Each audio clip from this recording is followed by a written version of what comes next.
दोस्तों, आज 1 फरवरी है, बजट का दिन है और संसद में वित्त मंत्री ठीक 25 मिनट में बजट का अनाउंसमेंट शुरू करेगी और हम इसको लाइव दिखाएंगे आपको। और बजट के बाद हम आपसे संपर्क करेंगे, कंटिन्यू करेंगे प्रोग्राम और विश्लेषण खास करेंगे। कुछ विशेषज्ञ जुड़ेंगे हमारे साथ, 7-8 अलग अलग जो income tax, GST, indirect taxes, excise duty से एक्सपर्ट्स हैं, वो हमें उनकी राय बताएंगे बजट के ऊपर। और हमारे रिपोर्टर भी आज फील्ड में है, आपसे बात करेंगे, आपकी भी राय लेंगे, तो आप भी उनसे बात करके आपकी राय हमें बताइएगा। नेपाल जी, आज बहुत ही महत्वपूर्ण, बिल्कुल बहुत महत्वपूर्ण है देश के लिए। भारत के बजट का देखा जाए तो जो वित्त मंत्री निर्मला सीतारमण जी हैं, अरुण जेटली जी के निधन के बाद वो वित्त मंत्री बनी थी और ये उनका देश के लिए चौथा बजट होगा। और देश की पूरी प्रावधान को बनाना, बजट को बनाना, सिस्टम कैसे रन होगा, इसके ऊपर सबकी नज़र होती है। और आज सारे अर्थ विशेषज्ञों की इसके ऊपर नज़र टिकी हुई है।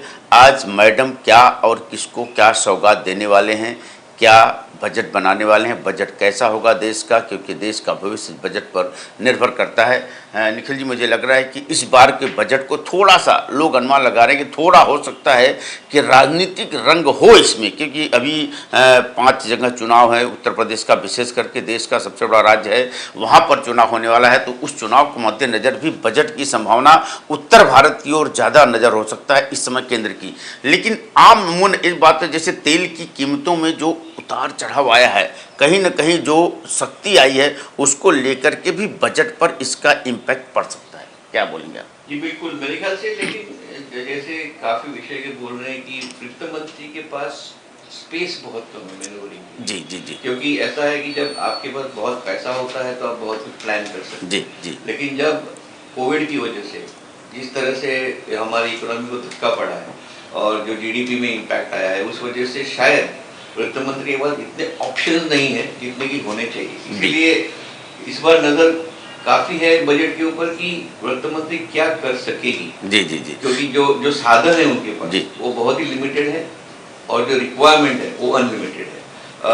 आगे बढ़ने से पहले एक बार मैं प्रिया जी और राजकुमार जी आए तो उनको प्लीज जोड़ लें। कल की थोड़ी खबरें के ऊपर नजर डालते हैं और फिर इकोनॉमिक सर्वे के ऊपर हम डिस्कशन करेंगे। जो प्री बजट होता है, कल वित्त मंत्री ने इकोनॉमिक सर्वे टेबल किया था जी जी जी जी, जो 21-22 में क्या हुआ जी, कैसे हमारा विकास हुआ, जीडीपी का असर क्या हुआ, महंगाई क्या हुई है और जीडीपी के किस हिस्से में ग्रोथ हुआ है, किस हिस्से में ग्रोथ नहीं हुआ है, इसके बारे में वित्त मंत्री ने कल रिपोर्ट पेश किया। उसके ऊपर हम थोड़ी चर्चा करेंगे। इसका असर सीधा बजट पे कभी कभी पड़ता है। बिल्कुल। अगर आए हैं, जुड़े हैं हमारे पैनलिस्ट, तो प्लीज उनको, नहीं आए हैं ठीक बात है, कोई बात नहीं, जब आते हैं तब प्लीज जोड़ लीजिएगा। तो राजकुमार जी, इकोनॉमिक सर्वे में ये वित्त मंत्री ने कल जो इकोनॉमिक सर्वे पेश किया लोकसभा में जी, उसके मुताबिक जो जीडीपी है हमारी, ग्रॉस डोमेस्टिक प्रोडक्ट भारत की 21-22 में जी, वो 9.2% ग्रोथ को पेग किया जी जी जी। पिछले साल हमारे जीडीपी गिरी थी 7%। उसके ऊपर अब 9% की बढ़ोतरी, थोड़ा बढ़ा हुआ, 2% बढ़ा, 2% बढ़ा है जी जी। लेकिन इसका एक ब्रेकअप भी देखना बहुत जरूरी है कि कहाँ बढ़ा है और जो प्रोग्रेस है पहले 6 महीने में, पहले 6 मासिक जो ग्रोथ था इस साल का, यानी अप्रैल 21 से लेके सितंबर 21 तक 13% था। पूरे साल में 9% है। हाँ, तो इसका मतलब ये हुआ कि अक्टूबर से लेके मार्च तक जो ग्रोथ हुआ है वो 6%, मतलब कहीं कम हुआ, मतलब कम हुआ। तो गतिविधि जो है जी वो कम हुई है जी जी। एवरेज 9.2 थी जी। जो गतिविधि अप्रैल टू सितंबर में थी जी, वो 13%, सेकेंड हाफ में नहीं था। जो पेंट अप डिमांड कहते थे, सब लोग घर पे बैठे थे और सबको बाहर निकलना था, तो सबने टूरिज्म किया, खर्चा शॉपिंग गए, तो इसकी वजह से जो पहले 6 महीने थे जी, उसमें जीडीपी जो अच्छा है वो बहुत ही बढ़िया है जी जी। फिर उसके बाद में जो नॉर्मल सी आई जी इकोनॉमी में, तब आपको देखा कि 6% का ग्रोथ हुआ। तो अब इसमें ये क्यों महत्वपूर्ण है, क्योंकि आगे आने वाले साल में इकोनॉमिक सर्वे ये कहता है कि 8.5% का ग्रोथ होगा। तो कुछ एनालिस्ट ये कहते हैं कि जब अक्टूबर से मार्च का ग्रोथ आपका 6% होगा, तो आगे चल के अप्रैल 22 के बाद 8 साढ़े 8 कैसे हो सकता है? शायद ये ऑप्टिमिस्टिक है, शायद ये ज्यादा आशावादी है। की जो इकोनॉमिक सर्वे में जो ग्रोथ प्रोजेक्ट किया है वो 8.5% शायद नहीं होगा, ये कुछ एनालिस्ट का कहना है। नहीं, अनुमान मुझे लग रहा है ऐसा इसलिए अनुमान हो रहा है अखिल जी कि जैसे जो अक्टूबर महीने के बाद देखा जाए तो जो कोरोना का थोड़ा सा तीसरी लहर का इम्पैक्ट आया, तो उसकी वजह से कहीं न कहीं मार्केट थोड़ा लूज हो जाता है और उस समय जीडीपी का थोड़ा डाउन होना स्वाभाविक है और हुआ भी। अब मार्च के बाद इनका अनुमान है कि अगले सेकेंड हाफ जो 6 महीने के बाद कोरोना की अब लहर देखिए धीरे धीरे खत्म होती जा रही है। कोरोना से लोग इस बार लॉकडाउन उस तरीके से अनुमान से लगा भी नहीं, क्योंकि अक्टूबर महीने से जब कोरोना की तीसरी लहर का अंदेशा हुआ, जैसा यूरोप में और अमेरिका में लाखों मरीज आने लगे, तो ये अनुमान लगाया जा रहा था कि लॉकडाउन की संभावनाएं फिर बन सकती है। तो लोगों ने प्रोडक्शन के ऊपर थोड़ा ध्यान मतलब वहां पे दबाना शुरू कर दिया, क्योंकि मार्केट में सामान जब बनती तो मार्केट में नहीं जाती तो नुकसान होता है, तो उसका इम्पैक्ट कहीं न कहीं जीडीपी पर पड़ता है। जी बिल्कुल। तो हो सकता है वो सेकंड 6 महीना को इस अनुमान की वजह से जीडीपी में जो गिरावट आई वो इसका इम्पैक्ट हो सकता है, लेकिन अगले 6 महीने के बाद इसको ये आया कि खुल जाएगा। दूसरा एक जो assumption जो उन्होंने लिया है जिसके ऊपर थोड़ी चिंता की बात है कि जोड़ लिया जाए राजकुमार जी और प्रिया जी को। तो राजकुमार जी नमस्कार, आपका स्वागत है मेट्रो मनी में, कैसे हैं? राजकुमार जी की आवाज सर, नमस्ते मैडम। राजकुमार जी की आवाज नहीं आ रही। जी जी जी राजकुमार जी, प्रिया जी नमस्कार। नमस्ते, गुड मॉर्निंग। नमस्ते सर, आवाज आ रही है? आवाज का थोड़ा देखिए, टीम थोड़ा ध्यान दे, आवाज की कुछ कमियां। आप करिए, आप वो कंटिन्यू करिए। और हम सर इकोनॉमिक सर्वे के बारे में ये बात कर रहे थे, जो दूसरी एनोमली जी कि इन्होंने ये अज्यूम किया है कि जो तेल का भाव है वो 70 से $75 के बीच में रहेगा जी, एवरेज जी आने वाले साल में। जी जी। अब चिंता की बात क्या है कि आज जो रेट है तेल का वो $90 है। $90 है। अब $90 का अगर रन रेट है तो आने वाले साल में ये जो अनुमान लगाया है कि तेल का भाव 70 और 75 प्रति बैरल रहेगा, ये जो अनुमान है, ये जो अजम्पशन है वो शायद कहीं ना कहीं फॉल्टी है। और इन्होंने ये अनुमान इसलिए लगाया है, उसका भी एक कारण है कि 21-22 में जब 21-22 शुरू हुआ तब हमारा $40, $50, $60, अब 90 हुआ है।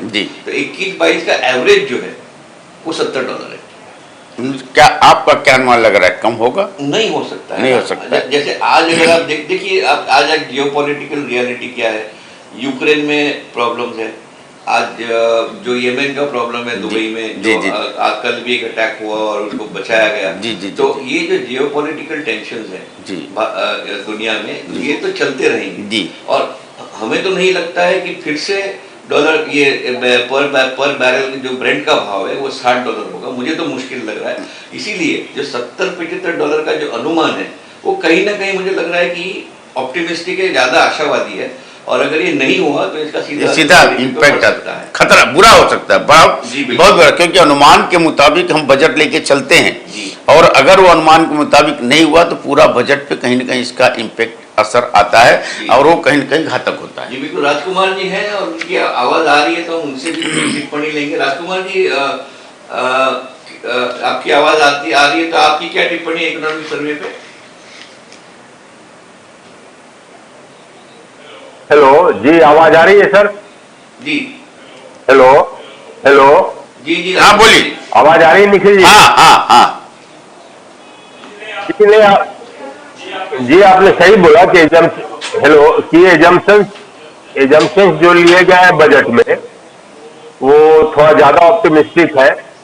जैसा कि आपने क्रूड के बारे में, ब्रेंट क्रूड के बारे में बोला कि वो एजम्पशंस है $70 से $75 का, वो बहुत ही कंफर्टेबल और लाइकली सिनेरियो नहीं है। और भी कई एजम्पशंस ऐसे हैं जो शायद बहुत रियलिस्टिक एजम्पशंस नहीं है। तो हेलो जी हेलो, हाँ बोलिए अब जी राजकुमार जी की आवाज थोड़ा सा बढ़ाइए, एजम्पशन है जी। हाँ बोलिए। फिर दूसरा और भी एजम्पशंस है, जैसे कि इन लोगों ने ये मान के चला हुआ है कि मॉनसून नॉर्मल होगा, चलो वो भी एक एजम्पशन है। फिर दूसरे एजम्पशंस है कि जो सर्विस एक्सपोर्ट बहुत अच्छा किया वो उसी ढंग से कंटिन्यू करेगा, सर्विस एक्सपोर्ट पर्टिकुलरली। तो वो है। तीसरा एक एजम्पशन ये माना जा रहा है कि आज डेट टू जीडीपी रेशियो 90 है, तो वो 80% पे आ जाएगा, क्योंकि हम लोगों का फिजिकल स्पेस इतना बढ़ेगा कि जिससे हम लोग डेट को रिपेमेंट कर पाएंगे। और ये जो 90% हुआ था, ये कोविड के कारण हुआ पिछले 1.5-2 साल के अंदर, तो वो 90-80% पे आ जाए। हेलो, हाँ बोलिए। हेलो, हाँ बोलिए। हेलो, हाँ आवाज आ रही है सर? इंद्रपाल जी सर, आ रही है आवाज? ग्राफ ले आए जीडीपी का, तो हम दर्शकों को ये बताते हैं कि जीडीपी बैठ जाओ। थैंक यू, धन्यवाद। देखिए इंद्रपाल जी, ये समझना बहुत जरूरी है कि जो ग्रोथ होता है, जो जो जीडीपी हमारी होती है, उसके जो अलग अलग हिस्से होते हैं। थोड़ा सा इसको छोटा किया जाए, ग्राफ को पूरा नहीं दिख रहा है, पूरा ग्राफ नहीं दिख रहा है। इसके 4 हिस्से होते हैं। एक होता है कंजम्पशन, यानी हम जो उत्पादन करते हैं और उसको कंज्यूम करते हैं, जी, जैसे कि दाल, चावल, तेल वगैरह। जी। दूसरा होता है कैपिटल फॉर्मेशन, यानी हम प्लांट लगाते हैं, पावर प्लांट लगाते हैं, फैक्ट्रियां लगाते हैं, ब्रिज बांधते हैं, रास्ता बनाते हैं, हम कंज्यूम नहीं करते, कैपिटल एक्सपेंडिचर हो जाता है। तीसरा हिस्सा होता है निर्यात। चौथा हिस्सा होता है आयात। ये सब मिला के 100 रुपया बनता है जीडीपी का। अब ये हर 100 रुपए में इसका अलग अलग क्या योगदान रहा है पिछले 3 साल में, ये देखना बहुत जरूरी है। कि आप देखेंगे कि जो गवर्नमेंट का जो खर्चा है वो बड़ा है। ये 11.2% प्री पेंडेमिक था जी, और अब है 12.2%। जी। निजी कंजम्पशन यानी आपका और मेरा जो खर्चा है वो अभी तक प्री पेंडेमिक लेवल तक पहुंचा नहीं है। प्री पेंडेमिक 60.5 था, अब है 57.5। यानी आम नागरिक अब भी प्री पेंडेमिक पोजीशन तक नहीं पहुंच पाया। जी। अब तो ये जो फैलेसी है ना कि जीडीपी बढ़ा है, तो इसके लिए आम आदमी की स्थिति अच्छी हुई है, ये कहीं ना कहीं गलत है। क्योंकि जीडीपी का जो हिस्सा है निजी कंजम्पशन, हाँ, वो कम हुआ है। जी। कैपिटल फॉर्मेशन बढ़ा है, जो 28.8 था वो 29.6 हुआ है। बिल्कुल। निर्यात जो है वो बढ़े हैं, आयात जो है वो भी बढ़े हैं। जी। लेकिन निजी कंजम्पशन बस वही जी, जो आम आदमी ऊपर क्या इम्पैक्ट है, ये ग्राफ को हटाया जाए, हम चर्चा करेंगे निर्मल जी के साथ कि ये जो निजी कंजम्पशन का जो एक बड़ा मुद्दा है, जो हमने उस दिन भी इनइक्वालिटी ऑफ इनकम की बात करी थी, आपको याद होगा एक हफ्ते पहले, कि ये जो प्रॉब्लम है कि अमीर बन रहा है, गरीब हो रहा है। ये साफ दिख रहा है इसमें। बिल्कुल। जीडीपी के एनालिसिस में कि निजी कंजम्पशन जो है वो कम हुआ है। जीडीपी कहाँ बढ़ा है? गवर्नमेंट में बढ़ा है, एक्सपोर्ट पे बढ़ा है, और कैपिटल कंजम्पशन। हाँ, तो इसमें आम आदमी का जो वेलफेयर है वो कहीं ना कहीं नेगेटिवली इम्पैक्ट हो रहा है, और इसके ऊपर वित्त मंत्री को खास करके ध्यान देने की जरूरत है। मतलब इसका मतलब कि जो हम लोग पिछले दिनों एक बार चर्चा किए थे कि जो अमीर हो रहा है, गरीब हो रहा है, तो इकोनॉमी में जो ये असमानता है, इस असमानता को अगर भरने की कोशिश इस बजट में थोड़ा बहुत भी किया गया, तो कहीं न कहीं जाकर के हमारे जो जीडीपी पर इसका अच्छा असर पड़ सकता है। तो कहने का मतलब ये है कि startup India, make in India सब अच्छा लगता है, अच्छा सुनने में अच्छा लगता है, और कहीं ना कहीं शायद अर्थव्यवस्था के लिए भी अच्छा है जी। लेकिन हमारे जो पॉपुलेशन है, हमारी जो जनता है, वो जनता के किस हिस्से के लिए अच्छा है? क्या सबके लिए अच्छा है? क्या सबका साथ और सबका विकास हो रहा है, या सबका साथ और कुछ का विकास हो रहा है? जी। तो ये जो कुछ का जो विकास है वही खतरनाक है, ये खतरनाक है। और मेरे ख्याल से ये बहुत जरूरी है प्रधानमंत्री को और वित्त मंत्री को खास करके ध्यान रखना है कि आप कुछ भी करें, जब तक आम आदमी, जो आम जनता है, जब तक उसके जेब में ज्यादा पैसा नहीं जाता है, जब तक उसके घर में ज्यादा आमदनी नहीं आती है, तब तक अब कुछ भी करो इस देश के लिए हानिकारक। मतलब प्राइवेट कंजप्शन अगर बढ़ गया जी, तो समझिए कि बजट आम बजट हो जाएगा। बिल्कुल। और इसका मतलब ये नहीं कि आपने कुछ फ्री दे दिया, जैसे हम देखते हैं पावर फ्री कर दिया, हम आपको इतना गेहूं 2 रुपए में देंगे, इतना चावल।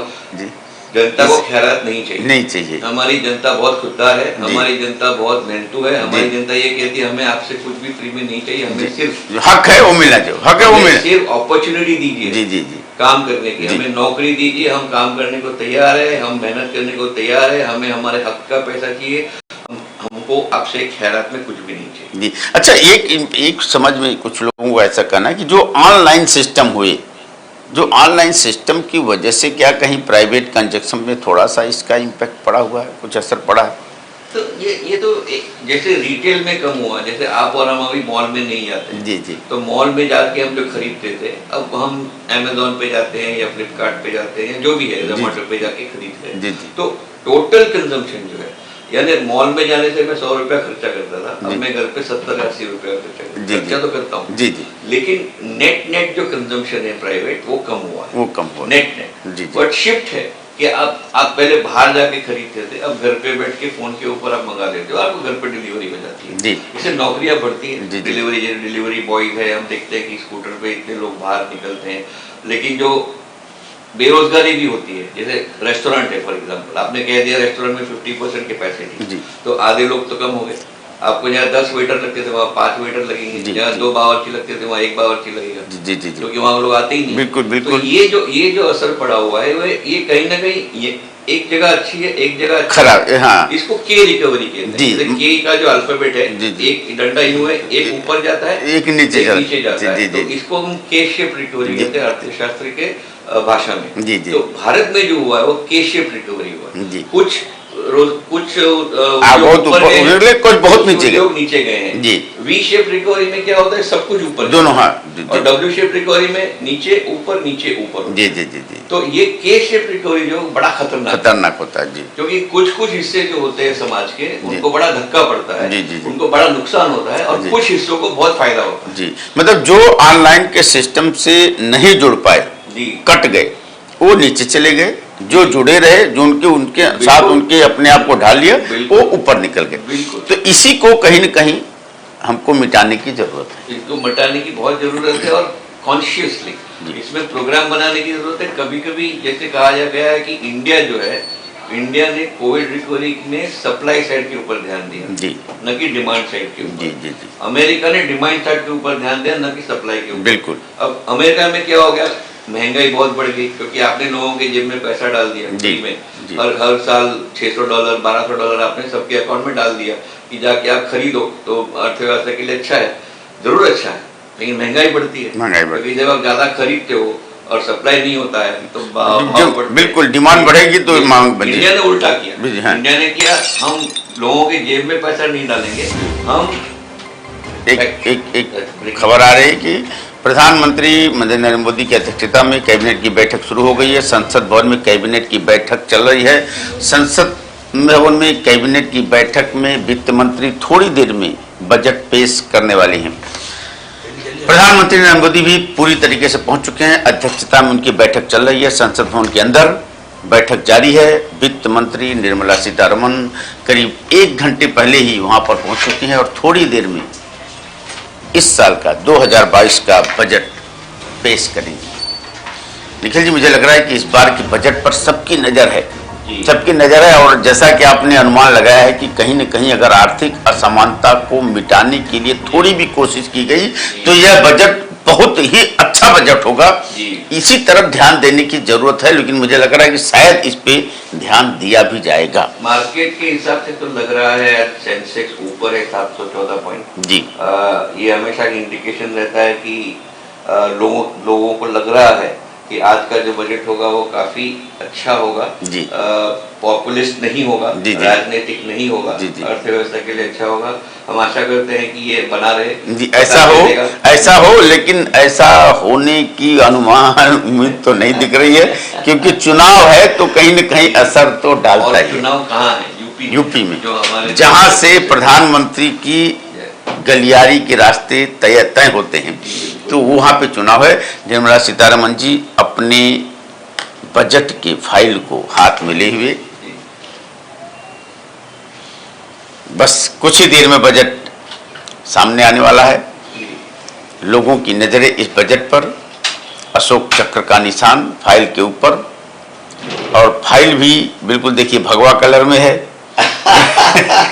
इसके ऊपर भी कई राय होंगी, कई टिप्पणियां होंगी, कई बातें होंगी। लेकिन टेक्नोलॉजी की वजह से कितना चेंज हुआ है देखिए इंद्रपाल जी। एक जमाना था जब वित्त मंत्री इतना बड़ा सूटकेस लेके जाते थे, जी क्योंकि इसमें फाइल और कागज थे। अब पूरा एक छोटे से एक डिस्क में आ जाता है जी और अपलोड हो जाता है आपके जी बजट हो जाता है। है। तो मेरे ख्याल से ये भी एक देखने की बात है कि इसका असर जो संसद में हो रहा है टेक्नोलॉजी का, वो भी बहुत अच्छा हो रहा है और मेरे ख्याल से सबके लिए अच्छा है, जनता के लिए अच्छा है, मंत्रियों के लिए भी अच्छा है। अब ये देखना है कि अब इस फाइल के अंदर जो डिस्क होगा वो डिस्क में कितने महत्वपूर्ण डेटा हैं जो वित्त मंत्री महोदया ने बड़े बारीकी से अध्ययन करके बनाया होगा, जुटाया होगा। अब वो कुछ ही देरों में, बस कुछ ही पलों का इंतजार है, खुलेगा, उनका भाषण जैसे शुरू होगा। हम लोग अपनी चर्चा को वहीं पर थोड़ा रोकेंगे, आपको सुनाते रहेंगे, लेकिन बजट के इम्पैक्ट कैसे रहेंगे, किधर असर कम होगा, किधर ज़्यादा होगा, क्या महंगा होगा, क्या सस्ता होगा, किसको क्या इजाफा मिलने वाला है, किसको क्या फ़ायदा मिलने वाला है, इसके ऊपर निखिल मोरसावाला जी हमारे साथ बने रहेंगे, जो कि इकोनॉमिक सेक्टर के बहुत बड़े जानकार विशेषज्ञ हैं। आपको पूरी जानकारी देते रहेंगे, आपको हर पल की खबर, हर पल की जानकारी, हर पल का पूरा विश्लेषण हमारे साथ। इस बजट को लेकर के हमारे साथ राजकुमार जी भी जुड़े हुए हैं, जो काफ़ी इकोनॉमिक सेक्टर में बहुत अध्ययन करते हैं, रहते हैं हमेशा। प्रिया जी जुड़ी हुई हैं हमारे साथ, आप हमेशा उनको मेट्रो मंडी पर देखते रहे हैं सुबह 10:30 बजे। पूरी चर्चा होगी और कई लोग जुड़ने वाले हैं, हमारे पैनलिस्ट और कई लोग जुड़ने वाले हैं, कई हर सेक्टर के लोग, इंडस्ट्रियलिस्ट जुड़ने वाले हैं, व्यापारी जुड़ने वाले हैं, उद्योगपति जुड़ने वाले हैं, होटलियर जुड़ने वाले हैं, सभी लोग अपनी राय देंगे। हमारे रिपोर्टर पूरे मुस्तैदी से फील्ड पर हैं, सब लोग अपनी राय पेश करेंगे। थोड़ी देर में जैसे ही बजट का उद्घोषणा शुरू होगा, हम वहां पर चलेंगे, दिल्ली की ओर कुछ करेंगे संसद भवन में। लेकिन फिलहाल राजकुमार जी इस समय मंद मुस्कुरा रहे हैं। Rajkumar ji, quick comment from you. हम आपकी आवाज बीच में नहीं आ रही थी। इकोनॉमिक सर्वे के ऊपर तुरंत कुछ टिप्पणी करिए वित्त मंत्री के आने के पहले।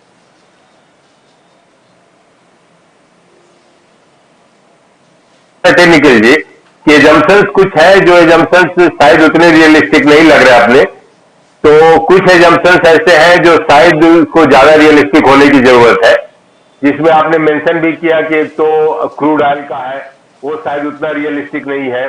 दूसरे भी कुछ एजम्पशंस है कि एक्सपोर्ट भी इसी तरह से कंटिन्यू करेगा, वो देखते हैं। पेंटअप डिमांड भी आपने इशू उठा लिया कि नेक्स्ट 6 मंथ में पेंटअप डिमांड नीचे की तरफ जा रहा है, और वो नेचुरल भी है। पेंटअप डिमांड बहुत टेम्पररी होता है, वो कोई साल भर के लिए या 2 साल के लिए तो रहने नहीं है। तो उन सब चीजों के कारण जो एजम्पशंस है इकोनॉमिक सर्वे में, वो एजम्पशंस थोड़े अनरियलिस्टिक है। इसके लिए शायद 8 से 8.5% का ये जो जीडीपी ग्रोथ का एक्सपेक्टेशन है वो थोड़ा मॉडरेट हो सकता है, और प्रोबेबली 7 से 7.5 के रेंज में आने के चांसेस रहेंगे, जो हम लोगों ने सोचा है। निखिल जी धन्यवाद राजकुमार जी। और 2 मिनट है प्रेजेंटेशन को, तो मैं प्रिया जी को बोलूँगा। कल प्रिया जी अगर 2 मिनट में समावेश करें अंतर्राष्ट्रीय बाजार में क्या हुआ, तो हमारे दर्शक को एक कॉन्टेक्स्ट मिल जाएगा आज के बजट का। तो तुरंत आप अगर 2 मिनट में बताएं कि अमेरिका में क्या हुआ, यूरोप में क्या हुआ और एशिया में क्या हुआ कल। जी जी बिल्कुल। सर, कोई बड़ी खबर नहीं है अंतर्राष्ट्रीय मार्केट में, बस इस वक्त मार्केट अच्छा है, ऊपर है पूरा मार्केट। और कोई बड़ी खबर नहीं है, बस जो फेडरल रिजर्व की न्यूज़ आई थी वो कह सकते हैं कि काइंड ऑफ एक्सेप्ट कर रहे हैं लोग। यूरोप में कल अच्छा किया, वहाँ पे जीडीपी अच्छा है, पिछले महीने से बेहतर है, तो इसलिए यूरोप काफ़ी हाई है। जब भारी बढ़त के साथ खुलेगा बजट। थोड़ी देर में बजट पेश होने वाला है। महज 1 मिनट 60 सेकेंड जैसे ही खत्म होगा बजट की शुरुआत, वित्त मंत्री शुरू कर देंगी बोलना, उनका भाषण शुरू हो जाएगा और हम पूरा सीधा प्रसारण आपको दिखाएंगे। और उसका पूरा विश्लेषण करने के लिए हमारे साथ बहुत बड़े विशेषज्ञ बैठे हुए हैं और उसका पूरा विश्लेषण करते रहेंगे। बजट अब शुरू होने जा रहा है, बस 10 सेकेंड की देरी। 11 बज चुके हैं। 11 बजे संसद भवन में कैबिनेट का बजट, जिसको मंजूरी मिल चुकी है, पूरी तैयारी के साथ बजट की शुरुआत। थोड़ी देर में बजट की मंजूरी मिलने के बाद अब वित्त मंत्री निर्मला सीतारमण जी बजट को पेश करेंगे। निखिल जी, क्या लग रहा है, अब तो पिटारा खुलने जा रहा है? बिल्कुल बिल्कुल, अब घड़ी आ गई है पिटारा खुलने की, तो अब पता चलेगा कि वित्त मंत्री इस बार क्या जादू करते हैं हमारे अर्थव्यवस्था के लिए, और जादू की बहुत जरूरत है। नहीं, कुछ तो जादू होने वाली है। जादू नहीं हुआ तो आगे जो बताए ना कि असमानता जो होती जा रही है वो और बढ़ सकता है, तो उसमें कहीं न कहीं जादू करने की जरूरत है। बस तैयार हो जाइए। ओम बिरला जी आ गए, स्पीकर हमारे। हाँ, हमारे संसद भवन में। माननीय सदस्यगण, जैसा आपको समाचार 2 के भाग के माध्यम से पहले ही सूचित किया जा चुका है कि माननीय मंत्री जी द्वारा बजट प्रस्तुत किए जाने के पश्चात इसकी प्रतियां आपको मेंबर पोर्टल के माध्यम से उपलब्ध करा दी जाएगी। आपको यह भी सूचित किया जाता है कि माननीय वित्त मंत्री जी के बजट भाषण की प्रतियां हार्ड कॉपी के रूप में उपलब्ध कराई जाएगी। अतः बजट प्रस्तुत हो जाने के पश्चात सदस्य कृपया बजट भाषण की अपनी अपनी प्रति प्रकाशन फलक से ले सकते हैं। आइटम नंबर 1, माननीय मंत्री महोदय Shrimati Nirmala Sitharaman ji.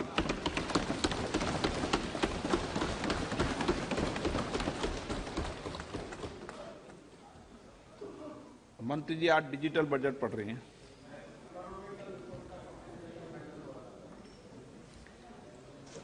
Honorable Speaker,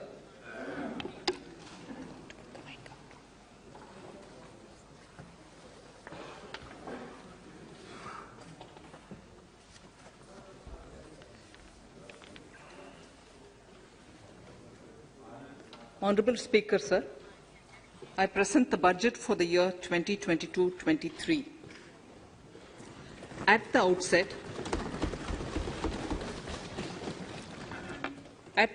sir, I want to take a moment to express my empathy for those who had to bear adverse health and economic effects of the pandemic.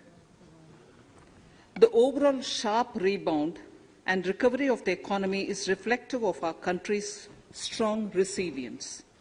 India's economic growth in the current year is estimated to be 9.2%, highest among all large economies.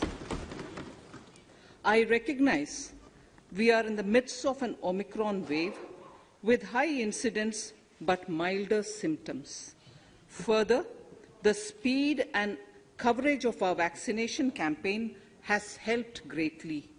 With an accelerated improvement of health infrastructure in the past 2 years, we are in a strong position to withstand challenges. I am confident that with Sabka Prayas, we will continue our journey with strong growth. Honorable Speaker, we are marking Azadi Ka Amrit Mahotsav and have entered into Amrit Kal, the 25-year-long lead-up to India at 100. Honorable Prime Minister, in his Independence Day address, had set out the vision for India at 100. By achieving certain goals during Amrit Kal, our government aims to attain this vision. They are complementing the macroeconomic level growth focus with a microeconomic level all-inclusive welfare focus, promoting digital economy and fintech, technology-enabled development, energy transition, and climate action, and relying on virtuous cycle starting from private investment with public capital investment, helping to crowd in private investment. Since 2014, our government's focus has been on empowerment of citizens, especially the poor and the marginalized. Measures have included programs that have provided housing, electricity, cooking gas, and access to water. We also have programs for ensuring financial inclusion and direct benefit transfers. We are committed to strengthening the abilities of the poor to tap all opportunities. Our government constantly strives to provide the necessary ecosystem for the middle classes, a vast and wide section which is populated across various middle-income brackets, to make use of the opportunities they so desire.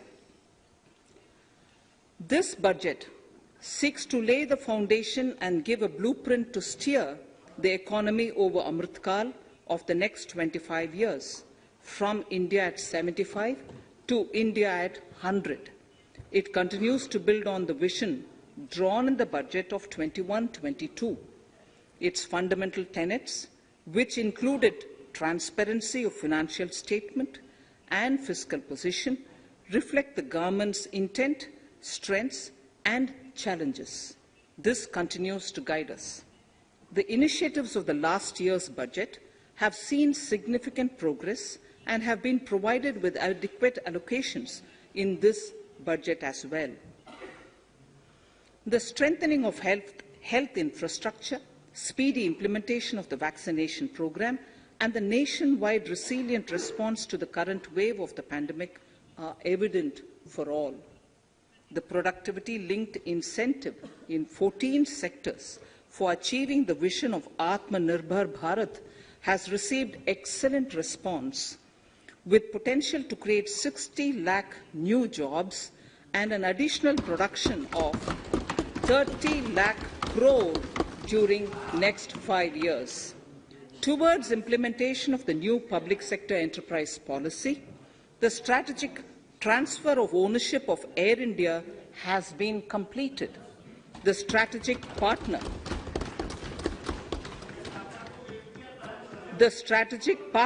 for Neelanchal Ispat Nigam Limited has been selected.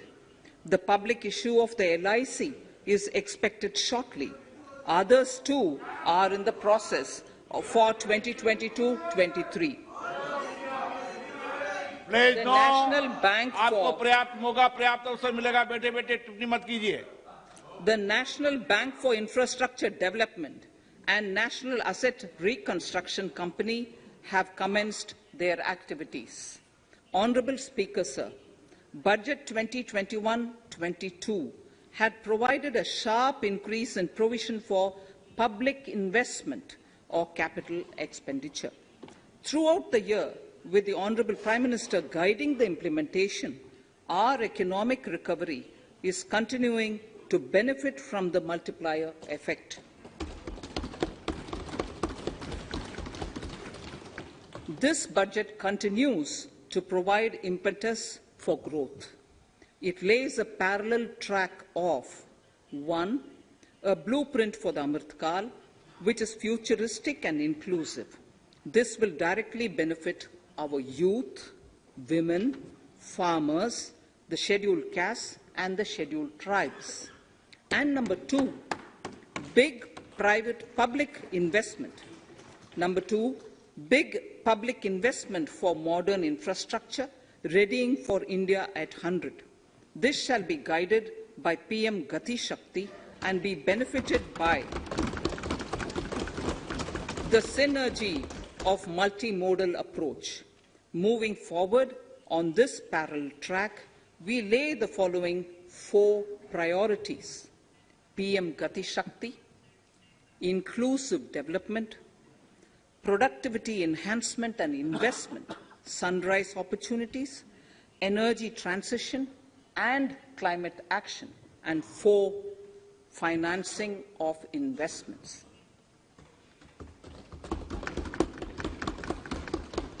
PM Gati Shakti. PM Gati Shakti is a transformative approach for economic growth and sustainable development. The approach is driven by 7 engines, namely roads, railways, airports, ports, mass transport, waterways, and logistics infrastructure. All 7 engines will pull forward the economy in unison.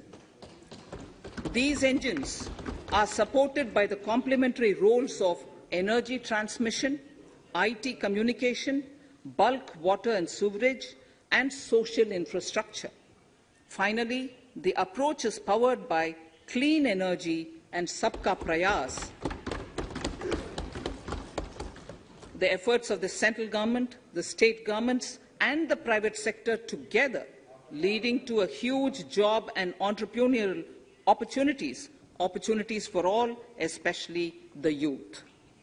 PM Gati Shakti Master Plan, National Master Plan, The scope of PM Gati Shakti National Master Plan will encompass the 7 engines for economic transformation, seamless multimodal connectivity, and logistics efficiency. It will also include the infrastructure development by the state governments as per Gati Shakti Master Plan. The focus will be on planning, financing, including through innovative ways, use of technology, and speedier implementation. The projects pertaining to these 7 engines in the national infrastructure pipeline will be aligned with PM Gati Shakti framework. The touchstone of the master plan will be world-class modern infrastructure and logistics synergy among different modes of movement, both of people and goods, and location of projects. This will help raise the productivity and accelerate economic growth and development. Road transport.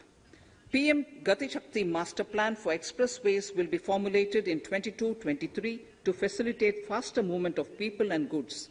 The national highways network will be expanded by 25,000 kilometers in 2022-23. 20,000 crores of rupees will be mobilized through innovative ways of financing to complement the public resources.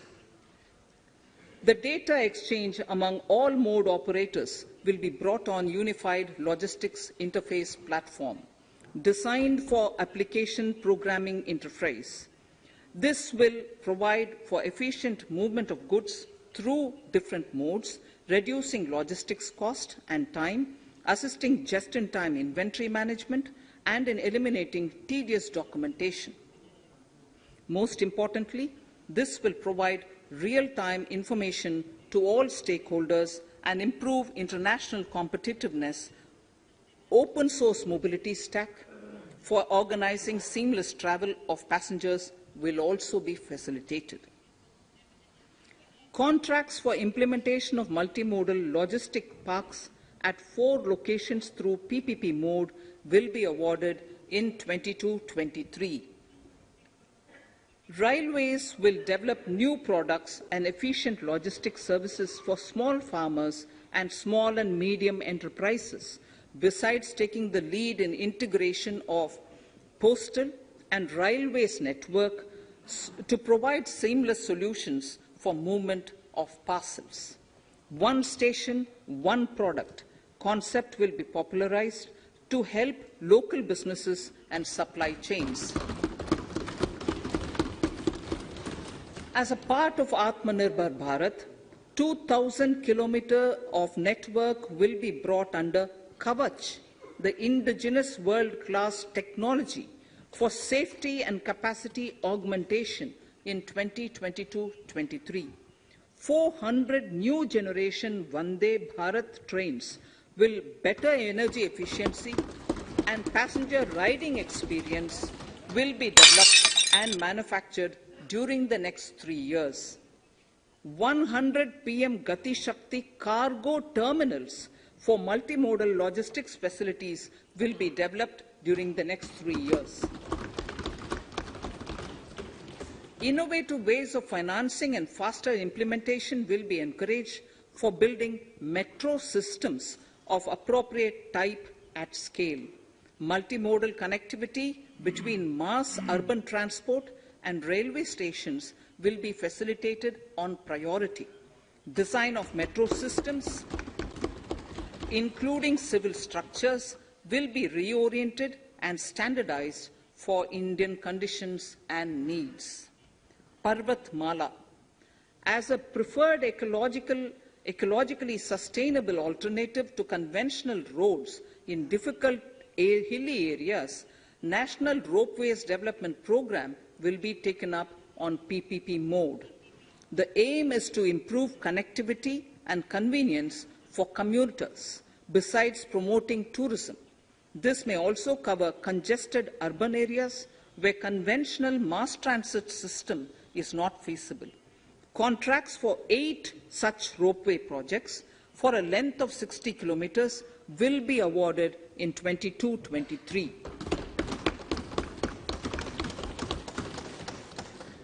With technical support from the Capacity Building Commission, central ministries, state governments, and their infra agencies will have their skills upgraded.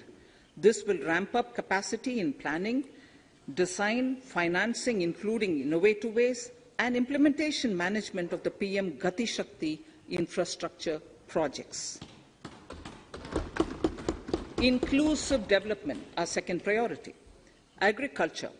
The procurement of wheat in Rabi 21-22 and the estimated procurement of paddy in Kharif 21-22 will cover 1,208 lakh metric tons of wheat and paddy from 163 lakh farmers, and 2.37 lakh crores will be the direct payment of MSP value to their accounts. Chemical-free natural farming will be promoted throughout the country with a focus on farmers' lands in 5-kilometer wide corridors along the river Ganga at the first stage. 2023 has been announced as the International Year of Millets. Support will be provided for post-harvest value addition, enhancing domestic consumption, and for branding millet products nationally and internationally. To reduce our dependence on import of oil seeds, a rationalized and comprehensive scheme to increase domestic production of oil seeds will be implemented. For delivery of digital and high-tech services to farmers, with involvement of public sector research and extension institutions, along with private agri-tech players and stakeholders of agri-value chains, a scheme in PPP mode will be launched.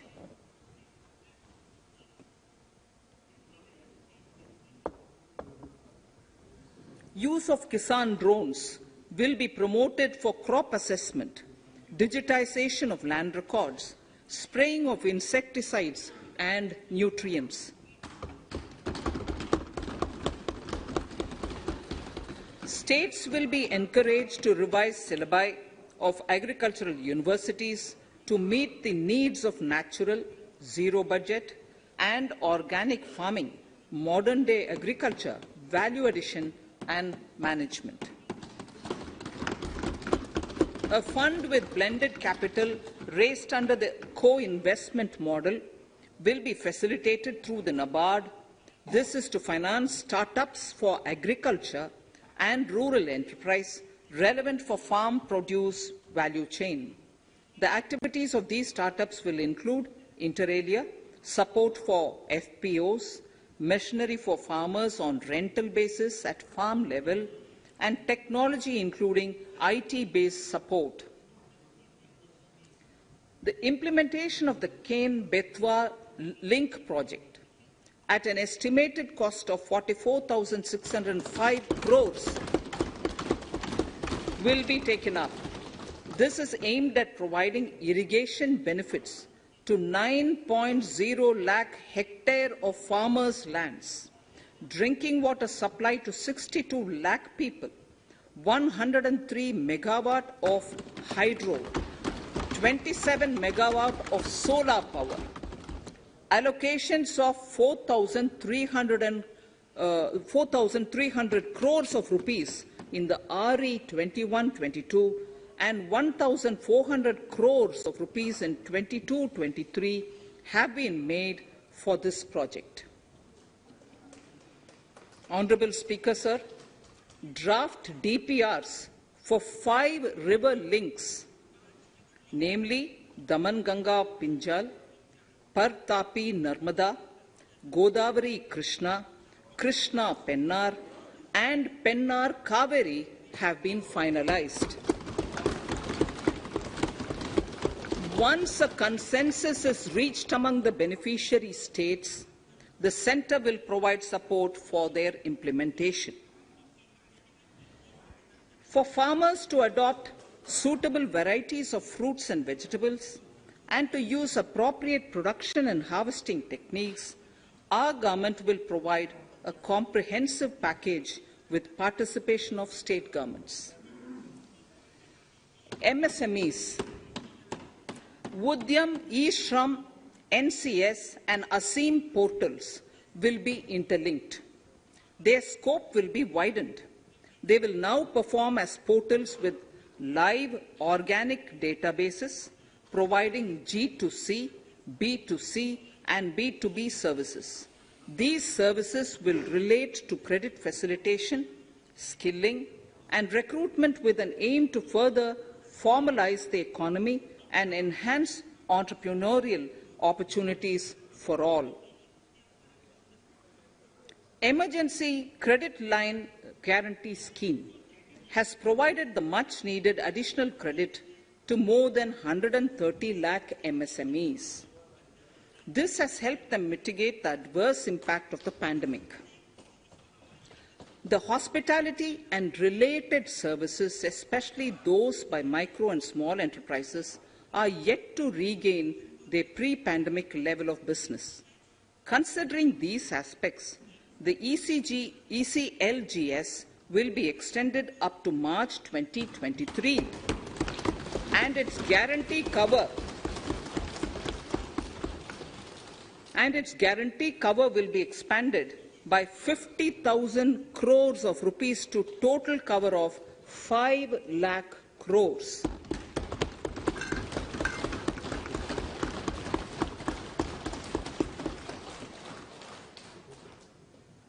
With the additional amount being earmarked exclusively for the hospitality and related sectors.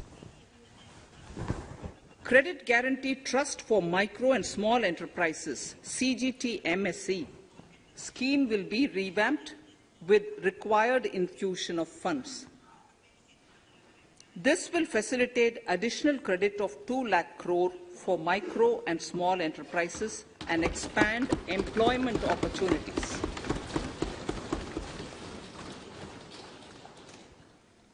Raising and accelerating MSME performance, RAMP, program with outlay of 6,000 crore over 5 years will be rolled out. This will help MSME sector become more resilient, competitive and efficient.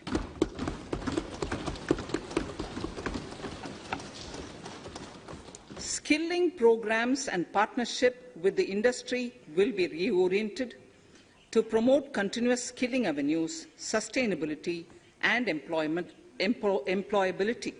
The National Skill Qualification Framework will be aligned with dynamic industry needs. Digital ecosystem for skilling and livelihood, the Desh Stack e-portal, will be launched. This aims to empower citizens to skill, reskill or upskill through online training. It will also provide API-based trusted skill credentials, payment and discovery layers to find relevant jobs and entrepreneurial opportunities. Startups will be promoted to facilitate Drone Shakti through varied applications and for drone as a service. In select ITIs in all states, the required courses for skilling will be started. Due to the pandemic-induced closure of schools, our children, particularly in the rural areas and those from scheduled castes and scheduled tribes and other weaker sections, have lost almost 2 years of formal education. Mostly, these are children in government schools. We recognize the need to impart supplementary teaching and to build a resilient mechanism for education delivery. For this purpose, One Class, One TV channel program of PM E-Vidya will be expanded from 12 to 200 TV channels.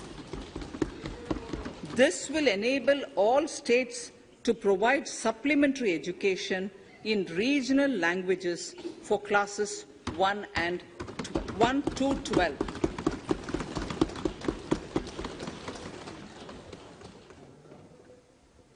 High-quality e-content in all spoken languages will be developed for delivery via internet, mobile phones, TV, and through radio and digital teachers. A competitive mechanism for development of quality e-content by the teachers will be set up to empower and equip them with digital tools of teaching and facilitate better learning outcomes. A digital university will be established to provide access to students across the country for world-class quality universal education with personalized learning experience at their doorsteps. This will be made available in different Indian languages and ICT formats. The university will be built on a networked hub and spoke model, with the hub building cutting-edge ICT expertise. The best public universities and institutions in the country will collaborate as a network of hub and spoke. An open platform for the national digital health ecosystem will be rolled out. It will consist of digital registries of health providers and health facilities, unique health identity, consent framework, and universal access to health facilities. The pandemic has accentuated mental health problems in people of all ages. To better the access to quality mental health counseling and care services, a national tele-mental health program will be launched.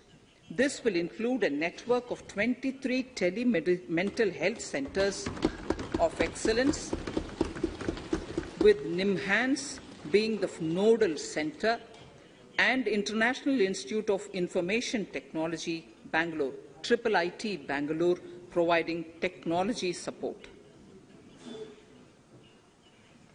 Recognizing the importance of Nari Shakti as the harbinger of our bright future and for women-led development, during the Amrit Kal, our government has comprehensively revamped the schemes of the Ministry of Women and Child Development. Accordingly, 3 schemes, namely Mission Shakti, Mission Vatsalya, Saksham Anganwadi and Poshan 2.0 were launched recently to provide integrated benefits to women and children. Saksham Anganwadis are a new generation Anganwadis that have better infrastructure and audio-visual aids, powered by clean energy and providing improved environment for early childhood development. 2 lakh Anganwadis will be upgraded under this scheme.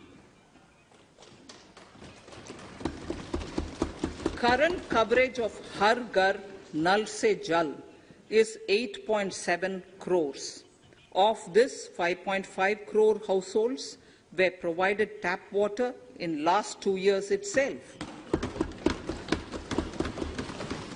Allocation of 60,000 crores of rupees has been made with an aim to cover 3.8 crore households in 2022 and 23. In 22-23, 80 lakh houses will be completed for the identified eligible beneficiaries of the PM Awas Yojana, both rural and urban. 48,000 crores is allotted for this purpose. The central government will work with the state governments for reduction of time required for all land and construction-related approvals, for promoting affordable housing for middle class and for the economically weaker sections in urban areas. We shall also work with the financial sector, regulators, to expand access to capital along with reduction in cost of intermediaries.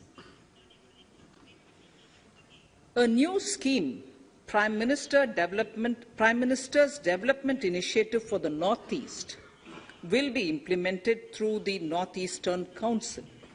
It will fund infrastructure in the spirit of PM Gati Shakti and social development projects based on felt needs of the Northeast. This will enable livelihood activities for youth and women, filling the gaps in various sectors. It will not be a substitute for existing central or state schemes. While the central ministries may also post their candidate projects, priority will be given to those posted by the states. An initial allocation of 1,500 crores of rupees will be made, and the initial list of projects is given in Annexure 1 of my speech. Our vision to improve the quality of life of citizens in the most backward districts of the country through Aspirational Districts program has been translated into reality in a very short span of time. 95% of those 112 districts have made significant progress in key sectors such as health, nutrition, financial inclusion, and basic infrastructure. They have surpassed even some of the state average values.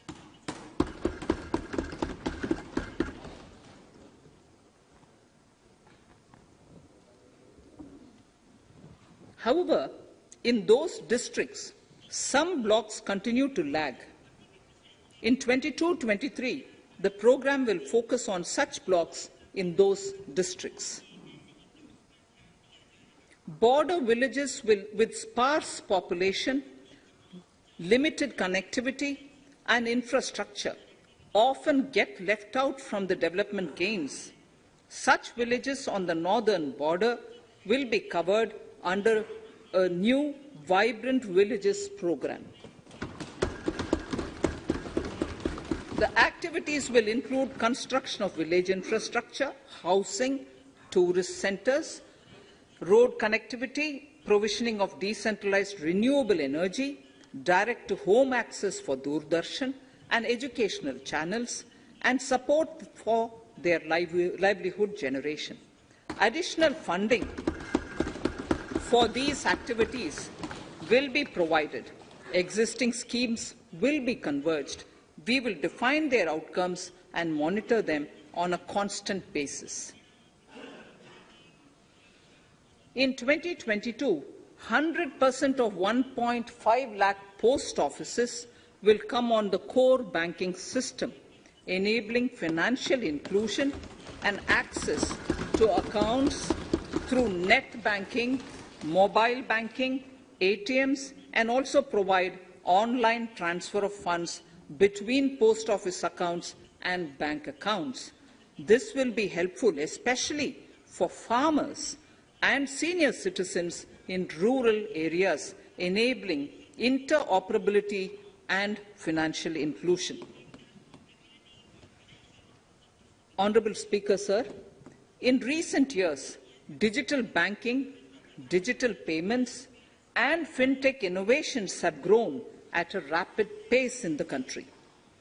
Government is continuously encouraging these sectors to ensure that the benefits of digital banking reach every nook and corner of the country in a consumer-friendly manner.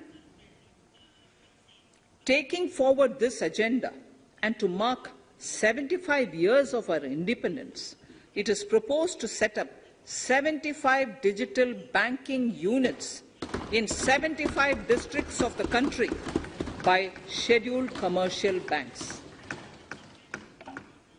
The financial support for digital payment ecosystem announced in the previous budget will continue in 22-23 as well. This will encourage further adoption of digital payments. There will also be a focus to promote use of payment platforms that are economical and user-friendly. Sir, I move to the next priority. In recent years, over 25,000 compliances were reduced and nearly 1,500 union laws were repealed. This is the result of our government's strong commitment for minimum government and maximum governance. 1,486 union laws were repealed. Our trust in the public and ease of doing business is what is highlighted here, sir. For the Amrit Kal, the next phase of ease of doing business, Ease of Doing Business 2.0 and Ease of Living will be launched. In our endeavour to improve productive efficiency of capital and human resources, we will follow the idea of trust-based governance. The new phase will be guided by an active involvement of the states, digitization of manual processes and interventions, integration of the central and state level systems through IT bridges, a single point access for all citizen-centric services, and standardization and removal of overlapping compliances, crowdsourcing of suggestions and ground-level assessment of the impact with active involvement of citizens and businesses will be encouraged. A single window portal, Parivesh, for all green clearances was launched in 2018. It has been instrumental in reducing the time required for approvals significantly. The scope of this portal will be expanded to provide information to the applicants based on location of units. Information about specific approvals will be provided. It will enable application for all 4 approvals through a single form and tracking of the process through Centralized Processing Center Green, CPC Green. E-passports. The issuance of e-passports using embedded chip and futuristic technology will be rolled out in 22-23 to enhance the convenience for the citizens in their overseas travel. By the time of India at 100, nearly half our population is likely to be living in urban areas. To prepare for this, orderly urban development is of critical importance. This will help realize the country's economic potential, including livelihood opportunities for the demographic dividend. For this, on the one hand, we need to nurture the megacities and their hinterlands to become current centers of economic growth. On the other, we need to facilitate Tier 2 and Tier 3 cities to take on the mantle in the future. This would require us to reimagine our cities into centers of sustainable living with opportunities for all, including women and our youth. For this to happen, urban planning cannot continue with a business-as-usual approach. We plan to steer a paradigm change.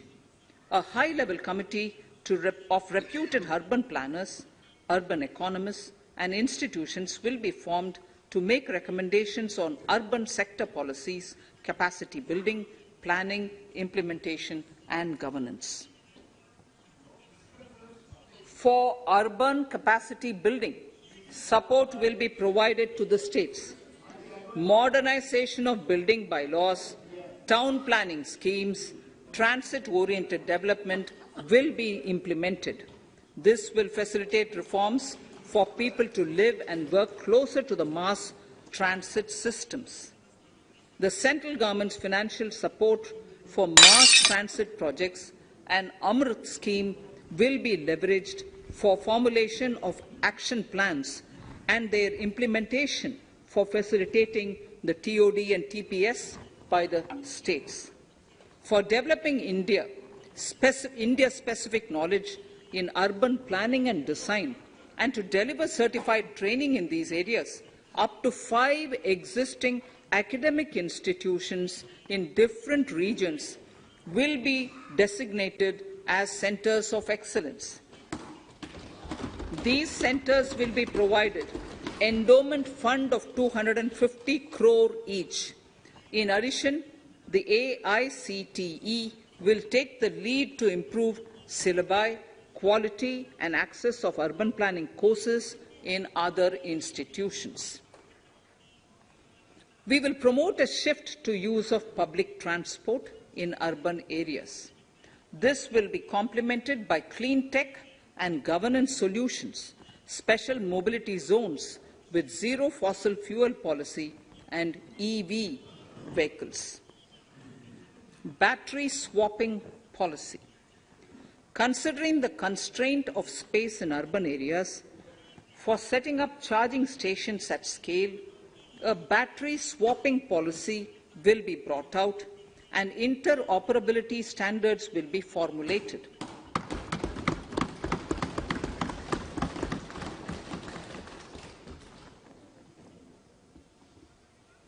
The private sector will be encouraged to develop sustainable and innovative business models for battery or energy as a service. This will improve efficiency in the EV ecosystem. Efficient use of land resources is a strong imperative. States will be encouraged to adopt unique land parcel identification number to facilitate IT-based management of records. The facility for transliteration of land records across any of the Schedule 8 languages will also be rolled out. The adoption of linkage with National Generic Document Registration System, NGDRS, with the One Nation, One Registration software will be promoted as an option for uniform process of registration and anywhere registration of deeds and documents.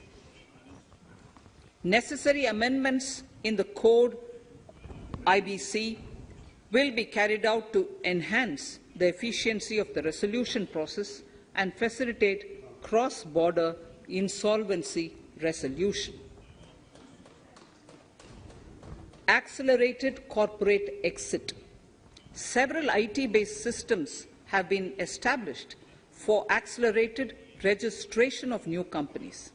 Now the Center for Processing Accelerated Corporate Exit, CPACE, will process re-engineering, will be established to facilitate and speed up the voluntary winding up of these companies from the currently required 2 years to less than 6 months.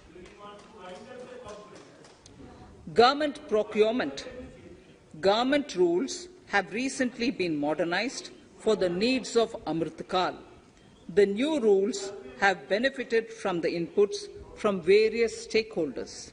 The modernized rules allow use of transparent quality criteria besides cost and evaluation of complex tenders.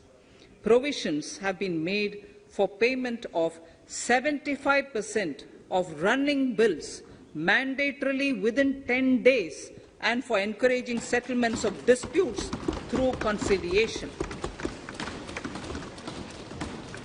As a further step to enhance transparency and to reduce delays in payments, a completely paperless, end-to-end online e-bill system will be launched for use by all central ministries for their procurements.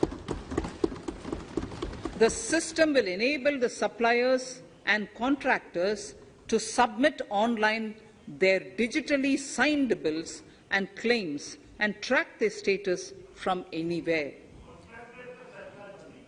To reduce indirect cost for suppliers and work contractors, the use of surety bonds as a substitute for bank guarantee will be made acceptable in government procurements. Business such as gold imports may also find this useful.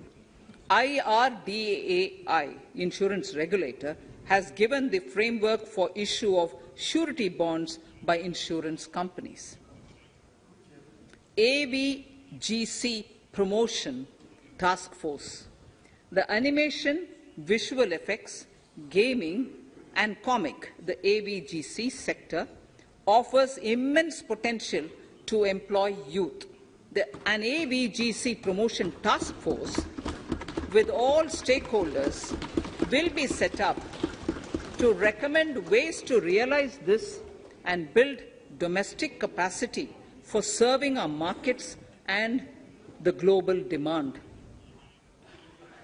Telecom sector. Telecommunications in general and 5G technology in particular can enable growth and offer job opportunities. Required spectrum auctions will be conducted in 2022 to facilitate rollout of 5G's mobile services within 2022-23 by private telecom providers. A scheme for design-led manufacturing will be launched to build a strong ecosystem for 5G as part of the production-linked incentive scheme. To enable affordable broadband and mobile service proliferation in rural and remote areas, 5% of annual collections under the Universal Service Obligation Fund will be allocated. This will promote R&D and commercialization of technologies and solutions. Our vision is that all villages and their residents should have the same access to e-services, communication facilities, and digital resources as urban areas and their residents. The contracts for laying optical fiber in all villages, including remote areas, will be awarded under the BharatNet project through PPP in 22 and 23. Completion is expected in 2025. Measures will be taken to enable better and more efficient use of the optical fiber. Export promotion.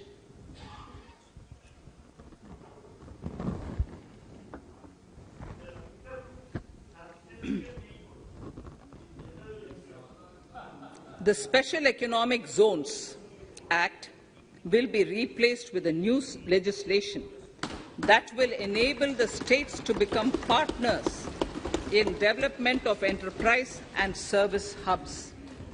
This will cover all large existing and new industrial enclaves to optimally utilize available infrastructure and enhance competitiveness of exports. Atmanirbharta in defense. Our government is committed to reducing imports and promoting Atmanirbharta in equipment for the armed forces. 68% of the capital procurement budget will be earmarked for domestic industry in 22-23, up from 58% in 21-22. Defense R&D will be opened up for industry, startups, and academia, with 25% of defense R&D budget earmarked. Private industry will be encouraged to take up design and development of military platforms and equipment in collaboration with DRDO and other organizations through SPV model. An independent nodal umbrella body will be set up for meeting wide-ranging testing and certification requirements. Artificial intelligence, geospatial systems and drones, semiconductor and its ecosystem, space economy, genomics and pharmaceuticals, green energy and clean mobility systems have immense potential to assist sustainable development at scale and modernize the country. They provide employment opportunities for our youth and make Indian industry more efficient and competitive. Supportive policies, light touch regulations, facilitative actions to build domestic capacities and promotion of research and development will guide the government's approach. For R&D in the sunrise opportunities, in addition to efforts of collaboration among academia, industry and public institutions, government contribution will be provided. Energy transition and climate change. The risks of climate change are the strongest negative externalities that affect India and other countries. As Honourable Prime Minister said at the COP26 summit in Glasgow last November, and I quote, "What is needed today is mindful and deliberate utilization instead of mindless, destructive consumption," unquote.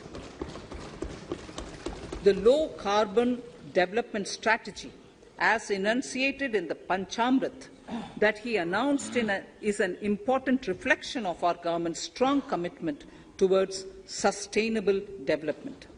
The strategy opens up huge employment opportunities and will take the country on a sustainable development path. This budget proposes several near-term and long-term actions accordingly. Solar power. To facilitate domestic manufacturing for the ambitious goal of 280 gigawatts of installed solar capacity by 2030, an additional allocation of 19,500 crores for PLI, production-linked incentive, for manufacturing of high-efficiency modules with priority to fully integrate manufacturing units from polysilicon to solar PV modules will be made. Honourable Speaker, sir, the circular economy transition is expected to help in productivity enhancement as well as creating large opportunities for new businesses and jobs. The action plans for 10 sectors such as electronic waste, end-of-life vehicles, used oil waste, toxic and hazardous industrial waste are already ready. The focus will now be on addressing important cross-cutting issues of infrastructure, reverse logistics, technology upgradation, and integration with informal sector.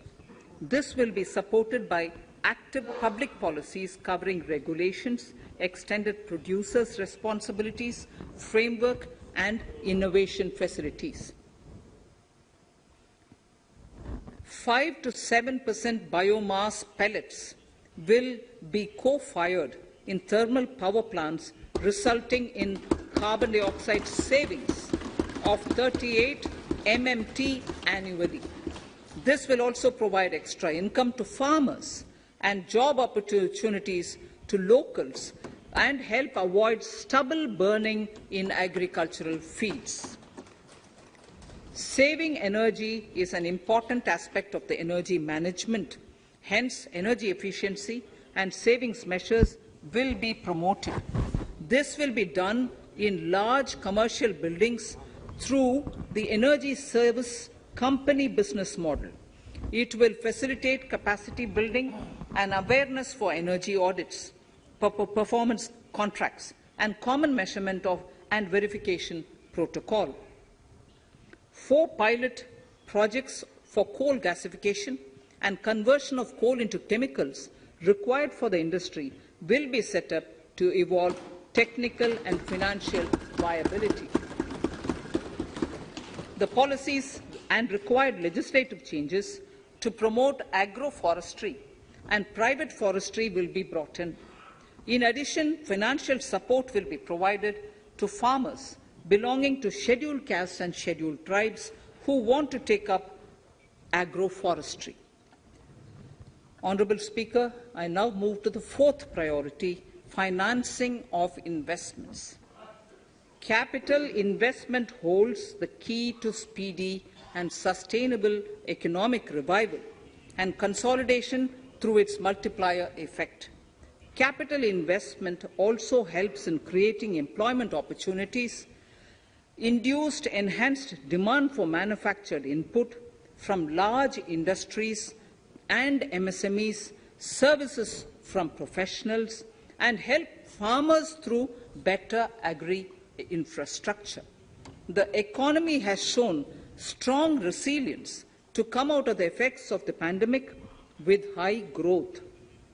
However, we need to sustain that level to make up for the setback of 2020-2021. As outlined in para 5 earlier, the virtuous cycle of investment requires public investment to crowd in private investment. At this stage, private investments seem to require that support to rise to their potential and to the needs of the economy. Public investment must continue to take the lead and prime the private investment and demand in 2022-23. Considering the above imperative, the outlay for capital expenditure in the union budget is once again being stepped up sharply by 35.4% from 5.54 lakh crore in the current year to 7.50 lakh crores in 22-23. This has increased to more than 2.2 times the expenditure of 2019-20. This outlay in 22-23 will be 2.9% of the GDP. Effective capital expenditure. With this investment taken together with the provision made for creation of capital assets through grants and aid to states, the effective capital expenditure of the central government is estimated at 10.68 lakh crores in 22-23, which will be about 4.1% of the GDP. Green bonds. As a part of the government's overall market borrowings in 22-23, sovereign green bonds will be issued for mobilizing resources for green infrastructure. The proceeds will be deployed in public sector projects which help in reducing the carbon intensity of the economy. GIFT IFSC. World-class foreign universities and institutions will be allowed in the GIFT city to offer courses in the financial management, fintech, science, technology, engineering, and mathematics free from domestic regulations, except those by the IFSCA, to facilitate availability of high-end human resources for financial services and technology. An international arbitration center will be set up in the GIFT city for timely settlement of disputes under international jurisprudence. Services for global capital, for sustainable and climate finance in the country will be facilitated in the GIFT city. Infrastructure status. Data centers and energy storage systems, including dense charging infrastructure and grid-scale battery systems, will be included in the harmonized list of infrastructure. This will facilitate credit availability for digital infrastructure and clean energy storage.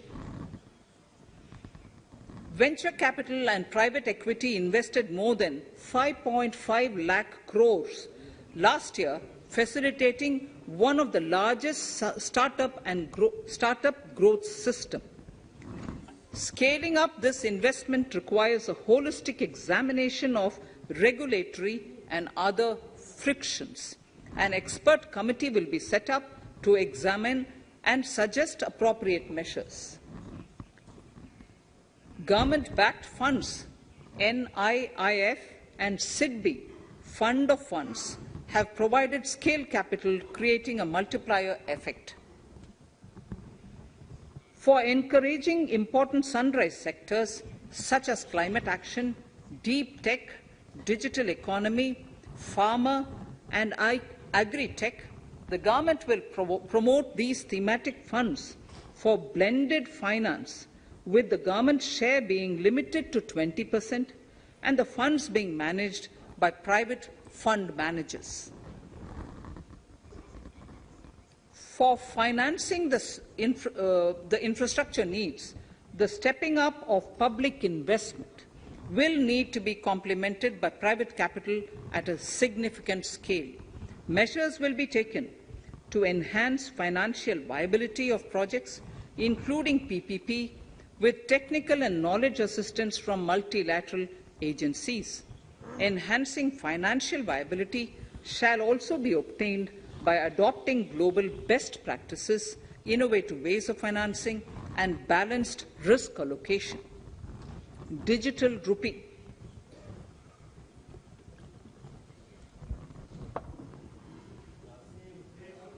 Introduction of a central bank digital currency will give a big boost to digital economy. Digital currency will also lead to a more efficient and cheaper currency management system. It is therefore proposed to introduce digital rupee using blockchain and other technologies to be issued by the Reserve Bank of India starting 2022 and 23. Financial assistance to states for capital investment. Reflecting the true spirit of cooperative federalism, the central government is committed to bolstering the hands of the states in enhancing their capital investment towards creating productive assets and generating remunerative employment. The scheme for financial assistance to states for capital investment has been extremely well received by the states. In deference to the requests received during my meeting with the chief ministers and state finance ministers, the outlay for this scheme is being enhanced from 10,000 crores in the budget estimates to 15,000 crores in the revised estimates for the current year.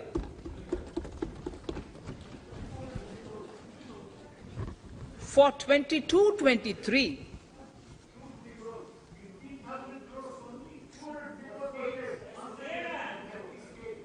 I'll repeat that sentence for the benefit of many of our honourable members.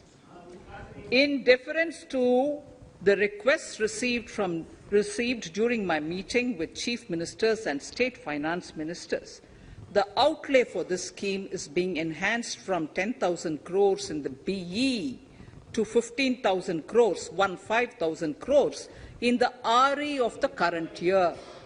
For 22-23, the allocation is 1 lakh crores to assist the states in catalyzing the overall investments in the economy. These 50-year interest-free loans are over and above the normal borrowings allowed to the states,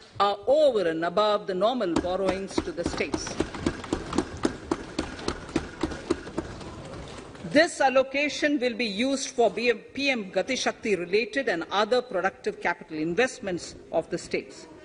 It will also include components for supplemental funding for priority segments of PM Gram Sadak Yojana, including support for the state share, digitization of the economy, including digital payments and completion of OFC network, and reforms related to building bylaws, town planning schemes, transit-oriented development, and transferable development rights.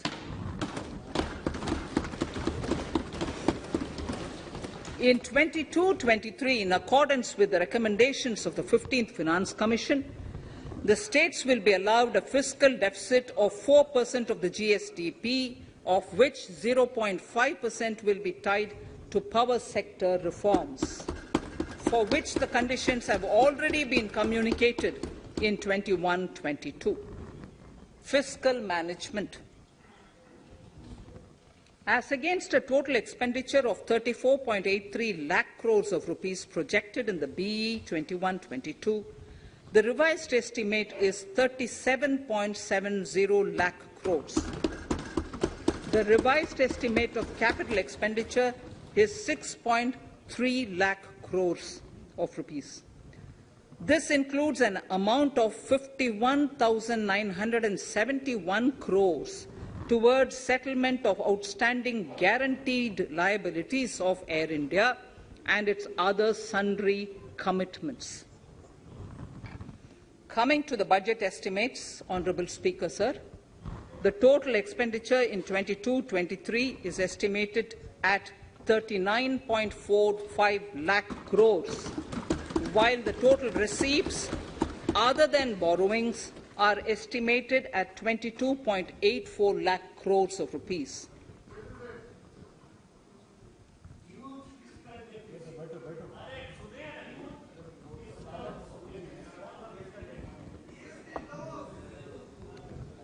The revised fiscal deficit, Honourable Speaker, in the current year is estimated at 6.9% of the GDP, as against 6.8% projected in the budget estimates.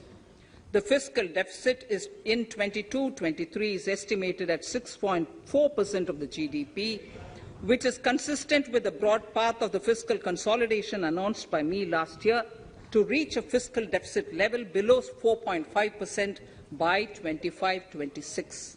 While setting the fiscal deficit level in 22-23, I am conscious of the need to nurture growth through public investment to become stronger and sustainable.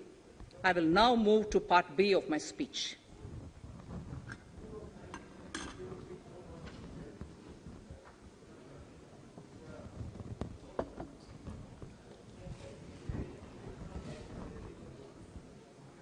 Direct tax. Honourable Speaker, sir, I take this opportunity to thank all the taxpayers of our country who have contributed immensely and strengthened the hands of the government in helping their fellow citizens in this hour of need. So I have brought in a little verse from the Mahabharata. I wouldn't spend more time reading because I would like the speech to get enough time. However, the substance of it is the king must make arrangements for yoga kshema, which is the welfare of the populace, by way of abandoning any laxity and by governing the state in line with dharma, along with collecting taxes which are in consonance with dharma. This is Mahabharata Shanti Parva Adhyaya, Shloka 11 from 72. Drawing wisdom from our ancient texts, we continue on the path to progress. The proposals in this budget, while continuing with our declared policy of stable and predictable tax regime, intend to bring more reforms that will take ahead our vision to establish a trustworthy tax regime. This will further simplify the tax system, promote voluntary compliance by taxpayers, and reduce litigation. Introducing new updated return. India is growing at an accelerated pace and people are undertaking multiple financial transactions. The Income Tax Department has established a robust framework of reporting of taxpayers' transactions. In this context, some taxpayers may realize that they have committed omissions or mistakes in correctly estimating their income for tax payment. To provide an opportunity to correct such errors, I am proposing a new provision permitting taxpayers to file an updated return on payment of additional tax. This updated return can be filed within 2 years from the end of the relevant assessment year.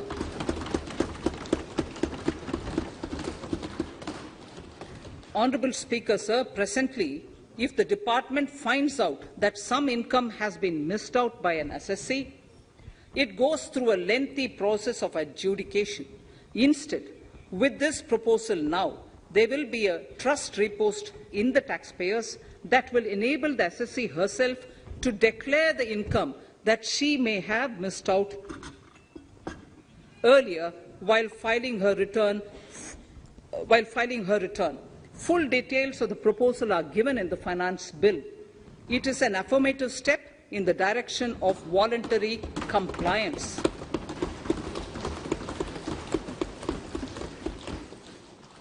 Reduced alternative minimum tax rate and surcharge for cooperatives. Currently, cooperative societies are required to pay alternate minimum tax at the rate of 18 and 1.5%. However, companies pay the same rate, the same, which is the alternate minimum tax, at the rate of 15%. To provide a level playing field between cooperative societies and companies, I propose to reduce this rate for the cooperative societies also to 15%. Honourable Speaker, sir, I also propose to reduce the surcharge on cooperative societies from the present 12% to 7% for those having total income of more than 1 crore and up to 10 crores. This would help in enhancing income of cooperative societies and its members who are mostly from the rural and from farming communities. Tax relief to persons with disability.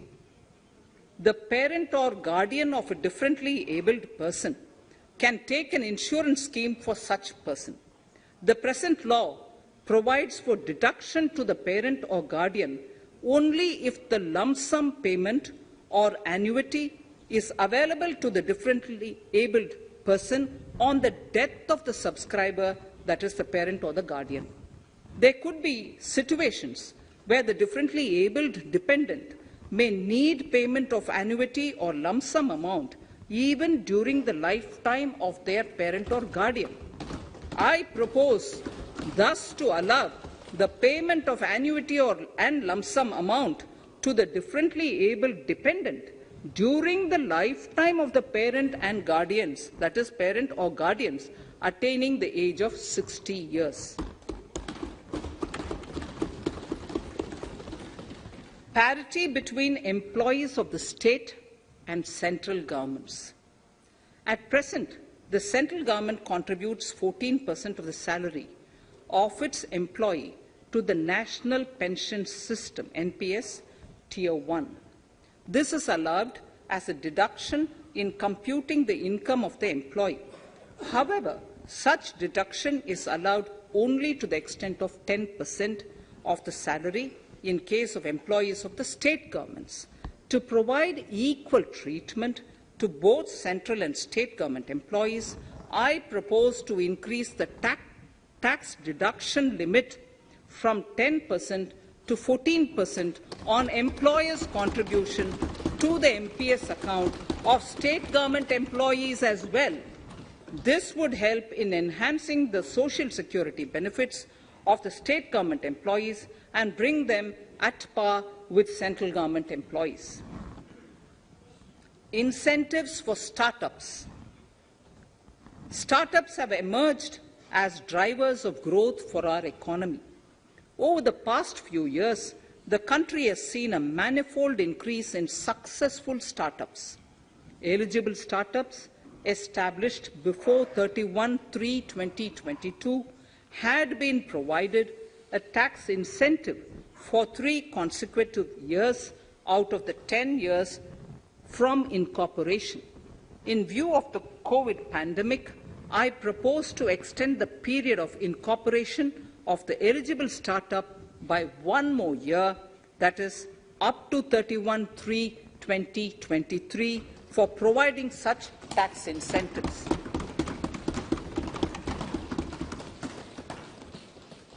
Incentives for newly incorporated manufacturing entities under concessional tax regime. In an effort to establish a global competitive business environment for certain domestic companies, a concessional tax regime of 15% was introduced by our government for newly incorporated domestic manufacturing companies. I propose to extend the last date for commencement of manufacturing or production under Section 115B(ab) by 1 more year, that is from 31st March 2023 to 31st March 2024.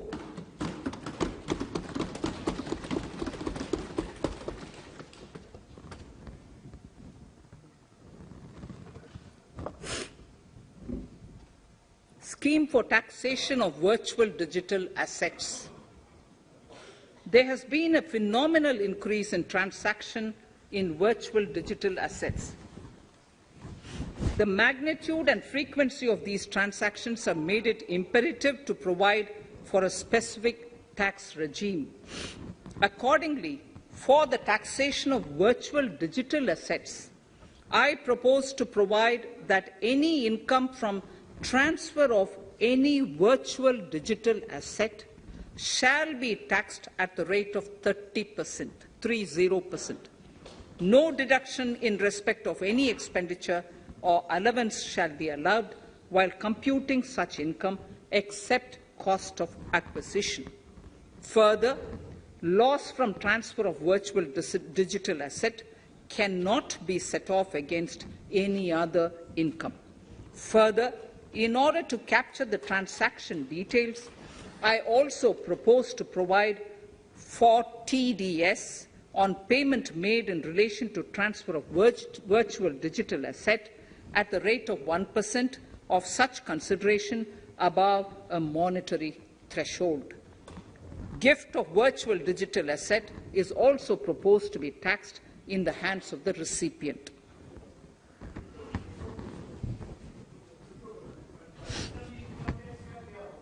Litigation management to avoid repetitive appeals by the department. It has been observed that a lot of time and resources are consumed in filing of appeals which involve identical issues. Taking forward our policy of sound litigation management, I propose to provide that if a question of law in the case of an assessee is identical to a question of law which is pending in the appeal before a jurisdictional high court or Supreme Court, in any case, the filing of further appeal in the case of this assessee by the department shall be deferred till such a question of law is decided by the jurisdictional high court or the Supreme Court. This will greatly help in reducing the repeated litigation between taxpayer and the department. Taking forward our efforts to further promote the IFSC, I hereby propose to provide that income of a non-resident from offshore derivative instruments or over-the-counter derivatives issued by an offshore banking unit, income from royalty and interest on account of lease of ship, and income received from portfolio management services in IFSC shall be exempt from tax, subject to specified conditions. Rationalization of surcharge. In the globalized business world, there are several work contracts whose terms and conditions mandatorily require formation of a consortium. The members in the consortium are generally companies. In such cases, the income of these AOPs has to suffer a graded surcharge up to 37%, which is a lot more than surcharge on the individual companies. Accordingly, I propose to cap the surcharge of these AOPs at 15%, 15%. Further, the long-term capital gains on listed equity shares, units, etc., are liable to maximum surcharge of 15%, while other long-term capital gains are subjected to a graded surcharge which goes up to 37%. I propose to cap the surcharge on long-term capital gains arising on transfer of any type of assets at 15%.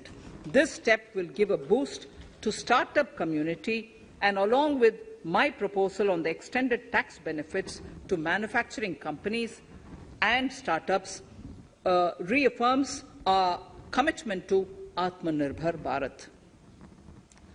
Clarification in relation to health and education cess as business expenditure. The income tax is not an allowable expenditure for computation of business income. This includes tax as well as surcharges. The health and education cess is imposed as an additional surcharge on the taxpayer for funding specific government welfare programs. However, some courts have allowed health and education cess as business expenditure, which is against the legislative intent. To reiterate the legislative intent, I propose to clarify that any surcharge or cess on income and profits is not allowable as business expenditure. Deterrence against tax evasion. Honourable Speaker, sir, presently there is ambiguity regarding set-off of brought forward loss against undisclosed income detected in search operations. It has been observed that in many cases where undisclosed income or suppression of sales, etc., is detected, payment of tax is avoided by setting off of losses. In order to bring certainty and to increase deterrence among tax evaders, I propose to provide that no set-off of any loss shall be allowed against undisclosed income detected during search and survey operations.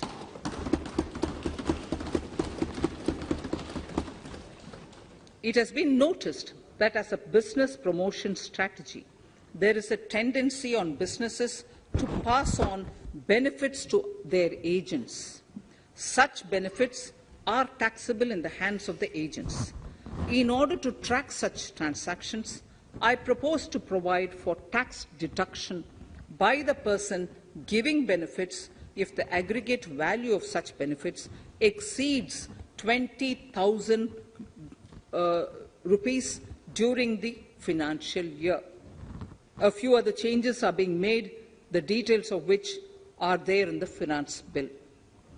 Indirect taxes. So remarkable progress in GST. GST has been a landmark reform of independent India, showcasing the spirit of cooperative federalism. While aspirations were high, there were huge challenges too. These challenges were overcome deftly and painstakingly under the guidance and the oversight of the GST Council. We can now take pride in a fully IT-driven and progressive GST regime that has fulfilled the cherished dream of India as one market, one tax. There are still some challenges remaining, and we aspire to meet them in the coming year. The right balance between facilitation and enforcement has engendered significantly better compliance, and enforcement has engendered better compliance. GST revenues are buoyant despite the pandemic. I would bring in something which I've got to know this morning, not part of my speech, but worth putting in here for the knowledge of the Honourable House. I would like to bring to the notice of this House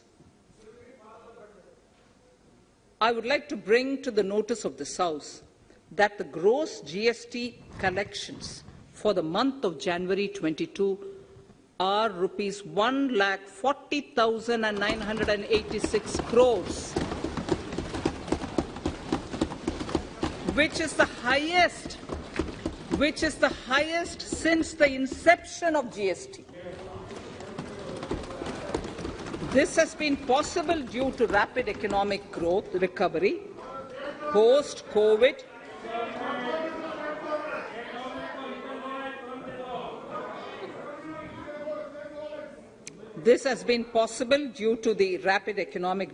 recovery post-COVID, as well as various policy and administration undertaken by central and state tax administrations. Taxpayers deserve applause for this growth. Not only did they adapt to the changes, but enthusiastically contributed to the cost of paying taxes. Special economic zones. In part A of my speech, I have referred to the proposed reforms in SEZs.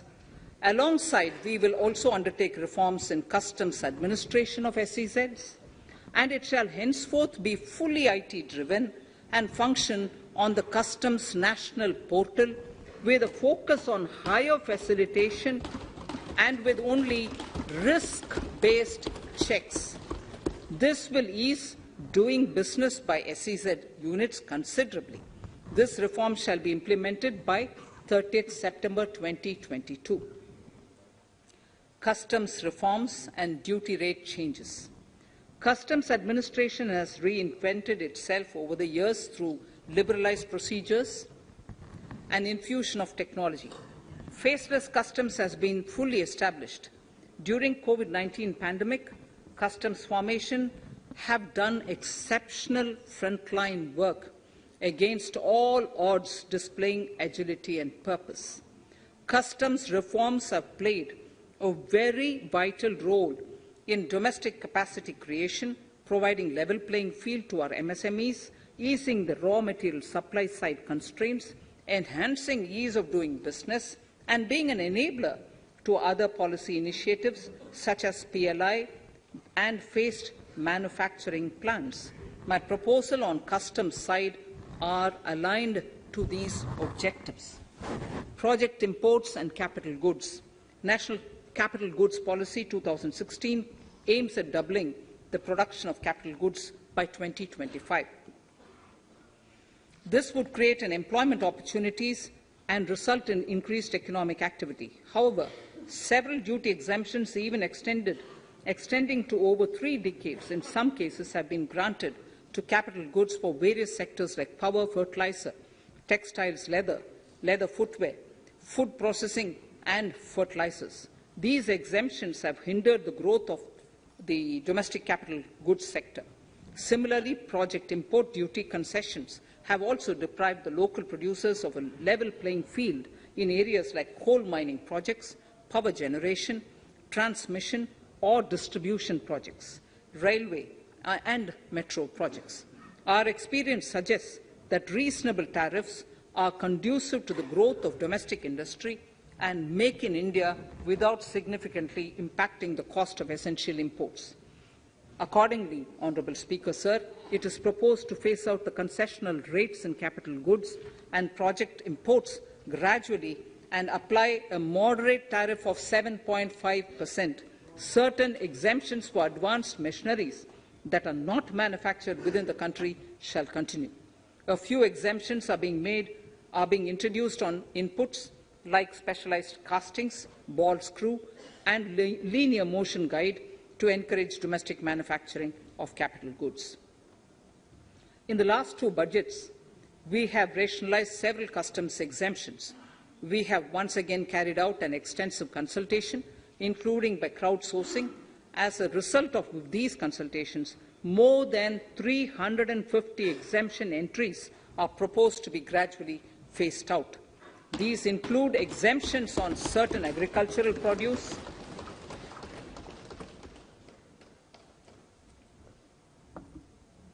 chemicals, fabrics, medical devices and drugs, and medicines for which sufficient domestic capacity exists.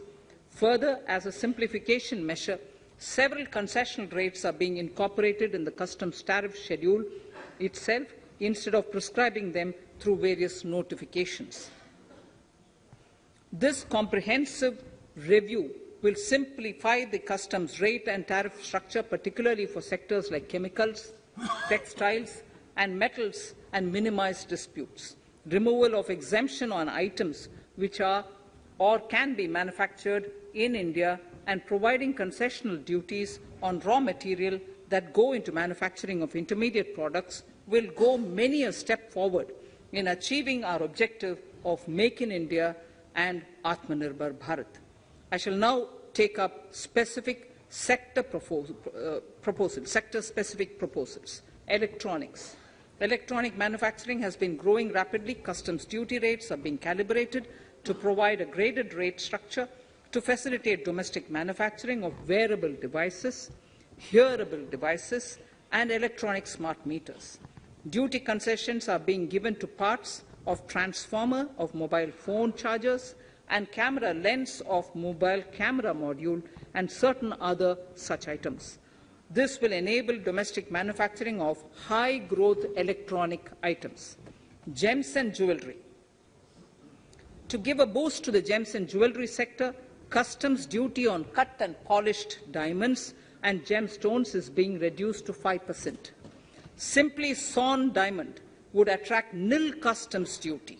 To facilitate export of jewellery through e-commerce, a simplified regulatory framework shall be implemented by June this year. To disincentivize import of undervalued imitation jewellery, the customs duty on imitation jewellery is being prescribed in a manner that a duty of at least 400 rupees per kg is paid on its import. Chemicals. Customs duty on certain critical chemicals, namely methanol, acetic acid, and heavy feedstocks for petroleum refining are being reduced, while duty is being raised on sodium cyanide, for which adequate capacity in the domestic arena exists. These changes will help in enhancing domestic value addition. MSMEs. Duty on umbrellas is being raised to 20%. Exemption to parts of umbrellas is being withdrawn. Exemption is also being rationalized on implements and tools for agricultural sector which are manufactured in India. Customs duty exemption given to steel scrap last year is being extended for another year to provide relief to MSME secondary steel producers.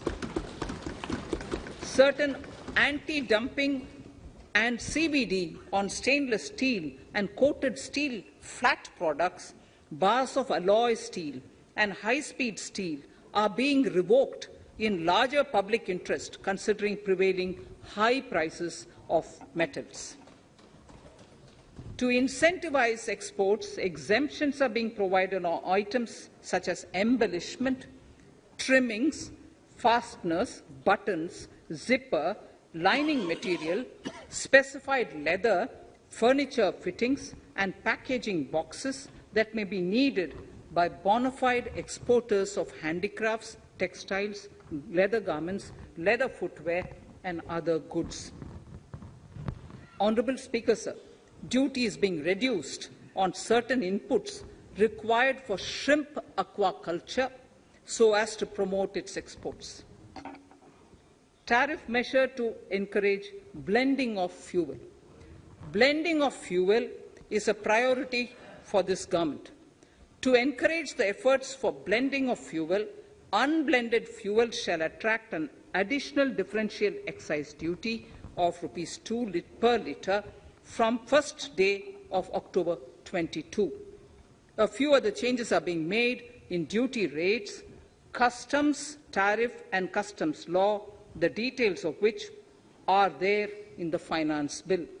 Mr. Speaker, sir, with these words, I commend the budget to this august House. Thank you. Item number 2, Srimati Nirmala Sitharaman ji.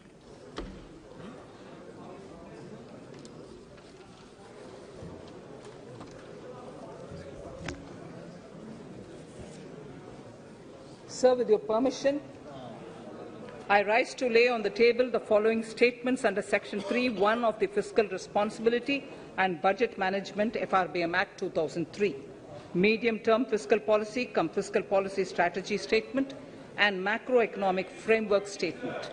Item number 3, Vitt Videk 2020, Nirmala Sitharaman ji. Sir, item number 3, Finance Bill. Sir, with your permission, I rise to move for leave to introduce the Finance Bill 2022. प्रश्न ये कि वित्त विधेयक को पुनर्स्थापित करने की अनुमति प्रदान की जाए। जो सदस्य इसके पक्ष में हाँ गए, जो सदस्य विरोध में ना गए, मेरे विचार में निर्णय हाँ वालों के पक्ष में, हाँ वालों के पक्ष में माननीय मंत्री जी वित्त विधेयक को पुनर्स्थापित करें। Sir, I introduce the bill. सभा की कार्रवाई कल बुधवार दिनांक 2 फरवरी 2022 को 4:30 बजे तक के लिए स्थगित की जाती है।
निर्मला सीतारमण ने आज 2022 का बजट पेश किया सदन में, और बजट के बाद का जो विश्लेषण है, जो जानकारी है, हम बता दें कि इस बजट के बाद से हीरे का गहना सस्ता हो सकता है, होगा, खेती का सामान सस्ता होगा, मोबाइल और चार्जर सस्ते होंगे, इलेक्ट्रॉनिक सामान सस्ता होगा।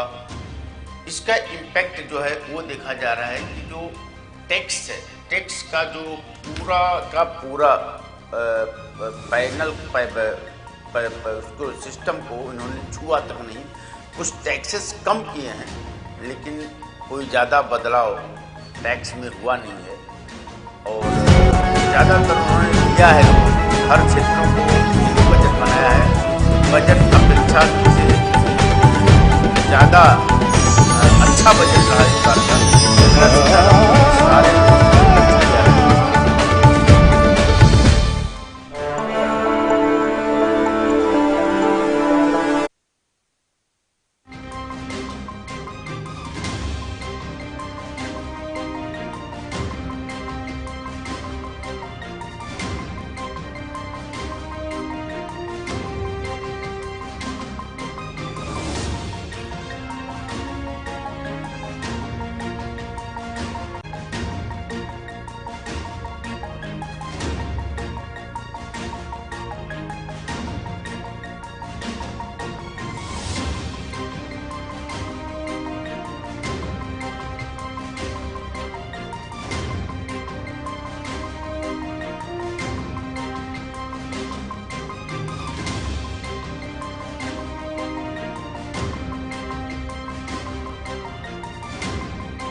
मेट्रो मनी में आपका स्वागत है। आप देख रहे हैं मेट्रो मुंबई, आपका सबसे चहेता हिंदी भाषी चैनल। आपने बजट देखा अभी वित्त मंत्री का लाइव संसद से, और मार्केट के हिसाब से जो मार्केट का रिएक्शन है, सेंसेक्स का देखें, निफ्टी का देखें, नेपाल जी, तो काफ़ी इनकरेजिंग है।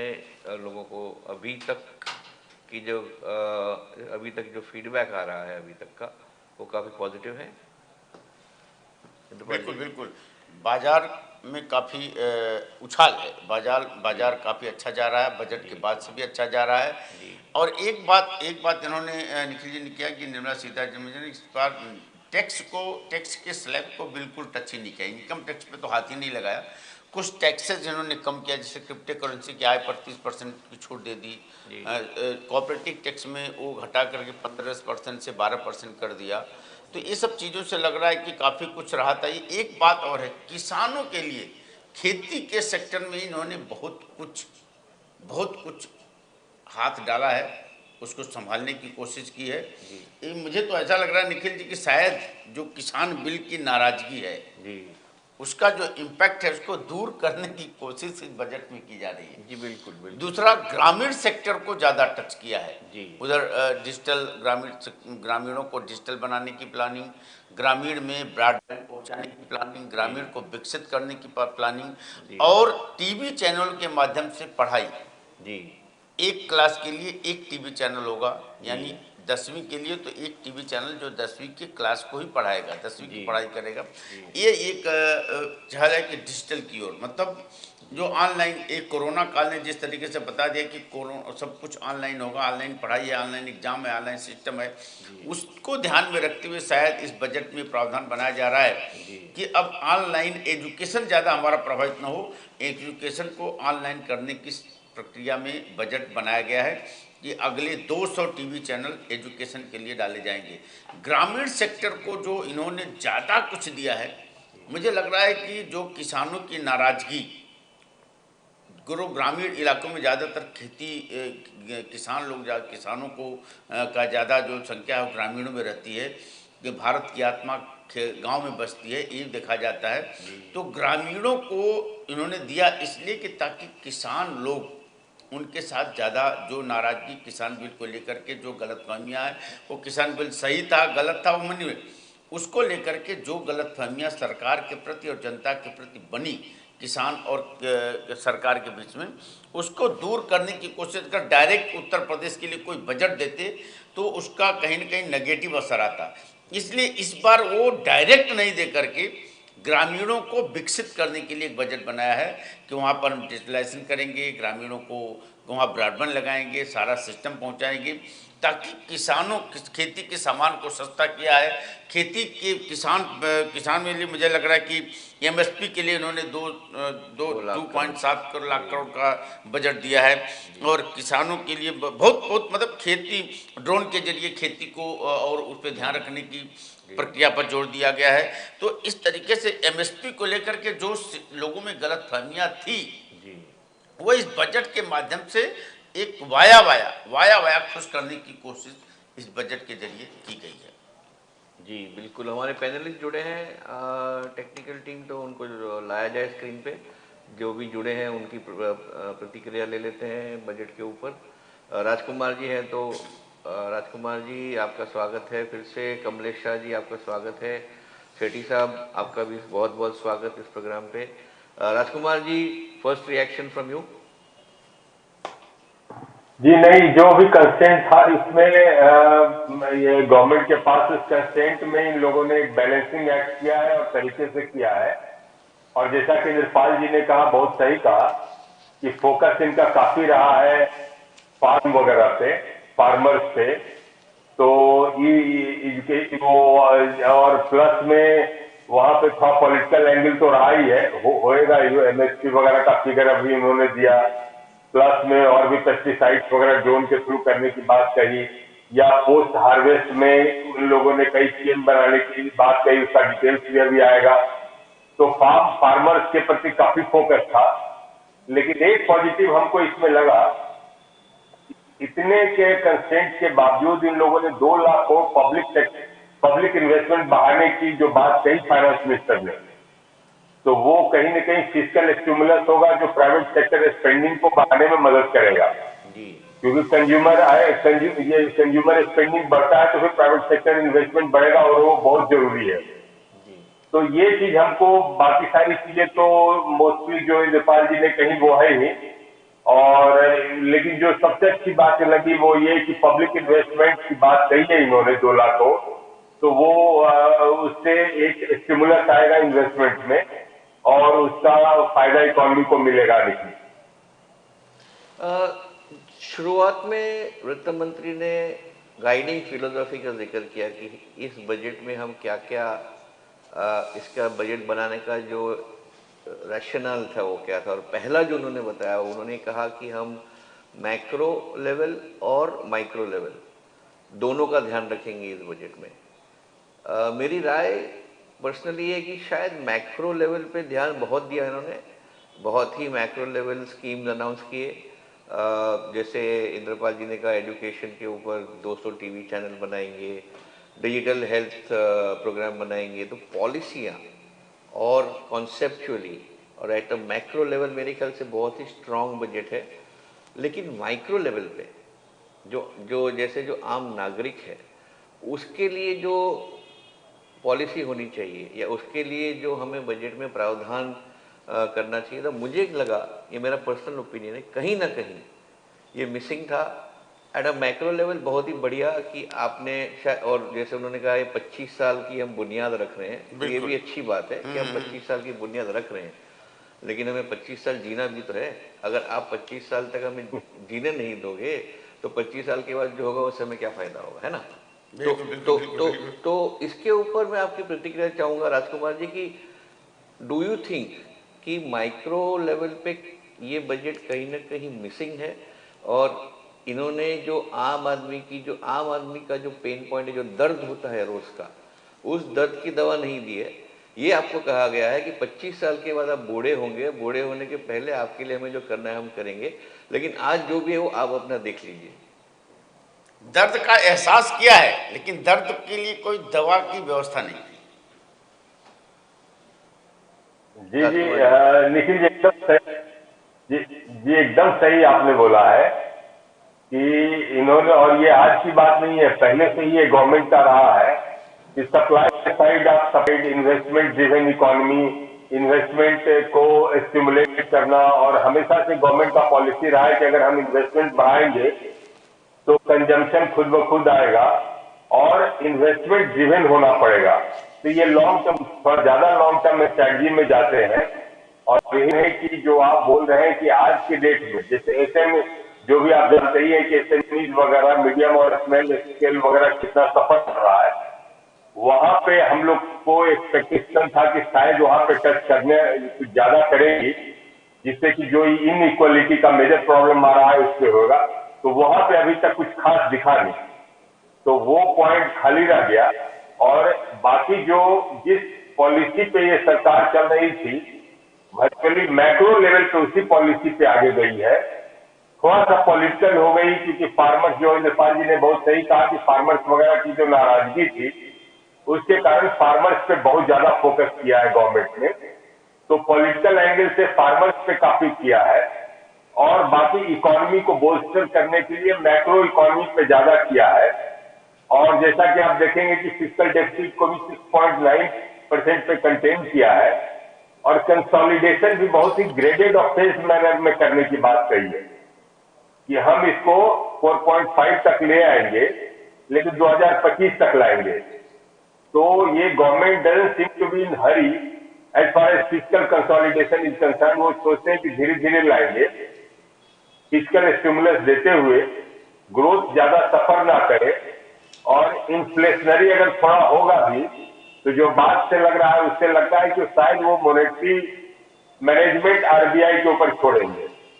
जी। तो ये हमको लगा कि मैक्रो लेवल पे ये काफी अपना वही पॉलिसी को एक्सटेंड कर रहे हैं, और जहां तक पॉलिटिकल एंगल रहा तो पर्टिकुलर सेगमेंट को इन्होंने एड्रेस करने का कोशिश किया है डोमेस्टिक लेवल पे।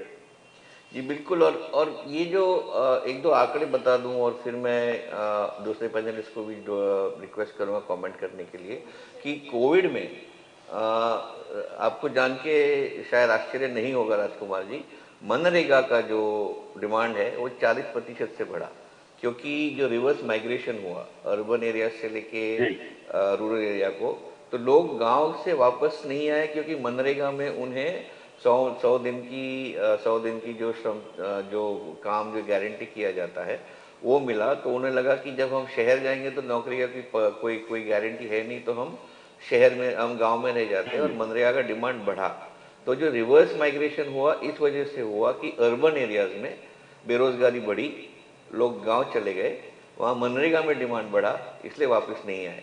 अब आप अगर ये अर्बन रूरल डिवाइड को और एनहेंस करोगे, अगर आप ये कहोगे कि हम ग्रामीण क्षेत्र के लिए ज़्यादा प्लान बनाएंगे, हम हमारे जो शेतकरी है, जो फार्मर्स हैं, हम अगर उनके लिए, किसान जो है, हम उनके लिए ज़्यादा प्लान बनाएंगे, और जो अर्बन एरियाज में है, जो शहरों में जो जवान लोग हैं जिनकी बेरोजगारी बढ़ती जा रही है, अगर उनके ऊपर ध्यान नहीं देंगे, तो मेरे ख्याल से जो अर्बन रूरल डिवाइड जो इंडिया में है वो कम होने के बजाय बढ़ेगा। तो मेरे ख्याल से ये शायद कहीं ना कहीं मैक्रो लेवल पे ठीक है, फ्रॉम अ सेगमेंटल पर्सपेक्टिव, कि ग्रामीण क्षेत्र का भी ध्यान दिया, और करना भी चाहिए। हम ये नहीं कह रहे कि वो गलत है, वो तो बिल्कुल सही है, लेकिन जब कोई भी चीज़ लॉपसाइडेड हो जाती है, कोई भी चीज़ एक तरफा हो जाती है, तो फिर जो जिस चीज़ को आप अनदेखा कर रहे हो, रोग वहीं से वो शुरू होता है और फिर वो जो रोग है वो बढ़ता है और फिर हमारे अर्थव्यवस्था के ऊपर इम्पैक्ट करता है। इंद्रपाल जी, आपकी कोई इसके ऊपर टिप्पणी और फिर हम सेठी साहब से पढ़ेंगे। नहीं, बिल्कुल बिल्कुल सही है कि देखिए ग्रामीणों को इन्होंने संभालने की पूरी कोशिश की है, बल्कि संभालना नहीं बल्कि उधर पूरा ध्यान दिया। एक तरीके से देखा जाए बजट तो ग्रामीणों के लिए ज़्यादातर बजट माना जाएगा, शहरी लोगों के लिए बहुत ही कम, मतलब नाम मात्र के लिए टच किया है। और एक चीज़ और हमारे समझ में नहीं आ रहा निखिल जी और राजकुमार जी, कि कारपोरेट टैक्स को इन्होंने घटाया है। कारपोरेट टैक्स को इन्होंने इस बार घटाया है, सरचार्ज कम किया है, सरचार्ज कम किया है। और तो इससे जो ये असमानता जो है, वो समानता का क्या इसमें कुछ इम्पैक्ट पड़ने वाला है, जो इकोनॉमिकल असमानता? नहीं जी, इंद्रपाल जी, इसमें नहीं, कॉर्पोरेट टैक्स को नहीं घटाया है, वो सरचार्ज में थोड़ा सा किया है जी। तो उससे कोई बहुत ज्यादा मटेरियल डिफरेंस। लेकिन जहां तक कॉर्पोरेट की बात है, आपको पता है पहले ही इन्होंने 30 से 25% कर दिया था और प्लस में मैन्युफैक्चरिंग यूनिट के लिए अलग से PLI स्कीम लाया हुआ है, प्रॉफिट लिंक्ड स्कीम। तो उस साइड तो गवर्नमेंट ने जितना देना था बहुत दिया हुआ है और कॉर्पोरेट बहुत अच्छा कर रहे हैं, मैन्युफैक्चरिंग भी।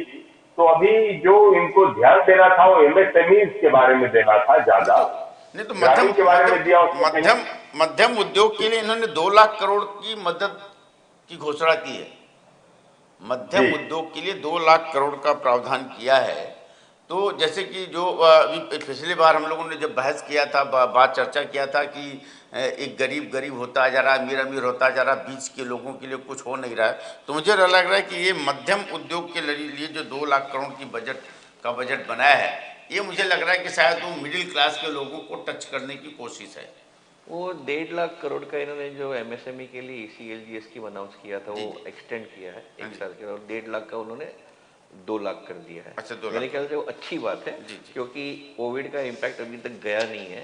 इसीलिए ऐसे बहुत ही छोटे और मीडियम मध्यम व्यवसायी है जिन्हें अभी भी हेल्प चाहिए बैंकों से, और वित्त मंत्री ने अच्छा किया कि इसको, और जो उसकी मेरे ख्याल से दिसंबर 21 या मार्च 22 में ख़त्म हो रहा था वो स्कीम, उन्होंने 1 साल से उसको बढ़ा दिया, और मेरे ख्याल से वो बहुत ही अच्छी बात है और करना भी चाहिए था। लेकिन ये हो गया व्यवसाय के लिए। जो जो जो व्यवसाय में नहीं है, जो आम आदमी है, जो नौकरी करता है, जो उसके लिए इसकी जो पेन पॉइंट्स है, मेरे ख्याल से वो कहीं ना कहीं एड्रेस नहीं हुए हैं। और जो सप्लाई साइड के ऊपर जो फोकस रहा है गवर्नमेंट का, वो और तेज़ हुआ है, और उसमें भी कोई गलत नहीं है, लेकिन डिमांड साइड पे भी थोड़ा सा ध्यान देना जरूरी था मेरे ख्याल से, जो इस बार नहीं हुआ है। ये मेरा मेरी तरफ से ये एक मैं माइनस मार्क दूंगा इस बजट को, कि एक मैक्रो लेवल पे 100 में से 100 मिलेंगे शायद, लेकिन माइक्रो लेवल पे 100 में से 35 भी नहीं शायद मिल पाएंगे। सेठी साहब, आपसे सलाह लेंगे और फिर आपसे आपकी ओपिनियन लेंगे और फिर कमलेश जी के पास जाएंगे। सेठी साहब, इनिशियल कमेंट्स।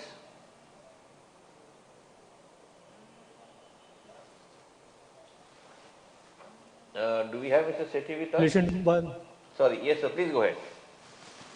बजट का काम घोषणाएं करना होता है, विश्लेषण करना बाद वाले लोगों का काम है, और हम लोग भी इतनी जल्दी विश्लेषण करने बैठे हैं कि हम घोषणाओं का विश्लेषण कर रहे हैं। बिल्कुल सही बोला आपने, बिल्कुल सही बोला। शराब की पुरानी बोतल में नई शराब भरी गई है जी। अभी एयर इंडिया की स्टोरी पुरानी थी, उसको एनकैश किया है। LIC का इशू ला रहे हैं, वो तो सालों से चल रहे हैं। तो उससे जो डिसइन्वेस्टमेंट आना है, उससे हाथ साफ कर लिए उन्होंने। और 2,70,000 करोड़ जो MSP में मिलेगा, वो पहले देखना है कि पिछले साल कितना मिला है जी, उसके लिए विश्लेषण की जरूरत है। जी जी जी जी जी। और इस पे ताली बजाने की जरूरत नहीं है कि कितने घरों में अब नल से पानी जाएगा और कितने लोगों को घर मिलेगा। जिसके पास घर नहीं है, पानी नहीं है, बिजली नहीं है, उसमें और उसके बाद में तुलना ये कि डिजिटाइजेशन का फायदा होगा, उसका सबसे ज्यादा फायदा गवर्नमेंट को होगा कि 5G में उसको हजारों लाखों करोड़ों रुपया मिलेगा। इंटरनेट की जो बात है, डिजिटाइजेशन की जो बात है, इससे सबसे बड़ी बेनिफिशियरी सरकार खुद है जी। उसका उनको सब बेनिफिट मिलने वाला है। तो ठोस योजनाओं का अभाव लग रहा है मुझे। हाईवे की इतने किलोमीटर होगा, रोजगार दिया जाएगा, ट्रेनें चलेंगी, इसमें कौन सी चीज नहीं लग रही है आपको? जी नहीं, इसमें एक इसकी चीज नहीं, तुलना लेकिन जब घोषणा की बात आती है तो एक और घोषणाओं का उसमें जिक्र कर देते हैं कि इन्होंने बोला कि हम वंदे भारत ट्रेन चलाएंगे, 200 वंदे भारत, 400 निखिल जी ने जो पॉइंट की ओर ध्यान दिलाया कि वो जो 1.5 लाख करोड़ को बढ़ा के 2 लाख करोड़ किया है, जी तो पुरानी योजनाओं में थोड़ी थोड़ी बढ़ोतरी करके और पूरा क्रेडिट लेने की कोशिश की है। उसके लिए विश्लेषण करने की जरूरी है। जी जी जी जी। तो बाजार में जो हाउसिंग फाइनेंस, बिल्कुल सही बोला कि पहले क्या हुआ है, इसके आंकड़े आज तो ऑब्वियसली बजट में वो लोग बोलते नहीं है, लेकिन आंकड़े अवेलेबल है। तो पिछले 1.5 लाख करोड़ में से कितना डिसबर्समेंट हुआ, कहाँ गया, कितना यूज हुआ, तो आपने 1.5 लाख का 2 करोड़ तो कर दिया, 2 लाख करोड़ कर दिया, लेकिन 1.5 लाख में से कितना उपयोग हुआ है और किस तरह से हुआ और कितने लोगों को गया है, अगर इसका भी कोई आंकड़े मिले तो हमें पता चले कि ताली मारनी चाहिए या गाली देनी चाहिए। बात बिल्कुल सही है। और 25 साल का जो ब्लूप्रिंट है उसका मतलब है कि 25 साल तो हम रहेंगे ही। बिल्कुल बिल्कुल, उसकी नींव डाल दी हमने, नींव डाल दी। नहीं देखिए, लॉन्ग टर्म लंबा सोचने में कोई हर्जा नहीं, लेकिन ऐसा भी नहीं, किसी एक अर्थशास्त्री ने कहा था Indrapal ji, in the long term everybody is dead, यानी लॉन्ग टर्म में तो सबको मरना है, अगर आप लॉन्ग टर्म के बारे में सोचते कि उन्होंने व्यंग्य में कहा था, लेकिन उसमें आधी सच्चाई है कि भाई 25 साल की आपने 25 साल का नींव तो लगा दिया, लेकिन आज जो मुझे फल चाहिए, आज जो अन्न चाहिए, आज जो दाना चाहिए, उसका नींव लगा था क्या 25 साल पहले? तो जब नहीं लगा था, तो आज जब मुझे आपको अन्न देना है, आज दाना देना है, तो उसके बारे में भी सोचना जरूरी है। तो मेरे ख्याल से ये एक मिसिंग एलिमेंट है। सेठी साहब कोई और कमेंट शुरुआत वाला, और फिर हम स्पेसिफिक इश्यूज पे बात करेंगे, लेकिन और कोई अभी कमेंट हो तो बताइए, और फिर हम कमलेश शाह जी से बात करते हैं। अभी क्रिप्टो का अनुमति दी है कि नहीं दी है ये क्लियर नहीं है, लेकिन उसमें टैक्स लगा दिया है। क्या बहुत सही, हम यही बोलने वाले थे कि क्रिप्टो करेंसी की आय पर 30% छूट कहाँ से आई, समझ में नहीं। नहीं तो मैं आपको एक इंटरेस्टिंग बात बता देता हूँ जेपी साहब, कि आयकर में आपका आय कानूनी है कि गैर कानूनी है का कोई मायने नहीं रखता। आपको अगर आय मिला है, आमदनी हुई है, तो उसके ऊपर आयकर लगेगा। बतौर एक एग्जांपल बता रहा हूँ आपको कि आपने समझो शराब बेचना मना है गुजरात में, हाइपोथेटिकल, और आपने शराब बेची और शराब बेच के आपको मुनाफा हुआ, तो क्या गुजरात सरकार कह सकती है कि नहीं ये तो गैर कानूनी है, आपने कमाया आप अपने पास रखो, मैं कर नहीं लगाऊंगा? कानून ये नहीं कहता है। सुप्रीम कोर्ट की भी जजमेंट है कि अगर किसी गैर कानूनी ट्रांजैक्शन से आपको फायदा हुआ है तो उसके ऊपर कर लगता है। तो income tax does not see the legality of the income, income tax is whether you got income और नॉट। अगर इनकम हुआ है तो जैसे हम ब्राइब देते हैं, इसका एक क्लासिक केस है कि किसी सरकारी नौकर को फिर ये क्या ब्राइब को हिंदी में क्या कहते हैं, ब्राइब देते हैं, रिश्वत मिला था, और वो ये किसी कंपनी के वाउचर में मिला कि हमने 1 लाख रुपया फलाना को दिया रिश्वत में, तो उसने उसके ऊपर टैक्स क्यों नहीं भरा? तो रिश्वत लेना तो गैर कानूनी है, लेकिन इनकम टैक्स एक्ट में ये कहीं नहीं लिखा है कि गैर कानूनी आमदनी पे कर नहीं लगेगा, इसलिए वो एक अलग मुद्दा है। लेकिन क्रिप्टो करेंसी के ऊपर अब 30% प्लस TDS 1% प्लस कैरी, अगर आपको लॉस हुआ है तो वो आपको सेट ऑफ और कोई इनकम में नहीं मिलेगा। तो ये जो काफ़ी मेरे ख्याल से स्ट्रिक्ट लॉ बनाया है, शायद कुछ लोगों के हिसाब से अनरीजनेबल भी हो सकता है कि आपने सेट ऑफ क्यों नहीं अलाउ किया। सेट ऑफ अलाउ करना चाहिए था, क्योंकि अगर मैंने एक शेयर में पैसा कमाया है और क्रिप्टो में पैसा गवाया है तो दोनों के बीच में सेट ऑफ करके मुझे कम टैक्स भरना है। लेकिन कानून अब ये बनेगा कि शेयर के ऊपर आपने भले ही पैसा बनाया हो, प्रॉफिट किया हो, क्रिप्टो में अगर लॉस किया है तो वो आपको सेट ऑफ नहीं मिलेगा, वो आपका लॉस कैपिटल लॉस परमानेंट हो गया। सॉरी, वो इसलिए किया है कि आप वो इसलिए किया है कि आप रुपए में सट्टा कीजिए। अभी जी रुपए की डिजिटल करेंसी चालू कर रहे हैं जी, तो क्रिप्टो में नहीं करिए, रुपए में सट्टा कीजिए, उसमें सेटअप मिलेगा आपको। सेटअप मिलेगा। आप सेकंड गेस कर रहे हो वित्त मंत्री को, और मेरे ख्याल से बिल्कुल सही बोल रहे हो आप। और दूसरा, जो डिफेंस पे 25% खर्चा बढ़ा है जी तो वो सब हमारे एक्सपोर्ट इंपोर्ट करने पड़ेंगे। जो नए हथियार हैं वो विदेशों से आयात होते हैं, तो 25% कितना खर्चा बढ़ जाएगा। उसको पूरा करने के लिए ये एक्सपोर्ट्स को बूस्ट दिया गया है ताकि वो बैलेंस किया जा सके। जी वो बात भी सही, कहीं पर ना कहीं आपको इनकम भी बढ़ाना है। यहाँ विश्लेषण ये होना चाहिए था कि हम इतने देशों के साथ में शांतिपूर्ण बातें करते हैं तो हमारा डिफेंस बजट भी बढ़ता रहता है। यहाँ ये विश्लेषण करने की जरूरत है कि अगर सारा साल अपने दूसरे देशों के साथ में संबंध सुधारने पे समय और पैसा खर्च करते हैं तो हम डिफेंस का बजट क्यों बढ़ाते हैं। जी जी बिल्कुल। नहीं, तो फिर ये वहाँ पे सोचने का मुद्दा है। फिर वहाँ पे वही आएगा ना, जय जवान जय किसान के खिलाफ है। बिल्कुल बिल्कुल, ये भी तो हो जाती है बात। अगर जय किसान हुआ तो जय जवान भी होना जरूरी है। जय जरूरी है ना। एक जगह किसान की जगह धक्का खाए हुए लोग, चोट लगी है। तो इसको जो है इंडस्ट्री को इंसेंटिव कुछ खास नहीं मिला है प्रोडक्टिविटी पे, एक्सपेंशन पे। जो स्कीम थी एमएसएमई की वो भी। निखिल जी क्या लगता है कि कहीं क्रिप्टो करेंसी को कहीं आगे चल के अनुमति देने की ये पहली रूपरेखा तो तैयार नहीं हुई है?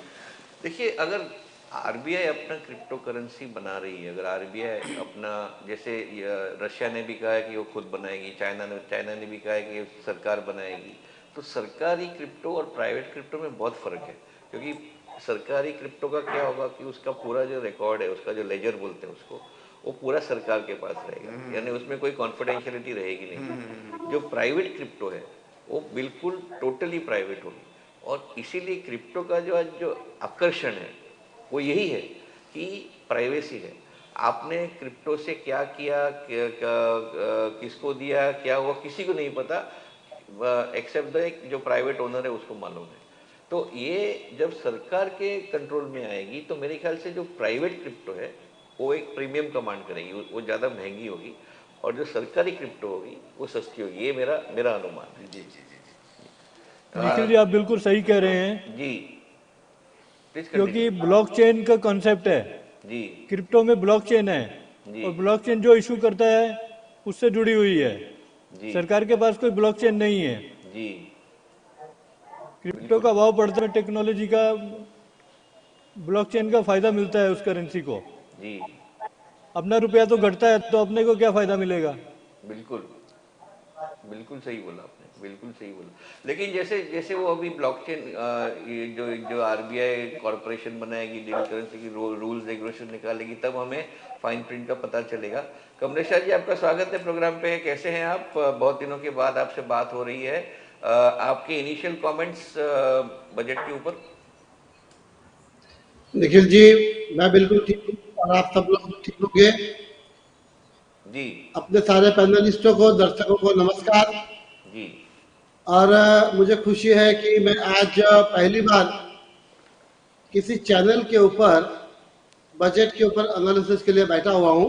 जी प्रोफेशनली कस्टोडियन था तो मैं 20 साल तो अपने ऑफिस में बजट को फॉलो करता था और अपने बजट के पॉइंट्स बना के अपने क्लाइंटों को देता था। जी but practically I am following the budget from last 30 years. Correct. या ओके निखिल जी, शुरुआत के जो कमेंट हमने देखे अपने पैनलिस्टों से, तो मैं बजट के लिए पहले एक बात कहना चाहूंगा कि एज यूजुअल बजट के जो मेन पॉइंट मैंने इस बजट में ऑब्जर्व किया है कि ये बजट ग्रोथ ओरिएंटेड है, डेवलपमेंट ओरिएंटेड है, और बजट को एक राष्ट्र इकोनॉमिकली पॉलिसीज को कैसे आगे लेके जा सके उस दिशा में ये कदम है। तो मैं उसे एक वेरी पॉजिटिव बजट के रूप में देखता हूँ। जी दूसरे जो 2-3 पॉइंट मुझे बोलना था जिसका उल्लेख आपने भी किया, चतुर्वेदी जी ने भी किया, और बाकी दोनों पैनलिस्टों ने भी किया। And let us first agree on this कि वी अग्री ऑन डिसएग्रीमेंट। कुछ पॉइंटों के ऊपर मेरी डिसएग्रीमेंट रहेगी जो आज डिबेट में हुआ है। जी उसका मैं रीजन भी बता देता हूँ। जी जी बोलिए। देखिए बजट तो हर साल आता है, एक रूटीन पॉलिसी जैसे हम देखते हैं बजट आ गया, सरकार ने अपनी रूटीन घोषणाएं कर दी, घोषणा कितनी इम्प्लीमेंट हुई वो देखे। फिर हम बात करते थे, पहले पंचवर्षीय योजना होती थी तो 5 साल की बात होती थी। इस बजट को आने वाले 25 साल की नींव, how the India will be in 100 years of the independent India, उसके ऊपर एक नींव रखी है ना। तो उसको मैं इस तरह से एनालाइज करना चाहूंगा कि बजट को अगर आप देखना चाहे तो दो तरीके से देख सकते हो। एक पॉलिटिकल बजट, क्योंकि सरकारों के पास एक पॉलिटिकल कंपल्सन होता है, चाहे न चाहे तो भी कुछ ऐसी चीजें करनी पड़ती है जो कुछ सेक्शन को उससे बेनिफिट पहुंचे। और पॉलिटिशियंस के साथ एक क्लास होता है ना, वो अब जिसको हम स्टेट्समैन कहते हैं, और हम ये कहते हैं बिजनेस लैंग्वेज में कि politician always looks for the next election, whereas the statesman always looks for the next generation। हाँ, तो अगर 25 साल के बाद की प्लानिंग करते तो मैं उसके ऊपर इस तरह सोचता हूँ कि मैं 25 साल के बाद हूँ कि नहीं वो इम्पोर्टेंट नहीं है। 25 साल के बाद ये देश भी रहेगा, 25 साल के बाद इस देश के 150 करोड़ लोग भी रहेंगे, हमारे आने वाली जनरेशन भी रहेगी। और अगर सरकार किसी इस चीज के ऊपर ध्यान दे रही है, पॉलिसी कर रही है, न्यू बना रही है, तो उसे मैं बिल्कुल वेलकम एंड पॉजिटिव स्टेप मानता हूँ। क्योंकि ये इंडिविजुअल की बात नहीं होती। बजट जब बनता है तो आपके मेरे इंडिविजुअल या आपके और मेरे प्रोफेशन से जुड़े, सेक्टर से जुड़े के लिए नहीं है। ये बजट पूरे देश का बजट है, जिसका आज 130 करोड़ लोगों के उसके ऊपर इम्पैक्ट है। 25 साल के बाद तो मैं नहीं जानता, लेकिन एट द गिवन रेट में कहूँ तो हमारे देश की आबादी शायद 155-160 करोड़ भी हो सकती है। तो इस तरह से मैं देखता हूँ कि यह बजट को लॉन्ग टर्म पर्सपेक्टिव से भी मैं वेलकम करता हूँ, ईयरली पर्सपेक्टिव से भी मैं वेलकम करता हूँ। और दूसरा एक बात निखिल जी मैं कहना चाहूंगा कि किसी भी फाइनेंस मिनिस्टर के लिए, किसी भी गवर्नमेंट के लिए, irrespective of the political party, ये छोड़ दीजिए कि ये कांग्रेस की बजट की या बीजेपी की गवर्नमेंट की बजट है, किसी भी फाइनेंस मिनिस्टर्स के लिए ये पॉसिबल नहीं होता कि इतने बड़े देश के, इतने बड़े आबादी के लोगों को, इतने बड़े जनसंख्या के साथ सेक्टर्स को, सबको वो खुश रखे। It will not be possible for any government, any finance minister to please everyone। तो सोसाइटी के कोई ना कोई कॉर्नर से ये आवाज आनी ही है कि हमको ये नहीं मिला, हमको ये कम मिला, या दूसरे को ये ज्यादा मिला। लेकिन जब आप कह रहे हो इनिशियल, बाई एंड लार्ज जब मैं बजट को रीड करता हूँ तो मुझे ऐसा लगता है कि हाँ कुछ चीजें छुपी हुई है, वो होता तो काफी बेहतर होता। लेकिन अगर उसको रेटिंग के ऊपर देख रहा हूं मैं, I would definitely give a rate of 7.5 to 8%। This is my initial comment। मेरा एक सवाल है, और सभी पैनलिस्ट से, और मार्केट गिर रहा है, 900 पॉइंट ऊपर था, अभी सेंसेक्स 300 पॉइंट ऊपर है, शायद रियलिटी सिंक इन हो रही है। कमलेश जी, माँ भी दूध तभी देती है जब बच्चा रोता है, बच्चा रोता नहीं है तब तक माँ भी दूध नहीं देती। अब किसान ने रोया तो आपने किसान के लिए कुछ बना दिया, आपका ग्रामीण क्षेत्र रोया तो आपने ग्रामीण क्षेत्र को कुछ दे दिया क्योंकि इलेक्शन है। अब आपके जो शहरी लोग हैं रो नहीं रहे, हंस के अपना काम कर रहे हैं, तो आपने उनको दूध नहीं दिया। तो मेरा कहने का मतलब क्या है, आपने बिल्कुल सही कहा कि कोई भी एक बजट सभी को खुश नहीं कर सकती, और उसका काम भी नहीं है सभी को खुश रखना, तो ये तो बिल्कुल होना ही नहीं है। लेकिन अगर एक बैलेंस्ड बजट है तो एक बैलेंस्ड बजट के लिए आपको ये जरूरी है कि एटलीस्ट हर एक section of the economy has to be addressed. अभी आप कभी कभी एक तरफ थोड़ा सा ज़्यादा एफर्ट देते हो, ठीक बात है, क्योंकि वहाँ पे दर्द ज़्यादा है, वहाँ पे ज़रूरत ज़्यादा है, तो आपने वहाँ पे फोकस किया, उसमें कोई गलत नहीं है। लेकिन आपने किसी एक क्षेत्र को पूरे का पूरा अनदेखा कर दिया। ये जो चीज़ है, मेरा जो एक सबसे बड़ा ग्राउज है इस बजट का, वो ये है कि आपने अर्बन लोगों के लिए, सिटीज़ के लिए कुछ भी नहीं किया, और ये एक फेस्टरिंग प्रॉब्लम है। ये ऐसी एक आपके शरीर पे एक जख्म है जो आप इग्नोर कर रहे हो, लेकिन अगर इग्नोर करोगे तो बढ़ते जाएगा और फिर आगे चल के बहुत ही दर्द दे सकता है। मेरी इतनी टिप्पणी है कि ये बैलेंस्ड अगर होना चाहिए था बजट, तो एटलीस्ट नॉन ग्रामीण क्षेत्र के लिए, जो ग्रामीण क्षेत्र नहीं है, जो नॉन किसान है, जो किसान नहीं है, उसके ऊपर भी थोड़ा सा ध्यान देना जरूरी है। मेरे पास बहुत व्हाट्सएप आ रहे हैं कि टैक्स में क्यों कोई चेंजेस नहीं है, क्यों जो आम आदमी है उसके ऊपर जो टैक्स का बर्डन है वो क्यों कम नहीं किया जा रहा है, क्यों वेल्थ टैक्स नहीं आया, क्यों अमीरों के ऊपर ज़्यादा टैक्स नहीं दिया जा रहा है, जब हम जानते हैं कि जो अमीर है वो और अमीर बन रहे हैं, जो गरीब है वो और गरीब बन रहे हैं। फैक्ट है। हम भले ही इसमें अब राजनीतिक कोई भी हम पर्दा डालने की कोशिश करें, ये हकीकत है कि अमीर अमीर बन रहा है और गरीब गरीब बन रहा है। तो अगर ये अगर फैक्ट है तो फिर इसको हम क्यों अनदेखा कर रहे हैं टैक्स स्ट्रक्चर में। मेरे ख्याल से ये एक ही सवाल है, इसके ऊपर आपकी टिप्पणी चाहूँगा, फिर हम फिर से सेकेंड राउंड शुरू करेंगे। कमलेश जी, इसके ऊपर आपकी क्या टिप्पणी? जी निखिल जी, ये पॉइंट आपका वैलिड है और उसमें कोई दो राय नहीं है कि अपने देश में अमीर और अमीर होते जा रहे हैं और गरीब होते जा रहा है।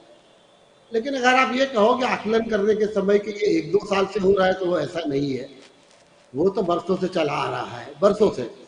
और और आज जो एक प्रश्न ये था ना कि आने वाले 25 साल के बाद की जो न्यू की थी, तो मैं खुद ऐसा मानता हूँ कुछ डेवलपमेंट जो आज हमको दिख रहा है ना हिंदुस्तान में, वो वास्तव में ना 25 साल पहले आ जाने चाहिए थे। जैसे कि हम कई सिटीज में मेट्रो की बात करते हैं, फ्लाईओवर्स की बात करते हैं, पावर सेक्टर की बात करते हैं कि गाँवों के अंदर बिजली पहुंचाना, गाँवों के अंदर गैस पहुंचाना, ये सब चीज 25 साल पहले हो जानी चाहिए थी। और मैं निखिल जी इकोनॉमिक्स का विद्यार्थी होने के नाते एक चीज और कहूंगा, ये स्पेसिफिकली हमारे कंट्री के लिए। 1942 में 1942 में महात्मा गांधी जी ने अपना नवजीवन में जो आर्टिकल लिखा था ना, तो मैं ऐसा सोचता हूँ कि महात्मा गांधी जी एक जिसको कहते हैं ना कि वो मल्टी फैसेट पर्सनालिटी थे। तो not only politics but he had excellent knowledge of the Indian economics also. और तब उन्होंने ये कहा था कि हिंदुस्तान जो है ना वो 5 लाख गांवों में बसा हुआ है और हिंदुस्तान की अगर आपको तरक्की करना है, डेवलप करना है, विकास करना है, तो वो 5 लाख गांव को हमको स्वावलंबी करना पड़ेगा। आज स्वावलंबी word has been replaced by Atmanirbhar Bharat, क्योंकि मैंने और आपने हम सब ने बजट में देखा कि ऑनरेबल फाइनेंस मिनिस्टर ने आत्मनिर्भर से जुड़े हुए अनेक योजनाओं के बारे में बात की है, उसके ऊपर फोकस किया हुआ है। और ये गवर्नमेंट का जो अभी मैं ड्राइव देख रहा हूँ वो इस तरह से है कि जितना हो सके उतना हम अपने इंपोर्टों को कम करें, जो कंपनी इंडिजीनियस बन सकती है उसको बनाना चाहिए। डिफेंस के सेक्टर के बारे में भी आपने भी देखा और मैंने देखा, करीबन 68% जो एक्सपेंडिचर है capex will be for the local companies. तो डिफेंस के अंदर भी अपनी इंपोर्ट कम हो उसके ऊपर फोकस किया गया है। और ये बात से मैं बिल्कुल सहमत हूँ कि सरकार ने इस बार शहरी इलाका जो है, अब ये देखिए निखिल जी, जैसे हम कहते हैं ना कि politics and economics are correlated है और वो बहुत सीधा साधा सिंपल फंडा है। When there is politics, good politics is going on, the economics is bad and the vice versa. तो पॉलिटिकल एंगल तो कहीं ना कहीं आना है। अगर भारत के किसानों, ग्रामीण भारत की हम बात करें, तो मैं ऐसा जानता हूं कि 400 से अधिक लोकसभा की सीटें किसान डोमिनेटेड ग्रामीण क्षेत्र से आती है। तो किसी भी सरकार होगी वो ग्रामीण क्षेत्र के ऊपर, भारत के ऊपर फोकस करेगी, उसमें कोई दो राय नहीं है। हाँ, ये मैं खुद एक पर्सनली एक्सपेक्ट कर रहा था कि सैलरीड क्लास पीपल के साथ हमेशा इनजस्टिस होता रहा है, क्योंकि दुर्भाग्य से ऐसा होता है कि एक सैलरी क्लास ही ऐसा है कि जो ईमानदारी से चुपचाप अपना इनकम टैक्स पे कर देता है, उसके पास चारा ही नहीं है, सैलरी से टैक्स कट होके ही आता है। अगर आप 20% के स्लैब में हो या 30% में हो। इस बार मैं ये एक्सपेक्ट कर रहा था कि स्टैंडर्ड डिडक्शन जो है ना वो 50,000 से बढ़ा के 1 लाख करना चाहिए। दूसरी मेरी सबसे बड़ी चिंता इस बजट के साथ जो है ना, जो मैं डिस्कशन आगे जाए तब करेंगे, लेकिन मैं ये सोच रहा था क्योंकि एक डेटा मैंने पढ़ा था, हिंदुस्तान को हर महीने 10 लाख नई नौकरियों की जरूरत है, यानी सालाना 1,20,00,000 नौकरियां। अब एक कोई स्कीम की जो आत्मनिर्भर स्कीम के अंदर ऐसा बताया गया कि 16 लाख नई नौकरियां सर्जन होगी। सब 16 लाख नौकरियों से कुछ होगा नहीं। हिंदुस्तान की सबसे बड़ी चैलेंज, चुनौती आज भी और आने वाले 2-5 अगले अगर कोई मुझे पूछे ना तो यही कहूंगा, बढ़ती हुई जनाबादी और बढ़ती हुई बेरोजगारी। आपने बिल्कुल सही बोला और मेरे ख्याल से एक प्रपोजल भी है इंद्रपाल जी, बहुत ही इंटरेस्टिंग प्रपोजल, नया नहीं है। मेरे ख्याल से पिछले साल किसी कमेटी ने कहा था कि जैसे मनरेगा है सिर्फ ग्रामीण क्षेत्र में है, उसी तरह मनरेगा अर्बन एरिया में भी होना चाहिए, जहां आप जो बेरोजगार लोग शहर में रहते हैं उनको भी आप एम्प्लॉयमेंट गारंटी करते हैं। क्योंकि जो डिवाइड हो रहा है कि आप ग्रामीण क्षेत्र में मनरेगा को लागू करके करोड़ों रुपया खर्चा करते हैं, लेकिन जो अर्बन एरियाज में है, जो बेरोजगार लोग हैं, उसके ऊपर आप ध्यान नहीं दे रहे। तो थोड़ा सा एक डिफिकल्ट डिसीजन है लेना गवर्नमेंट को। लेकिन जैसे कमलेश जी ने कहा, ये आपका सबसे बड़ा प्रॉब्लम होने वाला है। रोज 10 लाख नौकरी की जरूरत है, न कि 16 लाख की साल में। और जब तक, और ये मेरा कंप्लेन यही है कि ये जो माइक्रो लेवल प्रॉब्लम जो है अनएम्प्लॉयमेंट का, अगर आप सिर्फ मैक्रो लेवल सॉल्यूशन निकालेंगे तो उससे काम नहीं होता है। माइक्रो लेवल पे भी ध्यान देना बहुत ज़रूरी है, खास करके शहरों में। आज शहरों में भी जो आपको अनरेस्ट दिख रहा है, कभी दंगे होते हैं, कभी चोरियां होती है, क्राइम रेट बढ़ता है, ये बढ़ता है सिर्फ और सिर्फ बेरोजगारी की वजह से। और जैसे मैंने शुरुआत में कहा, Absolutely. किसी को भी खैरात नहीं चाहिए, किसी को भी कुछ मुफ्त में नहीं चाहिए। सब कहते हैं हम मेहनत करने को तैयार है, हमें मौका दीजिए। तो ये जो मौका देने की जो बात है, वह मौका नहीं दे रहे हैं। अगर हम मौका देते हैं तो फिर बहुत ही एक अलग कहानी बनती है। कोई टिप्पणी? नहीं, मैं एक बात और कमलेश साहब जी ने अपने 16 लाख मनरेगा का, आंगनवाड़ी का इन्होंने जैसे बताया कि 2 लाख आंगनवाड़ी केंद्र खोले जाएंगे, उसके माध्यम से कुल 60 लाख इन्होंने नौकरियों को देने की योजनाएं बनाई हैं हर तरीके के सिस्टम से। लेकिन वो फैक्ट में होता है क्या? क्योंकि हमारे कुछ जो सर्वे आए, हम लोगों ने जो स्टिंग ऑपरेशन किए, बिहार में किया था, यूपी में किया था और कई ग्रामीण इलाकों में हुए थे, कुछ जर्नलिस्टों ने किया था, उसमें एक पेपर वर्क पे तो चलता है कमलेश जी, रियलिटी में होता नहीं है। क्योंकि पेपर वर्क पे सारी खानी पूर्ति हो जाती है, सारी नौकरी हो जाती है, सारे लोग लगा दिए जाते हैं, पैसे भी बढ़ जाते हैं, सब कुछ हो जाता है, लेकिन योजना मूर्त रूप से वो साकार होती नहीं है। जिसका वजह होता है कि बेरोजगार ही रह जाता है, सरकारी आंकड़ों में वह रोजगार में रहता है, जिसका बहुत ही बुरा इफेक्ट पड़ता है हमारे पूरे सोशल पे, समाज पे। बिल्कुल, और मेरे ख्याल से यही एक जो बड़ा मुद्दा। और अर्बन एरिया में इसलिए लोग नहीं ला रहे कि अर्बन एरिया में ये सब चीज़ नहीं हो पाएगा। होगा तो पेपर वर्क होगा तो सही में रियल में दिखेगा, क्योंकि शहरों में करप्शन बहुत कम दिखता है। मतलब जो सिस्टम का करप्शन, सिस्टम की बात करें, जैसे पहले जब बोला जाता था, चलिए आज कम हुआ होगा, पहले हो जाता था कि 1 रुपया अगर गांव तक जाता है तो 85 रुपया तो गायब हो जाते हैं सिस्टम में, 15 रुपया लाभार्थी तक पहुंचता था। आज वो कम हुआ है ऑनलाइन होने से सारी चीज़ों में, लेकिन पूरा कम हुआ है, पूरा खत्म हुआ ऐसा भी नहीं है, 50% अभी भी है।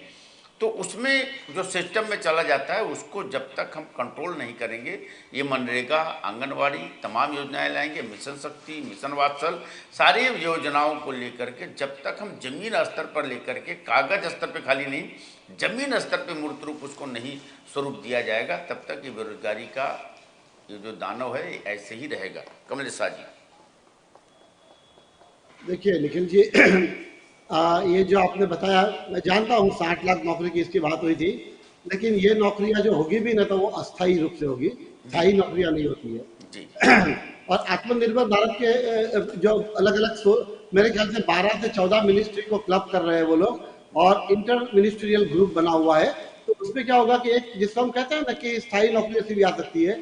लेकिन ये बात जो आपने बताया कि बजट के अंदर जो घोषणाएं हो जाती है और जब उसको ग्राउंड लेवल पे लेके आते हैं, तो ये बिल्कुल सही है कि बहुत सारी योजना आपको दिखती है कि वो वायबल नहीं है, वो फिजिबल नहीं हो रही है, जितना सोच रहे थे उतना उसके ऊपर काम हो नहीं रहा है। लेकिन सरकार अपनी तरफ से एक प्रयास करे। और मैंने एक डिबेट में आपसे एक बार कहा था ना कि हमारे यहाँ जो सरकार का ढांचा है ना, सरकार के अंदर भी एक सरकार है, ये जो ब्यूरोक्रेट्स है वो एक अलग सरकार है। तो सरकार की योजनाओं को किस तरह लागू कर देना, लागू नहीं करना, वो बारीक चीजें आती है। लेकिन निखिल जी, मैं एक चीज के ऊपर आप सबका ध्यान आकर्षित करना चाहूंगा, और मैं मानता हूं कि उसके ऊपर सरकार को गंभीरता से सोचना चाहिए। देखिए, ऐसा है कि हमारे देश में 2 प्रकार के टैक्स की व्यवस्था है, डायरेक्ट और इनडायरेक्ट टैक्स। अब इनडायरेक्ट टैक्स में तो कोई संभावना ही नहीं है सबको भरना है। हालांकि एक युग था, एक समय था कि मैं कहूंगा कि बहुत सारे चीज कैश के ट्रांजेक्शन होते थे, बिल बनते नहीं थे, तो सेल्स टैक्स वगैरह कुछ भरना नहीं होता था, लेकिन वो तो अभी कंट्रोल में आया है। लेकिन डायरेक्ट टैक्स की अगर हम बात करें और इन स्पेसिफिक अगर इनकम टैक्स की बात करते हैं, तो आज हमारे देश 130 करोड़ की आबादी है, तो मुश्किल से 6% लोग तो इनकम टैक्स के रिटर्न फाइल करते हैं, और वास्तव में जो टैक्स पे करते हैं ना, उसकी संख्या तो 2% से भी कम है। तो हमारी कुछ व्यवस्थाएं इस तरह से बननी चाहिए कि इतने बड़े देश के अंदर टैक्स के नेट के अंदर लोगों का सहभाग, भागीदारी बढ़नी चाहिए। ऐसा नहीं होना चाहिए कि समाज के 5 और 6% लोग ही अपने देश के निर्माण के लिए टैक्स के माध्यम से पैसे भरे और बाकी के जो 80-90% लोग हैं उनका योगदान न हो, सरकार को इस स्थिति पर ध्यान देना होगा कि टैक्स का व्याप बढ़े। और दूसरी एक बात मैं ये हमेशा मानता हूं कि सैलरी क्लास जो है, सैलरी क्लास के ऊपर हमेशा से जितने उनको बेनिफिट मिलने चाहिए वो सरकार दे। एक मैं आपको निखिल जी, आपने अर्बन एरिया की बात की, मैं आपको अर्बन एरिया का एग्जांपल दे देता हूं। आज एक 30,000 या 40,000 रुपया महीने कमाने वाला आदमी होगा सैलरी में, और वो समझ लो कि साल का 4.5 लाख रुपया कमा लेता है, तो उसका तो टैक्स कट जाता है। लेकिन मैं मुंबई में और शहरों में ऐसे कई अनऑर्गेनाइज सेक्टर के लोग बताऊं, जिसपे छोटे छोटे कुमचे वाले बताइए, आप उसको स्ट्रीट फूड वाले बताइए, ऑटो रिक्शा वाले बताइए, टैक्सीज वाले बताइए, रोड साइड वेंडर्स बता दीजिए कि जिन लोगों की आज भी दिन की आमदनी 1,000 से 1,500 रुपया है। अब वो सेक्टर जो है, तो वो लोग भी साल का 4 लाख के ऊपर कमा लेते हैं, लेकिन उनका टैक्स के अंदर योगदान नहीं होता है। तो सरकारों को इसके ऊपर सोचना चाहिए कि टैक्स की नेट के अंदर कैसे मैक्सिमम लोगों को लाया जाए। ठीक है, सरकार देखिए, जैसे मैंने कहा ना कि 100% लोगों का खुद नहीं कर सकते हैं, वैसे करप्शन का लेवल शायद कम हो सकता है, लेकिन मैं मानता हूं कि ये बिल्कुल बंद हो जाएगा कि दुनिया में किसी भी देश के लिए मुमकिन नहीं है। जी, बिल्कुल बिल्कुल सही बोला आपने। टैक्स नेट बढ़ाना बहुत ज़रूरी है। हमारा टैक्स पेइंग जो पॉपुलेशन है बहुत ही छोटा है और इसका इम्पैक्ट सीधे आता है सैलरी क्लास पे। आपने बिल्कुल सही बोला। सेकंड, मेरे ख्याल से अब जो एक और मुद्दा जो खड़ा होता है, अब काफ़ी अलग अलग मुद्दे हैं इस बजट में, लेकिन एक छोटा सा एक जो चीज़ बोला उन्होंने, लेकिन जिसका इम्पैक्ट ऑटोमोबाइल इंडस्ट्री पे बहुत पड़ सकता है। तो इन्होंने बैटरी स्वैपिंग पॉलिसी की बात करी कि हम बैटरी स्वैपिंग पॉलिसी बनाएंगे, और इन्होंने वित्त मंत्री ने एक कमेंट बोला जो मुझे थोड़ा सा समझ में नहीं आया कि जगह के अभाव से, क्योंकि हम चार्जिंग स्टेशन नहीं लगा पाएंगे, इसीलिए हम बैटरी स्वैपिंग पॉलिसी बना रहे हैं। इंद्रपाल जी, इसका मतलब ये हुआ, और मैं ये थोड़ा सा एक बहुत ही गंभीर मुद्दा है, क्योंकि अगर हम इलेक्ट्रिक व्हीकल की तरफ जा रहे हैं और अगर इंफ्रास्ट्रक्चर का ही प्रॉब्लम है, तो फिर वो सक्सेस कैसे होगा। तो इनका कहने का तात्पर्य जो मुझे समझ में आया वो ये है कि हमारे पास जगह की अभाव है, इसलिए हम इलेक्ट्रिक चार्जिंग स्टेशन नहीं लगा सकते, या कम लगा सकते हैं, जितना चाहिए उतना नहीं लगा सकते, इसलिए हम बैटरी स्वैपिंग पॉलिसी बनाएंगे।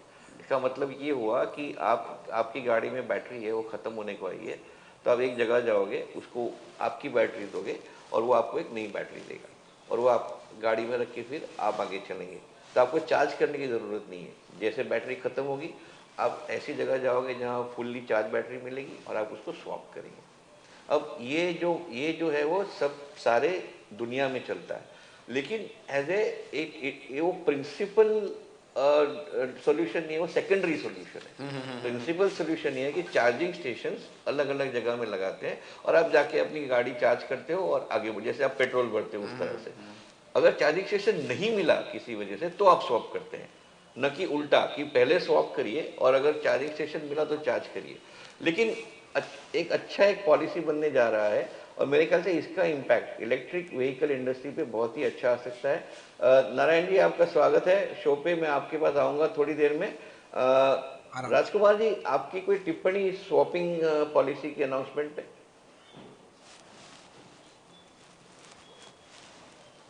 राजकुमार जी की आवाज़। हेलो। हाँ जी, बोलिए। हाँ बोलिए जी ना, इसमें ऑप्शन, हेलो, आवाज आ रही है सर? जी जी बिल्कुल।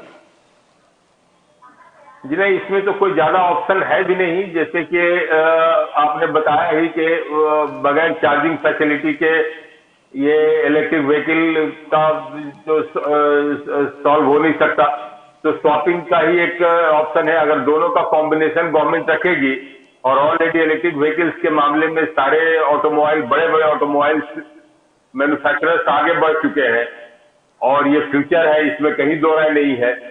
तो एक कॉम्बिनेशन ऑफ द टू ही मेरा मानना है चलेगा। चार्जिंग स्टेशंस भी रहेंगे और सर्टेन स्वैपिंग स्टेशंस भी रहेंगे जी, और दूसरा ऑप्शन इसमें ज्यादा दिखता नहीं है। जी, सेठी साहब, आपकी कमेंट्स। मैं ये कहना चाहूँगा कि सरकार ने जो बात कही है स्वैपिंग की, वो गवर्नमेंट का जो ट्रांसपोर्ट है उसके रेफरेंस में कही है।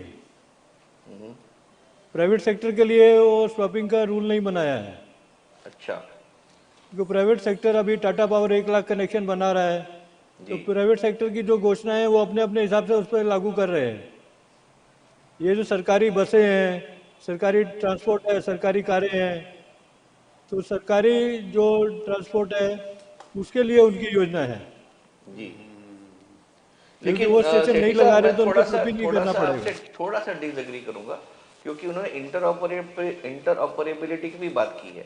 यानी जो बैटरी टाटा के गाड़ी में यूज होती है वो टोयोटा में भी होगी, जो टोयोटा में यूज होती है वो महिंद्रा में भी होगी। इंटरऑपरेबिलिटी जब तक नहीं आएगा तब तक ये जो इंडस्ट्री है वो आगे नहीं बढ़ पाएगी। क्योंकि अगर जैसे इंद्र भाई आपको याद होगा, बहुत पहले अगर आप नोकिया का फोन लेते जी, हर मोबाइल का चार्जर अलग अलग रहता था। हर एक मोबाइल का चार्जर अलग रहता था। तो हर एक जगह आपको, अगर आपके 3 मोबाइल है तो आप 3 चार्जर लेके दौड़ते थे। फिर एक यूनिफॉर्मिटी आ गई कि ये एक चार्जर है जो सारे एंड्रॉयड फोन पे लगेंगे, और ये एप्पल का जो फोन है उस, या जो दूसरा एक उस पे एक लगेगा। तो वो आपका जीना आसान हो गया, मोबाइल की बिक्री बढ़ गई और थोड़ा पुश आया। तो इंटरऑपरेबिलिटी तो आना ही आना है, और ये इलेक्ट्रिक व्हीकल में भी आएगा।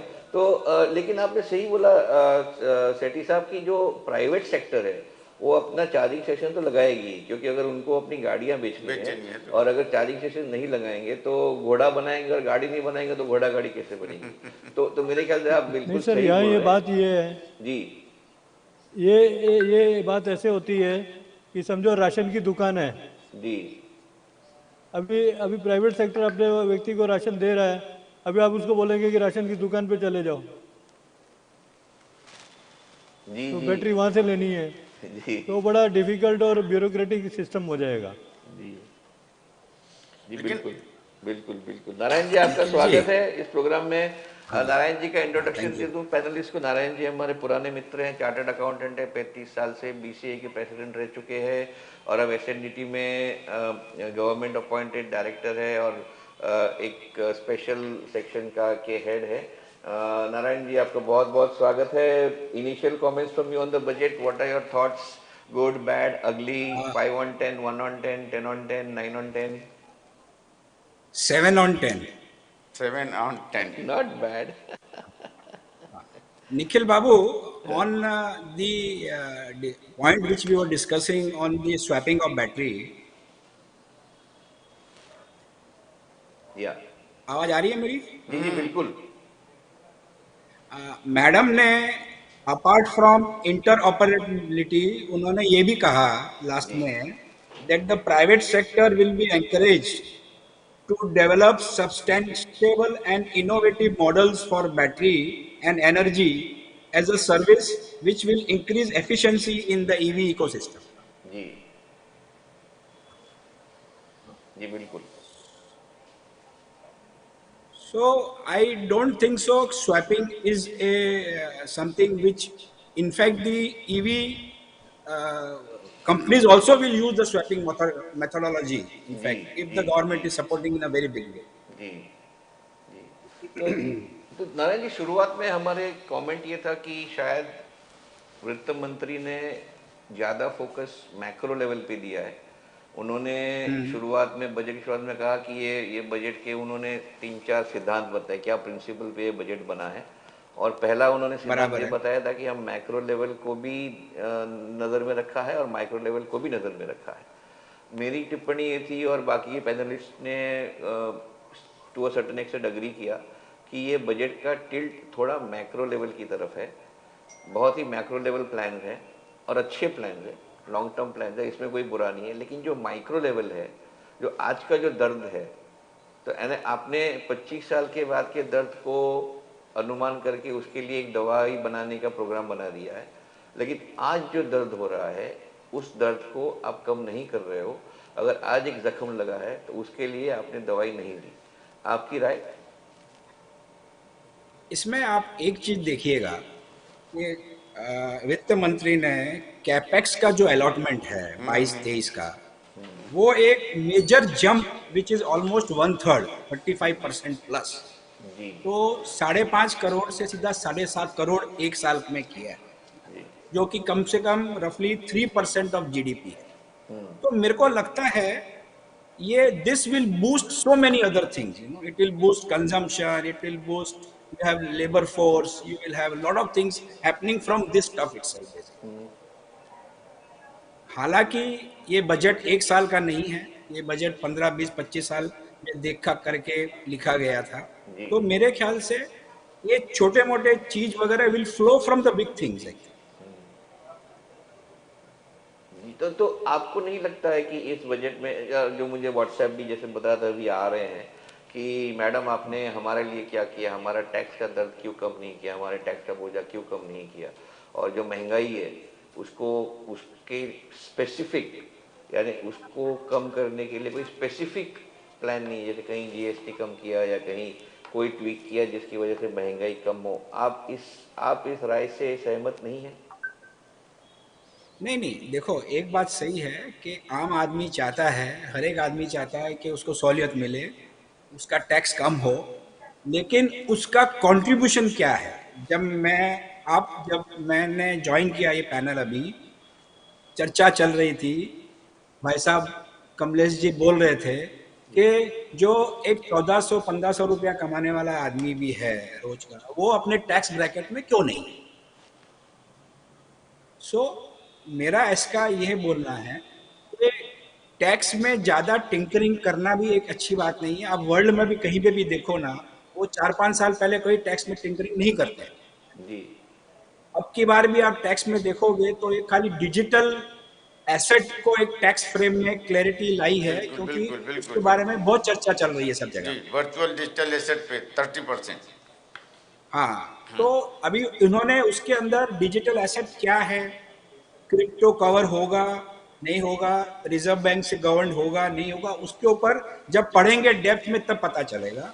लेकिन उन्होंने 3 चीज बहुत क्लियरली बोली है कि ये एसेट अगर आप बेचोगे तो आपको 30% टैक्स देना है, आपको खाली इसका कॉस्ट ही बाद मिलेगा। बिल्कुल। प्लस एक चीज निखिल बाबू ये भी आपको समझनी है, वो बोलते हैं कि कोई भी सेट ऑफ लॉस नहीं मिलेगा मेरा। जी अभी समझो कि मैंने कुछ शेयर बेचे, उसमें लॉस किया, क्रिप्टो में, सॉरी अपना डिजिटल एसेट में मैंने गेन किया, वो सेट ऑफ नहीं मिलेगा। जी। लेकिन मैंने एक डिजिटल एसेट में ही एक में लॉस किया और एक में प्रॉफिट किया, तो उसका तो सेट ऑफ मिलेगा ना मेरे को। तो वो क्लैरिटी है या नहीं? वो क्लैरिटी नहीं है अभी तक पढ़ने में आई, जितना भी जो भी हाँ। सोशल मीडिया पे है ना कमेंट, जब तक।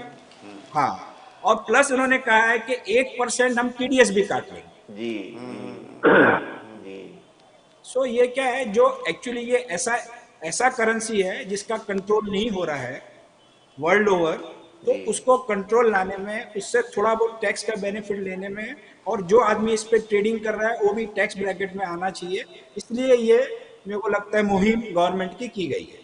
मेरे ख्याल से बहुत ही इंटरेस्टिंग आपने सवाल खड़ा किया है कि अगर मैं बिटकॉइन बेच के प्रॉफिट करता हूँ और एथेरियम बेच के लॉस करता हूँ, तो क्या हाँ बिटकॉइन का प्रॉफिट एथेरियम के सामने एडजस्ट होगा, या बिटकॉइन को एक एसेट क्लास मानेंगे, बोलेंगे उसके ऊपर आप टैक्स भरिए, और जो एथेरियम का लॉस है करेक्ट। उसके ऊपर हम आपको सेट ऑफ नहीं करने देंगे?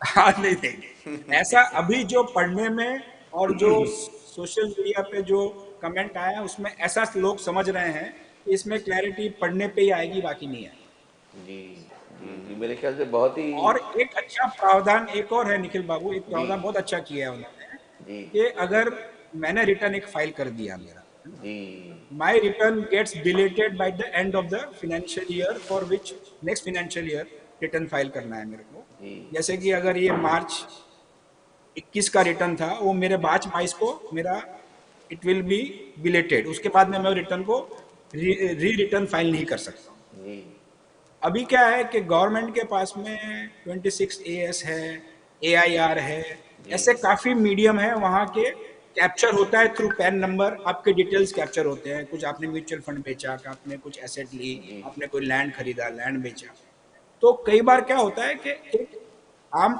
आम एसएससी उससे कुछ ना कुछ छोटा मोटा भी मिस हो जाता है।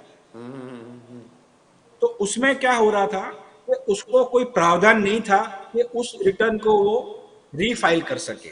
जी। इसमें 2 अभी साल गवर्नमेंट ने क्या कहा है कि 2 साल तक आपके एंड ऑफ असेसमेंट ईयर से जी। आप उसके ऊपर कोई भी इनकम आपका एस्केप हुआ है आपके हिसाब से, जो आपको उस डेटा से मालूम पड़ा है, जी। तो आप उसके ऊपर टैक्स देके वॉलंटरी कंप्लायंस कर दीजिए, हम आपको छोड़ देंगे। जी।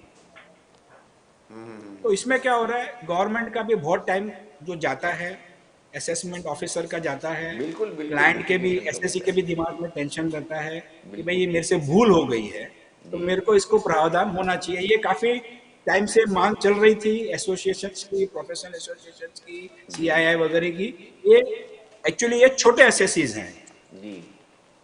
हाँ, जी। तो ये एक अच्छा प्रावधान आया है, which I think will help lot of litigation, small litigation to get over, and it will help the government also to make that extra money which was due to them earlier.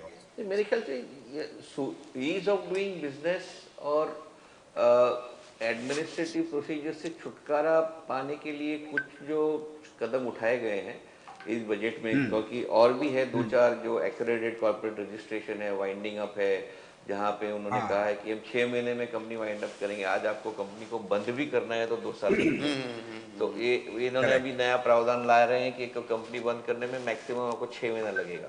तो correct. ये सारे जो अलग अलग उन्होंने प्रावधान लाए, मेरे ख्याल लैंड रिकॉर्ड को डिजिटाइज कर रहे हैं। आज जो उन्होंने पूरा अभी एक प्लान ड्रोन बनाया, ड्रोन ड्रोन यूज कर रहे हैं। ड्रोन यूज कर रहे हैं, वो पूरा लैंड रिकॉर्ड को डिजिटाइज कर रहे हैं। मेरे ख्याल से ये सारे जो स्टेप्स है वो तो मेरे आज नहीं सालों पहले लेने चाहिए थे, लेकिन देर आया दुरुस्त है। और मेरे ख्याल से इन्होंने ये जो सारे एक जो डाला हुआ है बजट में, इसके लिए तो हम उनको, मेरे ख्याल से ये साइड वाला जो बजट है, ये बजट का जो ये साइड है वो तो बहुत अच्छा है ही। और जैसे आपने सही करेक्ट, बताया करेक्ट, कि डिस्प्यूट्स कम हो जाएंगे, लिटिगेशन कम हो जाएगा, जो जो प्रेशर है डिपार्टमेंट के ऊपर कि लिटिगेशन को सॉर्ट आउट करे वो कम हो जाएगा, और पैसा भी आएगा। क्योंकि आप जब रिटर्न रीफाइल करते हैं तो आपको टैक्स भरना पड़ता है, तो वो आप टैक्स बराबर भरेंगे, है। थोड़ी सी पेनल्टी भरेंगे, थोड़ा सा ब्याज भरेंगे, तो गवर्नमेंट के पास पैसा भी आएगा और लिटिगेशन भी कम होगा। मेरे ख्याल से विन विन सिचुएशन है, वेरी प्रैक्टिकल करेक्ट, हाँ, amendment and full marks to the FM for that. जी। Correct. And one more point on the tax front I would like to bring जी। आउट, ये जी। समझना है जी। कि अगर आपके यहाँ कोई इनकम टैक्स की रेड होती है जी। हाँ। और आपके यहाँ कोई टैक्स इवेजन की इनकम पाई जाती है जो आप डिक्लेयर करते हो, जी। तो आपके बुक्स में पहले कोई कैरी फॉरवर्ड लॉस होते थे ना बिजनेस के, वो as per law set of हो जाते थे, बट लॉ क्लियर नहीं था उसके ऊपर। जी। तो that would go again into litigation. Hmm. तो अभी उन्होंने प्रपोज किया है, दरअसल मैडम ने स्पीच में बोला है कि अगर अनडिस्क्लोज इनकम पाई गई है तो कैरीड फॉरवर्ड लॉसेस का कोई सेट ऑफ नहीं मिलेगा, नहीं मिलेगा। अच्छा, क्योंकि पहले ही आप डिफॉल्ट हो।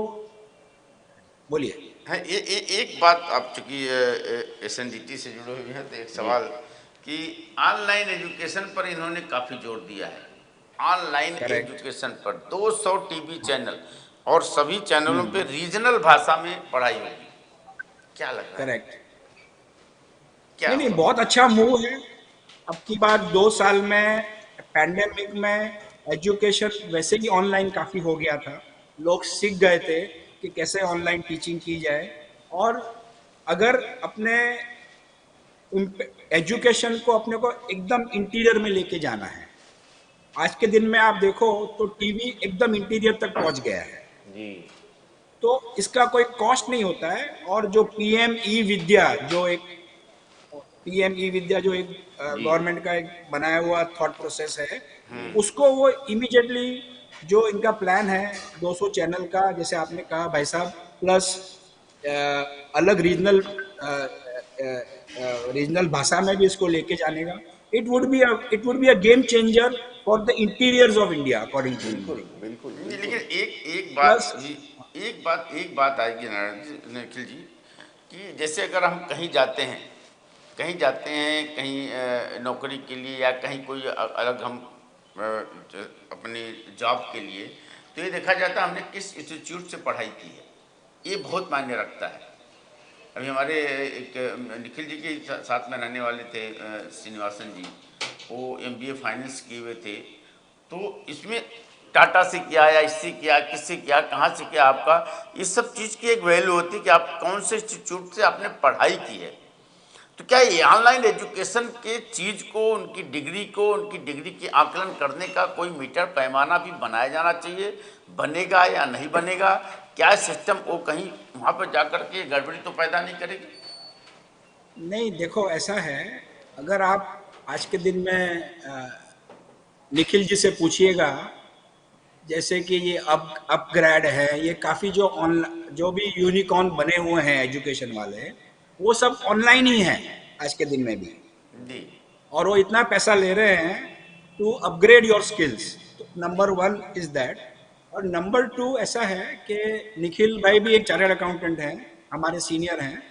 हम आज के दिन में हम कोई इंटरव्यू लेते हैं आज के दिन में, तो हम बच्चे से पहले पूछते हैं कि तुम कौन से फॉर्म से, तुमने जो 3 साल का ट्रेनिंग होता है आपने कहाँ किया है। जी। उसका मेरे वेटेज के अंदर खाली 15% वेटेज है।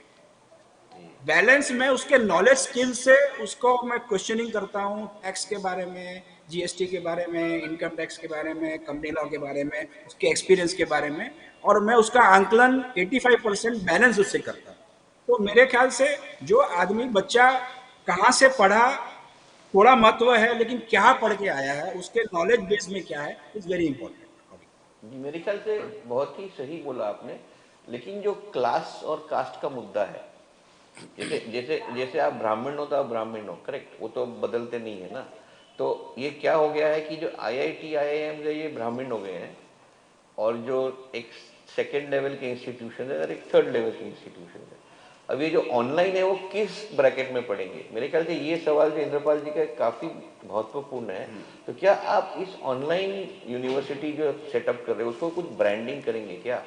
अब जैसे जैसे अगर वो एक ये माना जाएगा सरकारी है, क्या पढ़ाते हैं पता नहीं, बच्चे को कैसे सर्टिफिकेट मिलता है पता नहीं, तो हम तो पहले बात ही नहीं करेंगे इससे। तो ये नहीं होना चाहिए, क्योंकि education is not for the sake of education, education is for the sake of job. जी। आप पढ़ाई करते किस लिए हो? ज्ञान के लिए नहीं करते। हाँ, और ज्ञान का इस्तेमाल करते। बिल्कुल। जैसे देखिए, हम आप जाइए, देखिए बीएमसी के स्कूलों में, ये कॉन्वेंट स्कूलों में 10वीं आपने कहाँ किया, 10वीं आपसे कहाँ किया, आने के बाद हमारा देखने का नज़रिया बदल जाता है नारायण जी। तो ये जो ऑनलाइन आपने घर पे कौन से कैसे किया, कैसे कहाँ से पढ़ा, कहाँ से पढ़ा, पढ़ाई किया, कैसे किया, सारी चीज़, तो उनको ठीक है, नॉलेज इंपॉर्टेंट होता है। आपने बोला हम सवाल देखते हैं, सवाल इंटरव्यू करते हैं, उनके नॉलेज को देखते हैं, तब परखते हैं, 85% उस पर डिपेंड करते हैं। लेकिन हमारे देखने के नज़रियों को बदलने के लिए क्या गवर्नमेंट कोई ऐसा इंटरव्यू प्रावधान करेगी कि भाई चलो ठीक है, ऑनलाइन 12वीं तक कर लिया, इसके बाद एक मास्टर एग्जामिनेशन नेशनल स्तर का होना चाहिए, वो जिन लोगों ने पार कर दिया वो हमारे राष्ट्रीय दर्जे में 12वीं उत्तीर्ण एक टाइप का इंसान कहा जाए, माना जाए।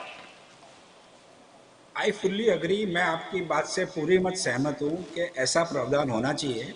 लेकिन मेरे को ऐसा लग रहा है ये 200 चैनल अभी खाली गवर्नमेंट अपना पीएम ई विद्या से माध्यम से उसको आगे बढ़ाएगी, इसी के अंदर आपको प्राइवेट प्लेयर्स दिखेंगे आपको 2-3-4 साल तक। जी जी जी, मेरे ख्याल से वो पीपीपी मॉडल में गवर्नमेंट खाली ये पहल कर रही है। जैसे ये पहल होगी ना, वैसे आपको देखोगे जितने भी ये आज के दिन में भी जो प्लेटफॉर्म चल रहे हैं, जो यूनिकॉर्न्स हैं, तो ये सब के सब बायजूस है या आपके अपग्रेड है, जो भी है, ये सब के सब आप इसी माध्यम में आएंगे, क्योंकि यहाँ रीच बहुत ज्यादा है। जी जी। और मेरे ख्याल से जुड़ा हुआ एक उन्होंने अनाउंसमेंट ये भी किया कि optical fibres will be laid in all the villages by 2025। तो जो कनेक्टिविटी का जो आज इशू है, अगर 2000, और ये अंडर पीपीपी होगा, यानी प्राइवेट पार्टीज, प्राइवेट कंपनीज के साथ टेंडर करके ये लोग करने की कोशिश करेंगे। तो मेरे ख्याल से ये भी एक अच्छा मूव है। काफ़ी most of India is connected, but काफ़ी एक बड़ा हिस्सा है जो कनेक्टेड नहीं है, जहाँ कनेक्टिविटी के इशूज बहुत आते हैं।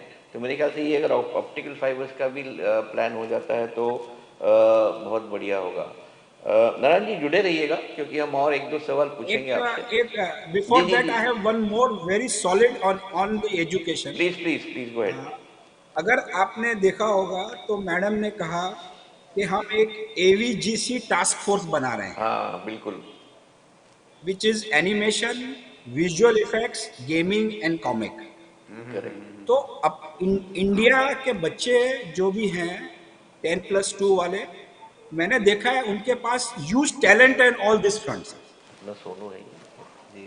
तो उनको एक ये बहुत अच्छा नजरिया, अगर इसी करंट ईयर में टास्क फोर्स अगर रोल आउट करके पूरा प्लान बता देवे कि क्या करना चाह रहे हैं, कौन से सेक्टर में है, प्राइवेट सेक्टर को अलाउ करेंगे, कैसे करेंगे, क्या सपोर्ट मिलेगा, it would B a good good impetus. और ये जो खास बिल्कुल। करके ग्रामीण बच्चों के लिए भी ये बहुत बड़ा सीखने लायक का एक बहुत बड़ा मुद्दा हो जाएगा मैं सर। आपको एक अंदर अंदर की बात बताता हूँ मेट्रो मुंबई की, कि हमारा जो पूरा टेक्निकल टीम है उसका जो हेड है वो हाँ, 19 साल का है। अरे वाह, वेरी गुड सर, और ये इंद्रपाल जी के इकलौते पुत्र हैं, अभिनंदन। बहुत और बढ़िया सर, बहुत मैंने बढ़िया। उनसे इंटरेक्ट, ये जो आप देख रहे हो पूरा स्क्रीन का लेआउट वगैरह, जो साउंड, ये सारा उनका क्रिएशन है। और ये हाँ हाँ प्रतीक है भारत के हाँ, युवा पीढ़ी का, कि जो करेक्ट 17 सर। 18 19 साल में जो ये लोग पिकअप करते हैं, इसको डेवलप करना बहुत जरूरी है। और इसीलिए जो आपने मुद्दा उठाया एवीजीसी का, और एक क्या है जो आप देख रहे हो, एवीजीसी ही है। ये हाँ, एनिमेशन और है, क्या है। विजुअल ग्राफिक्स है, ये यस, तो गेमिंग है, इसमें कॉमिक्स है। तो ये जो करेक्ट। हमारी युवा पीढ़ी में जो जो क्षमता है, उस क्षमता को हमें एम्पावर करना है, उसको हार्नेस करना है और उसको आगे बढ़ाना है। मेरे ख्याल से बहुत ही अच्छा मुद्दा उठाया आपने। यही एक समय होता है, जी यही एक समय होता है जबकि एनर्जी फुल फ्लैश तरीके से बिल्कुल। कहीं मूव करने की ताकत रखती है, और उनको हम सही दिशा दे दें तो वो ताकत बड़ी अच्छी बन के उभर जाती है, जी और गलत दिशा पकड़ ली तो बहुत नेगेटिव बन के उभर आती है। नारायण जी, अगर वक्त हो तो जुड़े रहिएगा, एक नहीं, आधा और कुछ सवाल। नारायण जी कुछ बोलना चाहते हैं। जी बोलिए। मैं ऐसा बोल रहा था, एक 19 साल के चतुर्वेदी जी, दीनानाथ चतुर्वेदी, बंबई आए थे मथुरा से जी जी जी जी। आज से 70 साल पहले। जी he is the auditor of Reliance, just for your information. जानता हूँ। मैं उनके उनके सुपुत्र को जानता हूँ। मैं डीएन सर को तो कभी मिला नहीं, लेकिन उनके मैं सुपुत्र से मैं मिल मिला हूं, मैं उनके संग में 3 साल काम किया है, बहुत बढ़िया आदमी है, नथिंग टू बीट हिम। जी जी अभी भी बिल्कुल। अपने आप को पंडा ही बोलते हैं कि मैं तो पंडा ही हूँ सर। तो हमारे इंद्रपाल जी भी खुद को पंडित बोलते हैं। तो अच्छी बात हुई। नारायण जी जुड़े रहिएगा, क्योंकि एक आध सवाल और पूछूंगा आपसे। कमलेश जरूर जी जरूर। आपकी तरफ आए नहीं है हम कुछ समय से, और प्रिया जी, पहले मैं प्रिया जी से बात करूंगा। प्रिया जी, दो सवाल पूछूंगा आपसे link to the same issue. एक तो ये है कि इन्होंने अनाउंस किया कि आरबीआई अपना डिजिटल करेंसी खुद बनाएगी, डिजिटल रूपी। Actually she use the word digital रूपी, आई डोंट नो क्यों क्यों वो टर्म यूज किया। और दूसरा, जो डिजिटल करेंसी के ऊपर अब 30% आयकर लगने वाला है, और टीडीएस भी, और आपने प्रावधान सुने होंगे कि 30% टैक्स लगेगा, carry forward mean loss set of allow नहीं होगा, टीडीएस होगा 1%। तो आपकी राय में ये from international national perspective, what is your opinion? Priya ji की आवाज। आ रही है आवाज? जी बिल्कुल, आगे आवाज है? बढ़िए जी जी। जी। सर जी, जो 30% वो लगा रहे हैं वो बहुत सही है, क्योंकि वो क्या कर रहे हैं, उन्होंने क्रिप्टो वर्ड यूज नहीं किया। जी उन्होंने ये नहीं कहा कि हम क्रिप्टो पे लगा रहे हैं, but it is a way to say कि डिजिटल एसेट पे लगेगा। जी और ये इसको बैन नहीं करना चाह रहे हैं, बल्कि रेगुलराइज करना चाह रहे हैं। तो ये एक मूव है उसकी तरफ कि वी विल जी be living 30% on digital asset.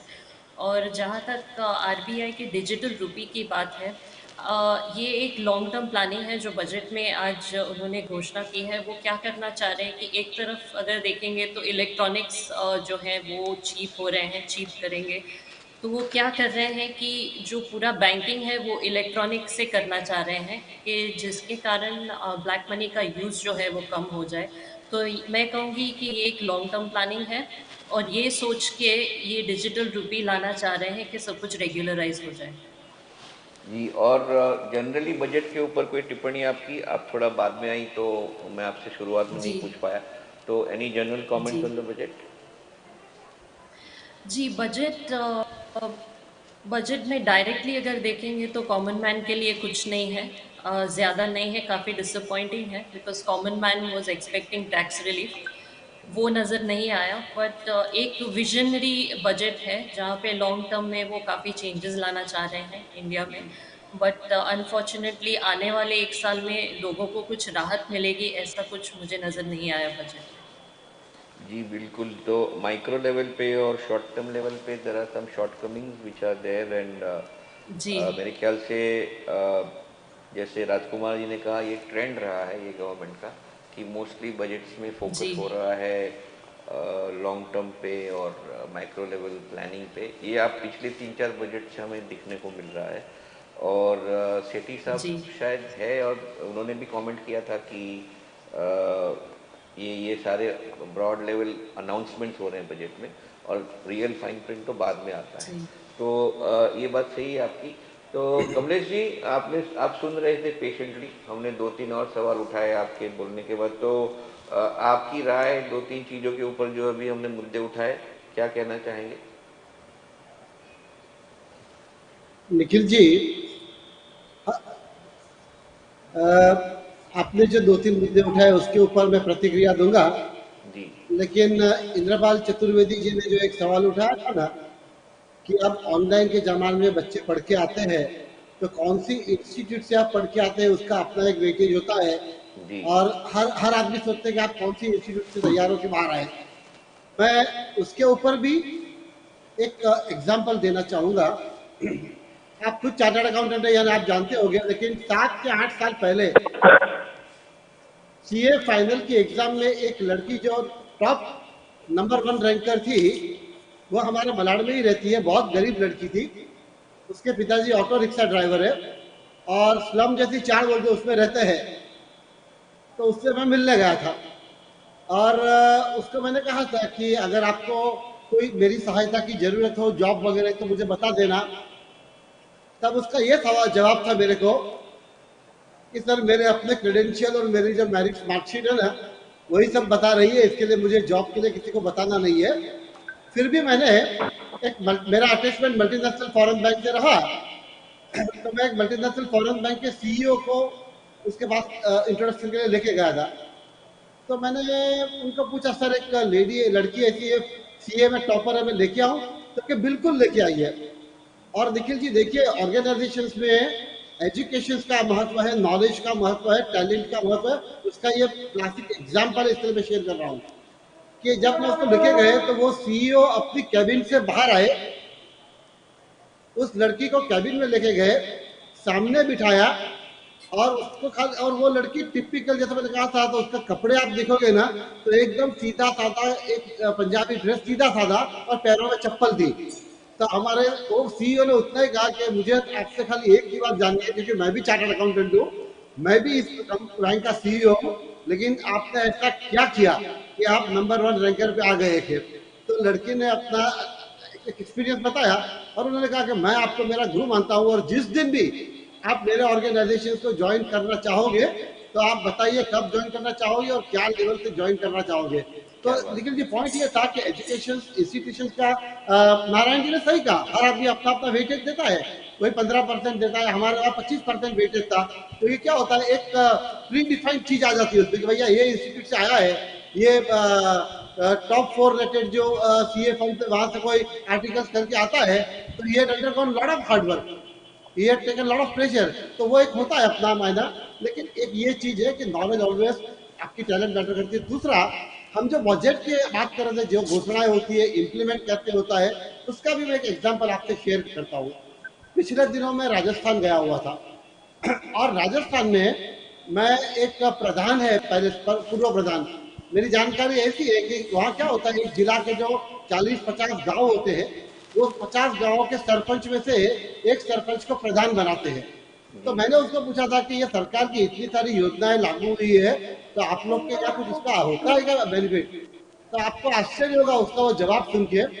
उन्होंने ये बताया था कि मेरे जिले के जो 50 गांव है ना, वो हर गांव में जितने भी किसान हैं, वो हर किसान का हमने रजिस्ट्रेशन करवाया है, और प्रधानमंत्री ने जो किसानों को डायरेक्ट बेनिफिट दिया था क्रेडिट का, वो सबके खाते में 2000 रुपए का जो क्वार्टरली इंस्टॉलमेंट आ रहा था, पैसे आ रहे हैं। दूसरा, उन्होंने बताया कि प्रधानमंत्री ने जो आयुष्मान भारत योजना बनाई, तो हमारे गाँव में ये 50 गाँव के अंदर जो जो परिवार की आमदनी कम है, वो सारे लोगों को हमने कार्ड बना के दिया है।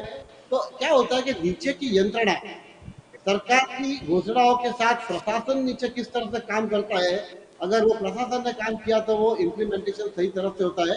और जी दूसरा, ये नारायण जी ने बात की, उस बात से मैं बिल्कुल एग्री करता हूँ कि देखिए, इस बार कैपेक्स के ऊपर 7.5 लाख करोड़ गवर्नमेंट खर्चा करने जा रही है। और बिल्कुल सही कहा, ऑलमोस्ट 35% राइज है comparing with the previous year, and 2.9% of GDP है। उसका इम्पैक्ट एज अ बैंकर मैं इस तरह से देखता हूँ कि अगर आप जाहिर उपक्रमों के लिए पब्लिक सेक्टर के अंदर इतने बड़े एक्सपेंसिव एक्सपेंडिचर करते हो ना, तो उसकी कैस्केडिंग इफेक्ट होती है। और वो कैस्केडिंग इफेक्ट में ऐसा होता है कि हर सेक्टर को उसका बेनिफिट मिलता है। हर सेक्टर को, आप टेक्नोलॉजी से ले लीजिए, आप जॉब ओरिएंटेशन से ले लीजिए, प्रोडक्ट से ले लीजिए, मार्केट से ले लीजिए। जी तो ये जो गवर्नमेंट की एक पॉलिसी है ना, जिसको जी मैं ऐसा सोचता हूँ ये राइट कदम है। और आने वाले दिन में एक एक चीज मैंने ये देखी है कि बहुत सारे चीज जो अभी डायरेक्ट ट्रांसफर होने लगी है, तो उसके हिसाब से क्या हो रहा है कि करप्शन का लेवल कम हुआ है। मैंने ये भी जाना है कि लैंड के भी डिजिटाइजेशन डॉक्यूमेंटेशन की प्रोसेस आ रही है, लैंड का भी रजिस्ट्रेशन हो जाएगा, तो उसके अंदर भी अनेक प्रकार की ट्रांसपेरेंसी आएगी। मैं ऐसा सोचता हूँ कि पिछले कई वर्षों से मैं एक बदलाव जो देख रहा हूँ, तो एक जैसा कहते हैं ना कि minimum government and maximum governance, तो ये चीज थोड़ी बहुत कहीं ना कहीं दिख रही है, ट्रांसपेरेंसी आ रही है। हाँ, डेफिनेटली वक्त लगेगा, इतना बड़ा देश है और आज भी खेती के साथ 60% लोग जुड़े हुए हैं, तो वह सेक्टर को अपना फोकस रहेगा, उसका इम्पोर्टेंस रहेगा। लेकिन ये जो बजट आज जो मैं देख रहा हूँ कि जैसा मैंने कहा था, उसको मैं प्रोग्रेसिव बजट मानता हूँ। बिल्कुल जी सही। जी बिल्कुल सही। अगर अभिजीत उमाठे ज्वाइन हुए तो उनको प्लीज ऑनलाइन लिया जाए। अभिजीत आए हैं? अभिजीत नमस्कार। हेलो। हेलो नमस्कार, कैसे हैं अभिजीत जी? मजे में। जुड़ने के लिए बहुत बहुत शुक्रिया। आपका इंट्रोडक्शन कर दो हमारे पैनल को। अभिजीत जी बड़े होटेलियर हैं, सीईओ है इंटरनेशनल कंपनी के, और रियल एस्टेट के भी एक्सपर्ट है। नमस्कार। काफ़ी बड़ी कंपनियों में भारत में काम कर चुके हैं और अपने आप में एक बड़े अपने एक प्रोफेशनल भी है। हमारी दोस्ती काफ़ी पुरानी है, इंडियन इकोनॉमी पे अच्छा ध्यान रखते हैं और अपनी इंडस्ट्री का खास करके तो खुद स्पोक्स पर्सन है और एक्सपर्ट है। अभिजीत जी जुड़ने के लिए बहुत बहुत शुक्रिया। और बजट आपने सुना होगा, खास करके हॉस्पिटलिटी इंडस्ट्री के लिए, और उन्होंने प्रावधान किया है मेरे ख्याल से कुछ 50,000 करोड़ का ECLGS एक्सटेंड किया हुआ है मार्च 23 तक। तो उसके तहत उसके स्पेसिफिक कोई कमेंट और फिर कोई भी जनरल कमेंट हो आपका तो प्लीज़ बताएं। देखिए, पहले तो आप सबका धन्यवाद to have me on this forum. अभी अगर हम देखें तो ट्रेंड हमारा जो इकोनॉमी है 2019 के लेवल को क्रॉस हो चुका है। और जो हॉस्पिटैलिटी सेक्टर है, it is basically a tertiary sector, so we are the beneficiaries of cascading effect. सो जी if everybody else does well, we will also do well. Correct. So उस हद तक मुझे 2022 ऑनवर्ड्स हॉस्पिटैलिटी का बहुत ज़्यादा यू नो राइज दिख रहा है। I can see it. जी सो और जो खास एंड द करके जो अदर नया थिंग इज, ये जो एडिशनल प्रावधान किया है 50,000 करोड़ का, हाँ, वित्त मंत्री ने मेरे ख्याल से क्या उसका भी। है कि जी जी बताएं। दी हॉस्पिटैलिटी इंडस्ट्री में अभी सबसे बड़ा इशू है, लास्ट 2 इयर्स हमारे कैश फ्लो एकदम कंस्ट्रेंड हो गया है, जी बेसिकली स्ट्रैंगल हो गया है। जी तो अभी what we need is just a cash infusion to stay alive for a year and half. जी उसके बाद the trend is very very positive, और the great days of hospitality industry are in the next 5 years। जी हमने वो क्योंकि revenge जो हमारी टूरिज्म के, आज, अभिजीत जी अभी रिवेंज टूरिज्म के बारे में हम पढ़ रहे हैं कि कोविड की वजह से जो लोग घर पे बंद हुए थे काफ़ी समय के लिए, 20-21 में कुछ महीनों के लिए, 21-22 में कुछ महीनों के लिए, तो उसका जो इम्पैक्ट है रिवेंज टूरिज्म का बड़ा ही पॉजिटिव इम्पैक्ट आया था हॉस्पिटैलिटी पे। ऑक्यूपेंसी बहुत ज़्यादा बढ़ गई थी, टूरिस्ट प्लेसेस खास करके खचाखच भरे हुए थे। आपका अनुभव क्या रहा है और आपके आपके राय में आगे चल के 2022, 23, 24 में कैसे रहेगा? देखिए, जो रिवेंज ट्रैवल है, रिवेंज तो लेबल है, बट लोगों को, हम तो मुंबई में रहते हैं छोटे छोटे फ्लैट्स में, तो जी हमें बाहर निकल के थोड़ा खुली हवा में घूमना है। तो it is every urban setting में, जो भी अर्बन सेट है, उन्हें उनके लिए तो for their own well being and peace they need to get up. जी तो in December, we saw that across the market, not just tourist locations. Even Mumbai में अंधेरी area में some of the hotels were doing 80-85% occupancy. And it was all local business, weddings and other social events. And इन लोगों को भी बहाना चाहिए बाहर जाने का. It is not revenge. It is just postponed travel decisions. It's not like a revenge. जब अगर revenge आ जाएगा तो बहुत ज़्यादा फायदा होगा. और ये ट्रेंड खाली इंडिया का नहीं है, ये ग्लोबल ट्रेंड है. जी दूसरा actually travel booking dot please go com head का जो sorry please go ahead please go ahead please go booking dot com का जो ट्रैवल ट्रेंड्स होता है वो 22 जो अक्टूबर में रिपोर्ट आया था लास्ट ईयर, उसमें नंबर वन ट्रेंड यही है कि revenge travel. People are going to travel with a vengeance for meaning to meet people और जस्ट लाइक दैट. जी एक एक शायद एक सेंसिटिव सवाल पूछूंगा आपसे, अगर जवाब नहीं देना चाहे तो न दें. राजनीतिक पॉलिटिकली सेंसिटिव क्वेश्चन है कि जब भी कोई वेव आता है ओमिक्रॉन का पकड़ो या डेल्टा का बोलो, तो ये सरकार तुरंत बोल देती है रेस्टोरेंट 50%, होटल में आप शादियां सिर्फ 50 लोगों की कर सकते हो. लेकिन जब उनकी पॉलिटिकल रैली होती है तो 2-2 लाख लोग चले जाते हैं. आप बस में अलाउ करते हो 200 लोगों को खचाखच भरी हुई बस में. तो ये जो एक डाइकोटोमी दिखा हमें और इलॉजिकल था बिल्कुल. और शायद मैं राजनीतिक इसलिए बोल रहा हूँ कि थोड़ा सा ये राजनेताओं की तरफ से ज़्यादा है और आम शहरी की तरफ से कम है. लेकिन बतौर एक होटेलियर, क्या आपको कहीं ना कहीं लगा कि ये जो रिस्ट्रिक्शंस गवर्नमेंट ले आती है, नी जर्क रिएक्शन जिसे कहते हैं, और वो भी सेक्टोरली, कि जहाँ खाने पीने का और शादी का सवाल आता है आपने तुरंत प्रतिबंध लगा दिया, और जहाँ और कोई चल रहा है, कोई कोई और कुछ है तो वहाँ चल जाता है. तो ये जो ड्यूअल एक पॉलिसी है उसके ऊपर कोई राय आप would you like to say something on that? See the fact is ये डाइकोटोमी हर जगह दिखी है और इससे लोगों को इम्पैक्ट भी पड़ा है.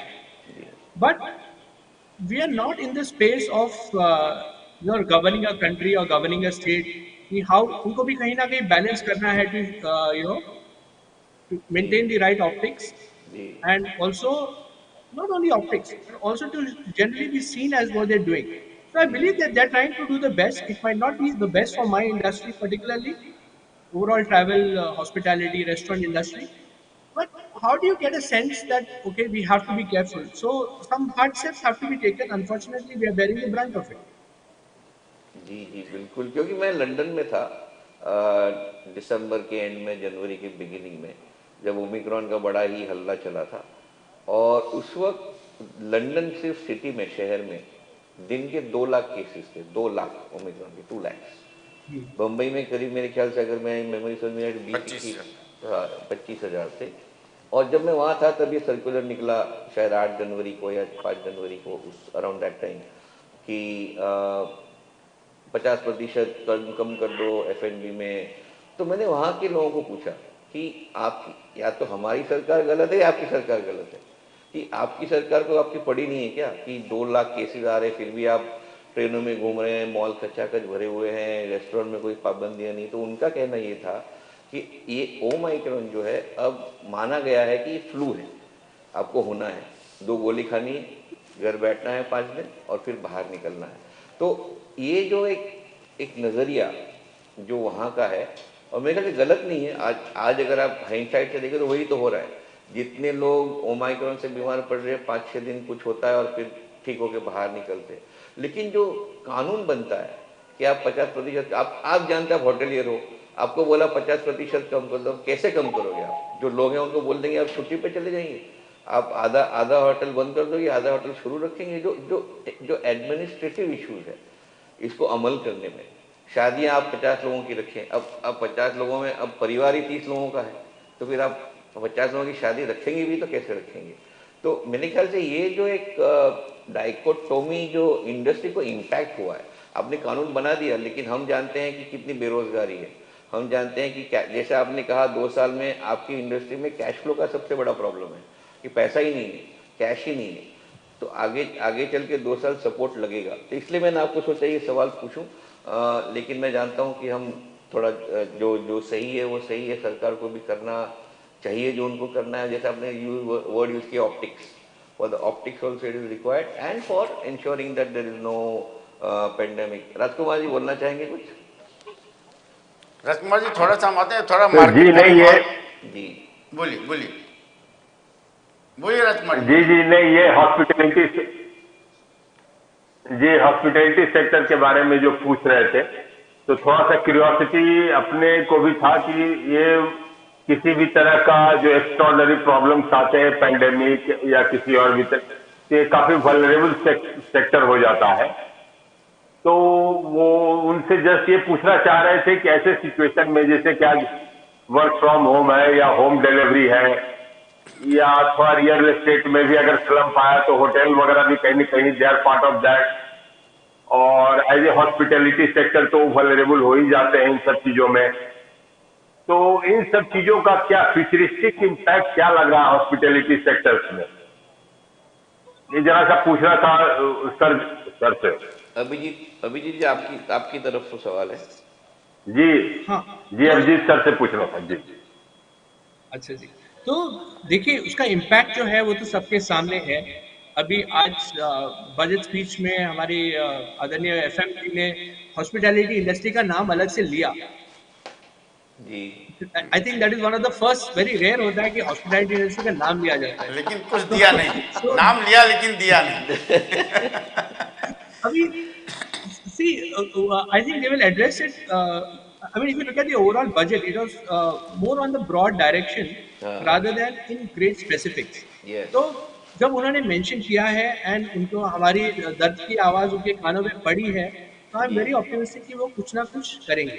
That said, the industry is very resilient, क्योंकि ये पहली बार नहीं है कि हॉस्पिटैलिटी इंडस्ट्री को पूरी दुनिया में, इंडिया में ऐसा कुछ आया है। Only it's for a long term. तो सूरत का प्लेग हुआ था, आई थिंक ईयर 2000 और 99, I don't remember the correct year.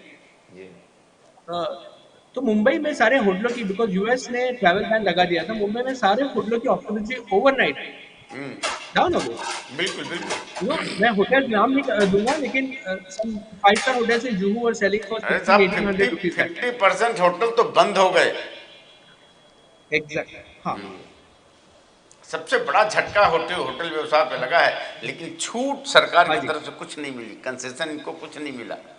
ये बहुत बड़ी, जैसे इन्होंने कहा पहली बार इन्होंने एटलीस्ट इंडस्ट्री का रेफरेंस बोला कि हॉस्पिटैलिटी इंडस्ट्री, इसे अपने आप में एक बड़ी बात है। तो मैं एक और 2000 के बारे में बोल रहे थे। हाँ जी, I would not answer that question, that remark, but I'll counter. अगर वो हॉस्पिटैलिटी इंडस्ट्री को कुछ दे भी देते पिछले 2 सालों में, तो क्या डिमांड क्रिएट हो जाती? नहीं होती, क्योंकि लोग घर पे ही बैठे। बिकॉज हमारा खुद नहीं था बाहर जाने का। Forget as a person, if I look at, मैं खुद का अपना बर्ताव देखूं इन द लास्ट 2 इयर्स, हम सब देखें तो हमने अपना रिस्क मिनिमाइज कर दिया ना, जो भी कर सकता है जी। सो उसका doing something for doing is one thing, but doing it with the right timing is also very essential. तो दैट टाइम अगर कुछ ऐसा करते कि वो हॉस्पिटल इंडस्ट्री को क्या दे सकते हैं, they can give a cash flow support, it is badly impacted, no doubt about it, but by giving क्या इंसेंटिव देते हैं डिमांड क्रिएट करने के लिए, because without demand we are still stuck. जी जी, हमारे साथ हमारे सीनियर रिपोर्टर राहुल शुक्ला जी जुड़े हुए हैं। बाजार में, मार्केट में क्या चल रहा है, राहुल शुक्ला जी थोड़ा बताएंगे। राहुल शुक्ला जी, क्या लोग बजट को लेकर के क्या प्रतिक्रिया है, लोग क्या बोले, व्यापारियों से ने क्या क्या कहना है, होटलियरों का क्या कहना है, आम लोगों का क्या कहना है, कुछ बताइए थोड़ा। जी, आज सुबह से ही जिस तरीके से बजट को लेकर लोगों में काफी उम्मीदें थी, और इस पर हमने उनकी राय भी जानने की कोशिश की, क्योंकि बहुत सारे जो लोग थे वो अपने ऑफिस और काम के लिए जा रहे थे। उस वक्त जब हमने उनकी राय पूछी तो उनका साफ तौर पर यह कहना था कि बजट में जो लोग हैं स्वास्थ्य को लेकर, जिस तरीके से कोविड पैंडेमिक के दौरान उन्हें तकलीफें झेलनी पड़ी थी, हॉस्पिटलों में डॉक्टरों की कमी थी, हॉस्पिटल में बेड्स के प्रॉब्लम्स हो रहे थे, तो ऐसे सिचुएशन में सरकार को इस पर ध्यान देना चाहिए था। और जिस तरीके से बजट पेश किए जा रहे थे उसमें जीडीपी के डबल तरीके से स्वास्थ्य में जो बजट है वो दिए जाए, स्वास्थ्य को लेकर उनकी उम्मीदें थी।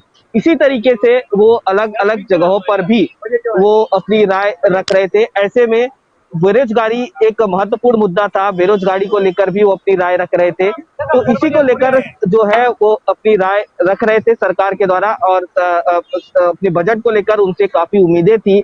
और ऐसे में जिस तरीके से आम आदमी के लिए जो सुविधाएं थी वो नहीं मिल पाई है, तो उनका साफ तौर पर जो है सरकार से जो उम्मीदें थी वो खरी नहीं हो पाई है। लेकिन उनकी राय कहीं ना कहीं वही थी कि आम आदमी जो है वो सुविधाएं उनको मिल सके। जी निखिल जी कुछ बोलना चाहते हैं राहुल जी से? निखिल जी राहुल जी, वैसे जनरल ट्रेंड जो है बजट के बाद का लोगों में क्या क्या नाराजगी है, खुशी है, उनकी तरफ से कोई आपको इनपुट मिला कि वित्त बजट मंत्री के ने बारे में जो जी क्या बोलेगा कुछ? हाँ, तो जिस तरीके से कुछ एक्सपर्ट से भी हमने बात की और आम आदमियों से भी बात की, उन्होंने साफ तौर पर अपनी राय रखी कि बजट में जिस तरीके से बड़ी बड़ी कंपनियों को सुविधाएं दी जा रही है, लेकिन आम आदमियों के लिए वो सुविधाएं उस तरीके से नहीं मिल पा रही हैं। क्योंकि जिस तरीके से सिलेंडर की बात हो, एलपीजी सिलेंडर के 900 के ऊपर करीब जो रेट हो चुके हैं, उस पर अगर कमी करते सिलेंडर को लेकर, या फिर महंगाई जो है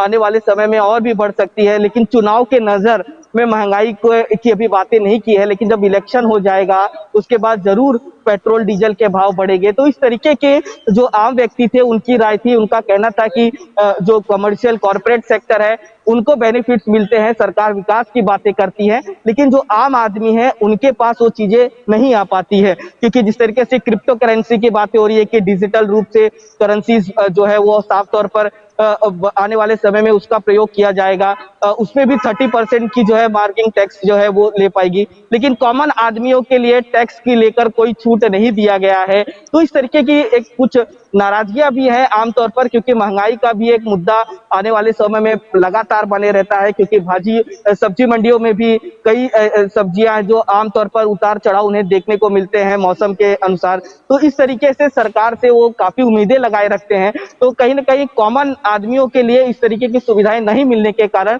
आम आदमी जो कहीं ना कहीं वो उस तरीके से जो खुशी रहनी चाहिए थी वो दिखती नजर नहीं आई। जी मतलब उम्मीद तो बहुत लगी थी बजट को लेकर के आम आदमी को, लेकिन वित्त मंत्री ने उन्हें कुछ दिया नहीं। जी मेरे ख्याल जी धन्यवाद राहुल जी। और थोड़ा कुछ लोगों की प्रतिक्रिया मुझे भेजने की कोशिश करिए, हम उसको लेंगे। और निखिल जी, ऐसा कि देखिए जो आम बजट होता है, आम बजट आम लोगों के लिए किया जाता है। आम लोगों को यहाँ पर बिल्कुल ही टच नहीं किया। जैसे आम लोगों के टैक्स में ये बजट को लेकर के ज़्यादातर लोगों को ये ख्याल होता है कि शायद इनकम टैक्स में कुछ छूट मिले, कुछ हमारे इनकम टैक्स में कुछ रियायत मिले, कुछ हमको इनकम टैक्स से राहत मिली, क्योंकि पैंडमिक काल में उनकी कमाई कम हुई।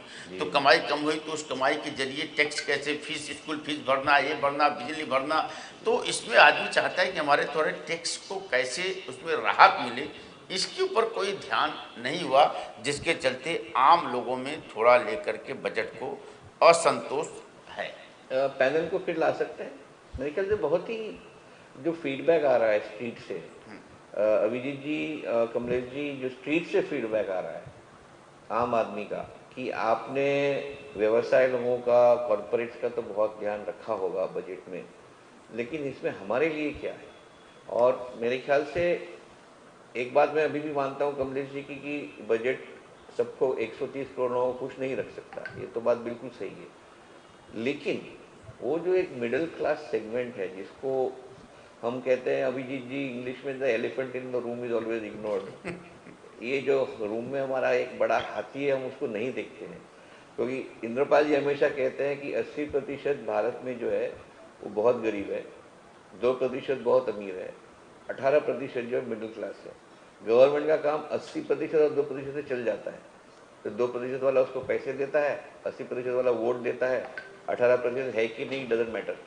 तो ये जो हाथी है 18% वाला, इसकी जो हम जब राय लेते हैं तब ये पता हमें चलता है कि इनको जो नाराज़गी है, कि इनकी जो रोज़मर्रा की ज़िंदगी में जो पेन पॉइंट्स है, जो दर्द होता है, वो दर्द के लिए कोई भी there is no sympathy, there is no input.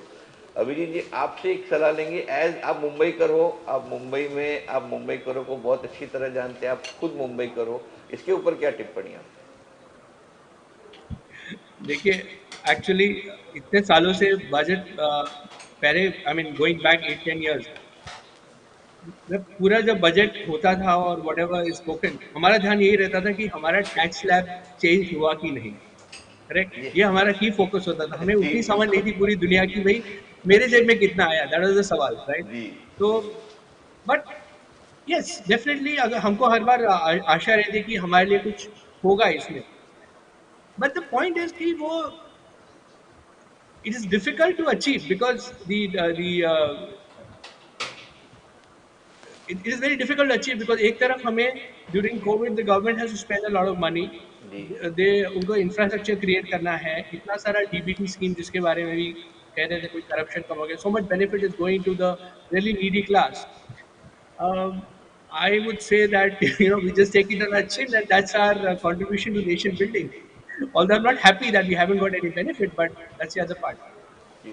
एक आपको आपको मैं आप जाने के पहले एक सवाल पूछता हूँ, पैनल को बता दूं कि अभिजीत जी जो होटल बनाते हैं वो कार्बन न्यूट्रल होते हैं, यानी जो बिजली का यूज़ होता है तो सोलार से होता है या विंड से होता है, तो इको होटल्स कहते हैं। तो अभिजीत जी इसके आज इस वाले बजट में भी वित्त मंत्री ने काफ़ी जिक्र किया, रिन्यूएबल एनर्जी का किया, सस्टेनेबिलिटी का किया, और आप इस इंडस्ट्री में हो, एक स्पेसिफिक इंडस्ट्री में हो, आप इको होटल्स बनाते हैं जहां कार्बन फुटप्रिंट आपका नील होता है। तो इसमें कोई इंसेंटिव है आपके लिए या सिर्फ ब्रॉड पॉलिसी अनाउंसमेंट हुए हैं या कोई स्पेशल कोई भी इंसेंटिव इको होटल्स को दिया गया है? See, और क्या आप चाहते ऐसा हैं डायरेक्ट, और क्या आप चाहते हैं कि कुछ दिया जाए?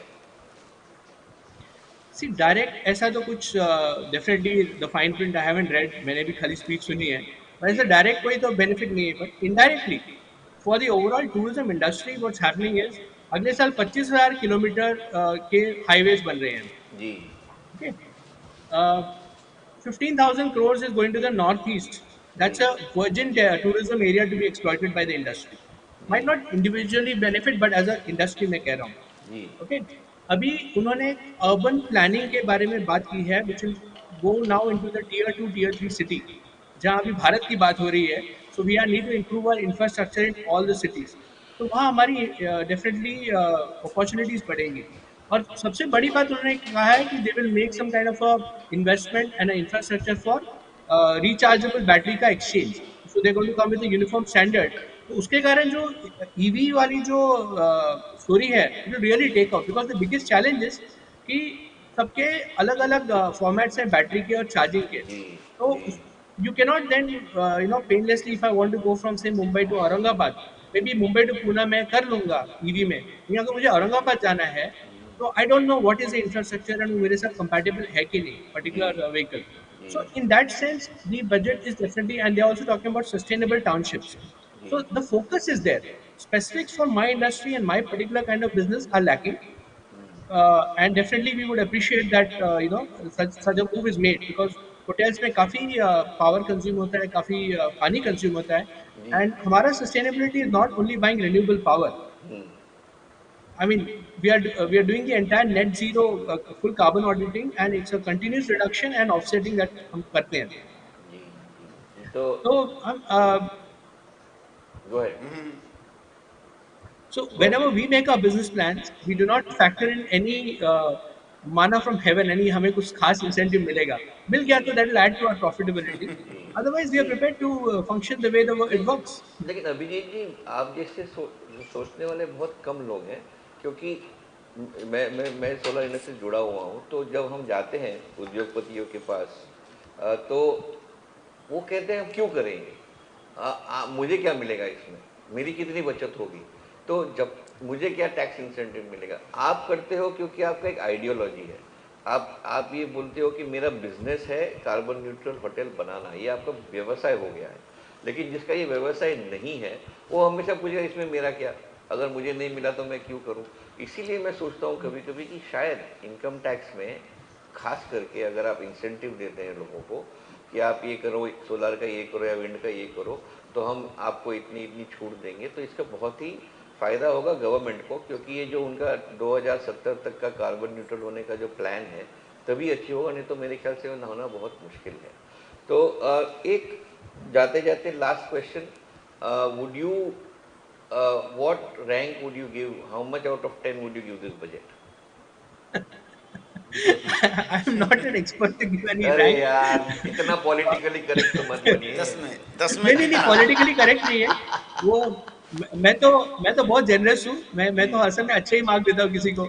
जी I always say so I feel that overall, without getting into it, there is a direction that the government is focusing on ji pro-growth budget rather than boosting consumption. They are, boosting capacity. Ji Okay. So in that sense, if I look at the long term, if I have a 5-year vision for eco hotels and how the whole thing plays out for me. So today tourism is 6.2%. Today means couple of years ago, not assuming pandemic didn't happen. Yeah. Ji So the 2019 में हमारा 6.2% contribution to GDP was from tourism. Ji Now in 5 years, 2028-29, it's expected to go to 9.2% of the economy. Ji Okay, बहुत that's only बढ़िया। going to happen when all these highways get built, the additional airports get built, EV infrastructure happens. जी They do sustainable smart townships in the tier 2, tier 3 manufacturing. Right So I feel that as a long-term viewer of the industry, whatever is being put in play is going to have a fantastic boost for the Indian tourism industry, जी बिल्कुल domestic बिल्कुल as well as international tourists coming to India, both. बिल्कुल। तो आपने 25,000 kilometre के रास्ते बन रहे, highway बन रहे, उसका जिक्र किया। मेरे ख्याल से ब्रॉड लेवल पे एक तो सप्लाई साइड क्रिएट होता है, इंफ्रास्ट्रक्चर, लेकिन उसका जो बेनिफिट्स होता है, टूरिज्म इंडस्ट्री है, ट्रैवल इंडस्ट्री है, फूड इंडस्ट्री है, इसका इसका बहुत सही बोला आपने कि इसका लॉन्ग टर्म इम्पैक्ट भी, इसकी सराहना करनी चाहिए कि इन्होंने एटलीस्ट एक विजन डॉक्यूमेंट क्रिएट किया है जो फॉलो होगा, और अगर होगा तो अर्थव्यवस्था पे काफ़ी पॉजिटिव इम्पैक्ट होगा। जुड़ने के लिए बहुत बहुत शुक्रिया अभिजीत जी, आपका समय बहुत कीमती है मैं जानता हूँ, लेकिन आप आए, आपने अपना कमेंट शेयर किया, इसके लिए बहुत बहुत शुक्रिया। हम फिर कभी बुलाएंगे आपको जब होटल इंडस्ट्री पे हम स्पेशल सेशन करेंगे तब। धन्यवाद। मैं आपका आभारी हूँ मंच के लिए। Thank you.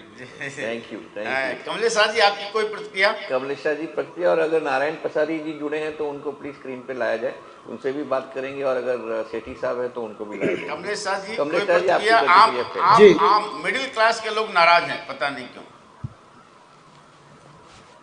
देखिए, मैंने जो बिगिनिंग में कहा था ना कि ये हमेशा होता रहा है कि ऑर्गेनाइज सेक्टर्स में सैलरी क्लास पीपल जो होते हैं वो हमेशा बजट में कुछ ना कुछ एक्सपेक्ट करते हैं, या तो उनका स्लैब रेट कम हो, या तो कोई जो अलाउंसेस डिडक्शंस मिलते हैं वो बढ़े। तो मैंने जैसे कहा, मैं भी एक्सपेक्ट कर रहा था कि कुछ तो भी बेनिफिट मिलेगा, लेकिन इस बार मिला नहीं है। तो स्वाभाविक रूप से upper middle class, working class, specially in the urban area, वो नाराज होगा ही होगा, उसमें कोई दो राय नहीं है। और मैं भी यही सोचता हूँ कि सरकार को ये सेक्टर के ऊपर पूर्ण रूप से नहीं तो भी कुछ तो ध्यान देना चाहिए।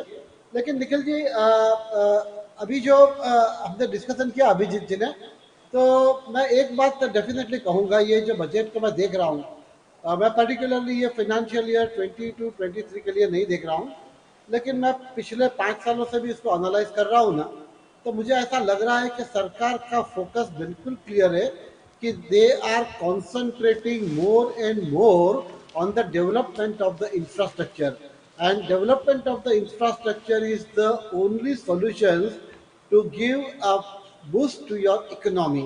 दूसरा निखिल जी, अगर आप देखेंगे तो 22-23 फाइनेंशियल ईयर के लिए फिस्कल डेफिसिट टारगेट किया है 6.4%। फिस्कल डेफिसिट के बारे में अलग अलग इकोनॉमिक्स का अपना अपना प्रिंसिपल है, लेकिन ज़्यादातर मैंने देखा है कि इंटरनेशनल बैंकर और हर एक बैंक के अपने जो इंटरनल इकोनॉमिस्ट होते हैं, तो उनका ये कहना होता है कि जहाँ तक आपका fiscal deficit is somewhere between 3.5 and 4% है, तो ये it's a good positive sign, क्योंकि आपकी इकोनॉमी को एक बूस्ट मिल रहा है। मैं ऐसा सोचता हूँ कि आने वाले दिनों में ये जो बजट की दिशाएं हैं, ठीक है, आपने कहा कि 100% के बदले we may see a result of 90%, 80% या 70% of what they have said in the budget, but definitely some changes are happening and it's happening for a good। और मुझे एक लगता है, एक फाइनल कंक्लूजन में वर्ड करना चाहूँगा कि हमारे देश के लिए ओवरऑल इंक्लूसिव हम लोग जो ग्रोथ की बात करते हैं ना, जब तक एज वी से कि हमारे में ये भावना नहीं होती ना कि India first and I am an Indian, मेरी पहचान सिर्फ इंडियन होनी चाहिए। और जैसे सरकार अकेले कुछ नहीं कर सकती, सरकार के साथ जनता को भी इस तरह से डेवलपमेंट की जो आपके पास है ना, उस पाथ में साथ को चलना होगा, then only we can prosper. नहीं, मैं मानता हूँ आप जो फिलोसफी जो आपने जताई है कि इंडिया फर्स्ट, मेरे ख्याल से बहुत सही है। लेकिन क्या होता है ना, जब आदमी गरीब होता है और गरीबी से मरा हुआ होता है, दबा हुआ होता है, तब, और माफ़ कीजिए मैं कोई फिलोसफी के अगेंस्ट नहीं बोल रहा हूँ, लेकिन क्योंकि मैं ऐसे दौर से मैं मेरे बचपन में गुजर चुका हूँ, जब गरीबी का बोझ होता है आपके सिर पे, तो आप शायद तभी सोचते हो कि इंडिया तो फर्स्ट है, मेरा क्या मैं आखिरी हूँ, क्या मेरा इतना भी महत्व नहीं है, क्या मेरा इतना भी सिग्निफिकेंस नहीं है कि सरकार मेरे बारे में सोचे।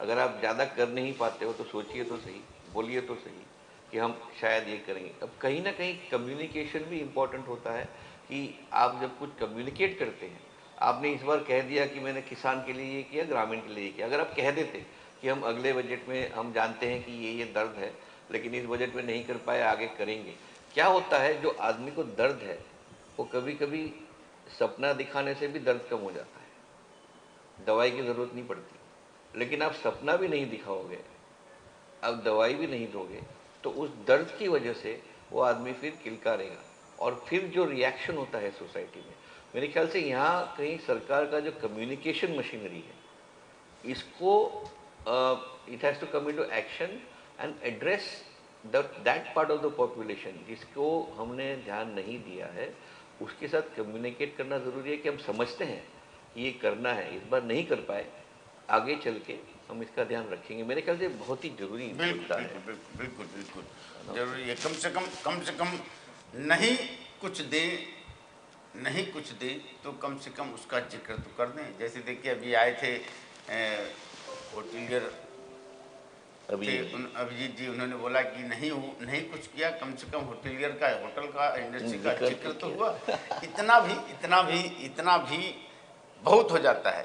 तो आम लोगों के लिए बस यही होता है कि बजट होता है, माना जाता है आम बजट आ रहा है, लेकिन बजट खास हो जाता है, वहीं तक जाता है जहां तक सरकार को ज़रूरत होती है, जहां तक सरकार अपनी सोचती कि आगे का भविष्य इसी के ऊपर निर्भर होगा, हमारी सत्ता कैसे चलेगी, हमारी राजनीति कैसे चलेगी।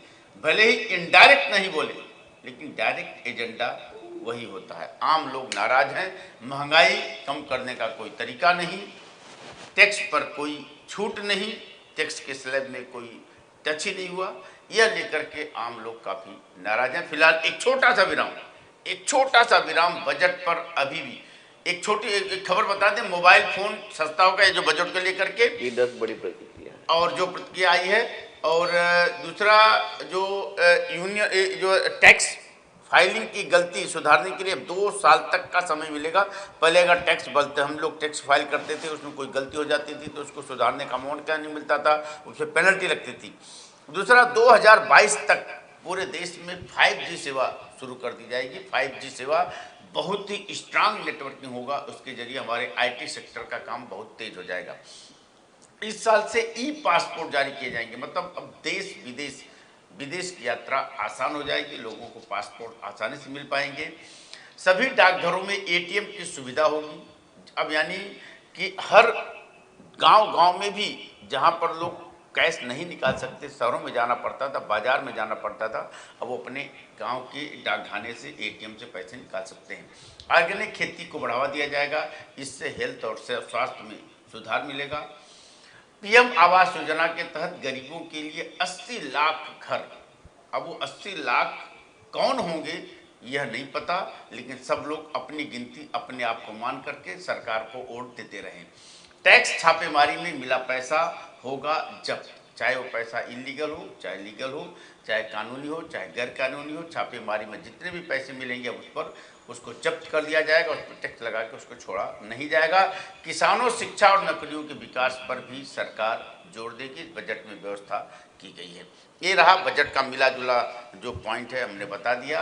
अब आम लोग इस बजट को लेकर के क्या सोचते हैं मैंने बताया, लेकिन मध्यम वर्गीय लोग अभी भी इस बजट को लेकर के पूरी तरीके से संतुष्ट नहीं है। निखिल जी, तो आगे हम कुछ और लोगों को जोड़ेंगे, इस पर विश्लेषण लेंगे, उनकी राय लेंगे, लेकिन एक छोटा सा विराम ले दें। थोड़ी ही देर के बाद हम फिर वापस आपके सामने आएंगे। दुनिया दिखाएंगे।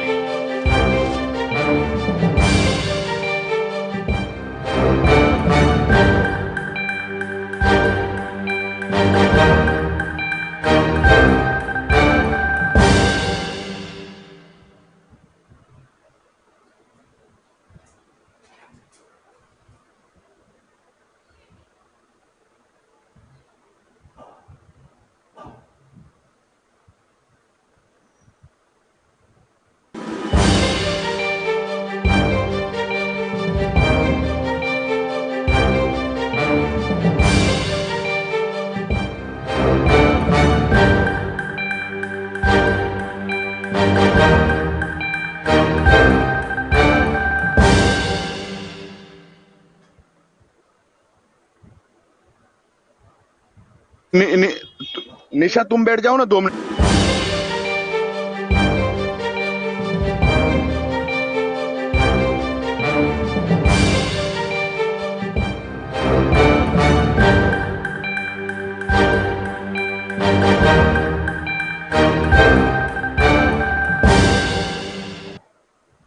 चलो दत्ता रिकॉर्डिंग स्टार्ट करना। आज वित्त मंत्री निर्मला सीतारमन ने देश का बजट पेश किया है। इस बजट से आम आदमियों को क्या मिला है, इसको लेकर हमने कई चर्चा की है। सुबह से हम इस बारे में चर्चा कर रहे हैं, लेकिन आज के बजट के द्वारा कपड़ों को सस्ता किया गया है और इसी वजह से हम आज कपड़ा व्यापारियों से चर्चा करने के लिए मलाड के नटराज मार्केट, ये नटराज मार्केट बहुत फेमस है, लोग बड़ी संख्या में यहाँ रोजाना खरीदारी के लिए आते हैं। आज हमारे साथ एक कपड़ा व्यापारी जुड़े हुए हैं जो साड़ी का धंधा करते हैं नटराज मार्केट में।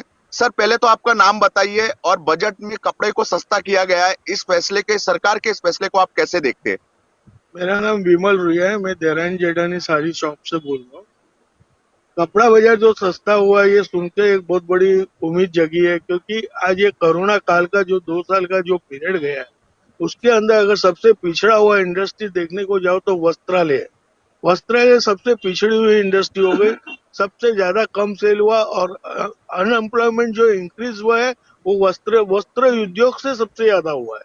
तो जो ये हमारे फाइनेंस मिनिस्टर ने जो कपड़ा सस्ता करने की जो की है कोशिश, वो एक बहुत ही अच्छी कोशिश है, जिससे हमें एक नई उम्मीद की किरण जगी है कि आगे जाके व्यापार बढ़ेगा तो अनएम्प्लॉयमेंट घटेगा। हमारे वहाँ भी हम लोग काम पे रखेंगे।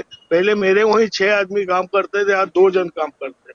तो ये एक अच्छी उम्मीद जगी है मन में कि वापस से ये इंडस्ट्रीज को पहले से जैसा ये लोग आगे बढ़ाने की कोशिश कर रहे हैं हमारी सरकार।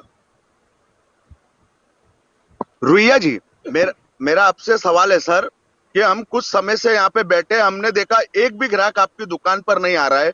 तो आप शायद मंदी के दौर से ये बाजार गुजर रहा है इस समय, और ऐसे में कपड़ा सस्ता हो रहा है रुइया जी, तो आपको लगता है कि ग्राहकों की भीड़ वापस आपके दुकान पर आएगी और पहले की तरह जो धंधा होता था कोरोना काल से पहले, वैसे धंधा फिर से होने लगेगा? क्योंकि अब शादी का मौसम भी जल्द आने वाला है, लेकिन रुइया जी कोरोना काल की वजह से कई महीनों तक तो दुकान बंद रही और इसके कारण आपने बड़ा घाटा भी झेला और आपने कहा कि मेरे पास 6 स्टाफ थे, अब सिर्फ 2 स्टाफ रह गया है।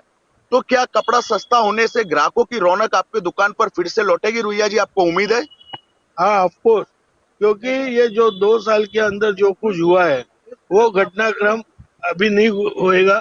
अब आगे जाके उम्मीद यही है कि जब कपड़ा सस्ता होगा हम भी सस्ता माल बेचेंगे, लोगों की जो है वो भी खरीदी बढ़ेगी, उनकी जो परचेसिंग पावर जो खलास हो गई थी वो वापस से शुरू होगी। अब आगे जो शादी ब्याह का सीजन है, अभी मार्च, अप्रैल, मई, जून, जुलाई, ये सब शादियों का बहुत अच्छा सीजन अंदर काउंट होता है।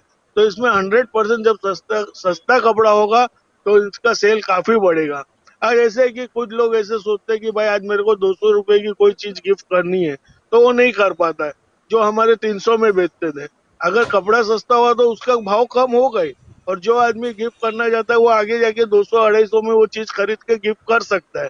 तो धंधा बढ़ेगा ही, धंधा बढ़ेगा तो हमको स्टाफ बढ़ाना ही पड़ेगा। स्टाफ बढ़ाएंगे तो अनएम्प्लॉयमेंट भी कम होगा। हमारी जो अर्निंग, हमने जो नुकसान की भरपाई की है 2-2.5 साल में, वो भी हमारी पूरी होने की पूरी पूरी उम्मीद है। रुइया जी, व्यापारियों को क्या दिया है सरकार ने इस बजट में? आप संतुष्ट है जो सरकार ने आज बजट पेश किया उससे? देखिए, सरकार ने ये जो बजट जो दिया है, जैसे कॉर्पोरेट सेक्टर में उन्होंने बेनिफिट किया है, मोबाइल चार्जर है, मोबाइल इसमें है, काफी चीजों में उन्होंने राहत दी है। चमड़े उद्योग में भी उन्होंने राहत दी है, काफी चीजों में राहत दी है। तो सरकार अपनी पूरी कोशिश करती है स्टेबिलिटी लाने की, और सरकार चाहती है कि देश में स्टेबिलिटी बनी रहे। तो हर उन्होंने जो कोशिश की है वो एक अच्छी कोशिश है, और वो कोशिश आगे जाके अच्छा ही रूप धारण करेगी और फिर से खड़ी हो जाएगी। क्या इस साल मंदी के दौर से भारत देश निकल पाएगा? क्योंकि पिछले 2 सालों से कोरोना काल के वजह से देश में काफी नुकसान हो रहा है। तो रुइया जी, आपको लगता है ये बजट पेश होने के बाद शेयर बाजार में काफी उछाल देखा गया है, तो क्या हिंदुस्तान इस साल मंदी के दौर से बाहर निकलेगा और आर्थिक गतिविधियों को तेजी मिलेगी बजट के बाद? आपको उम्मीद है?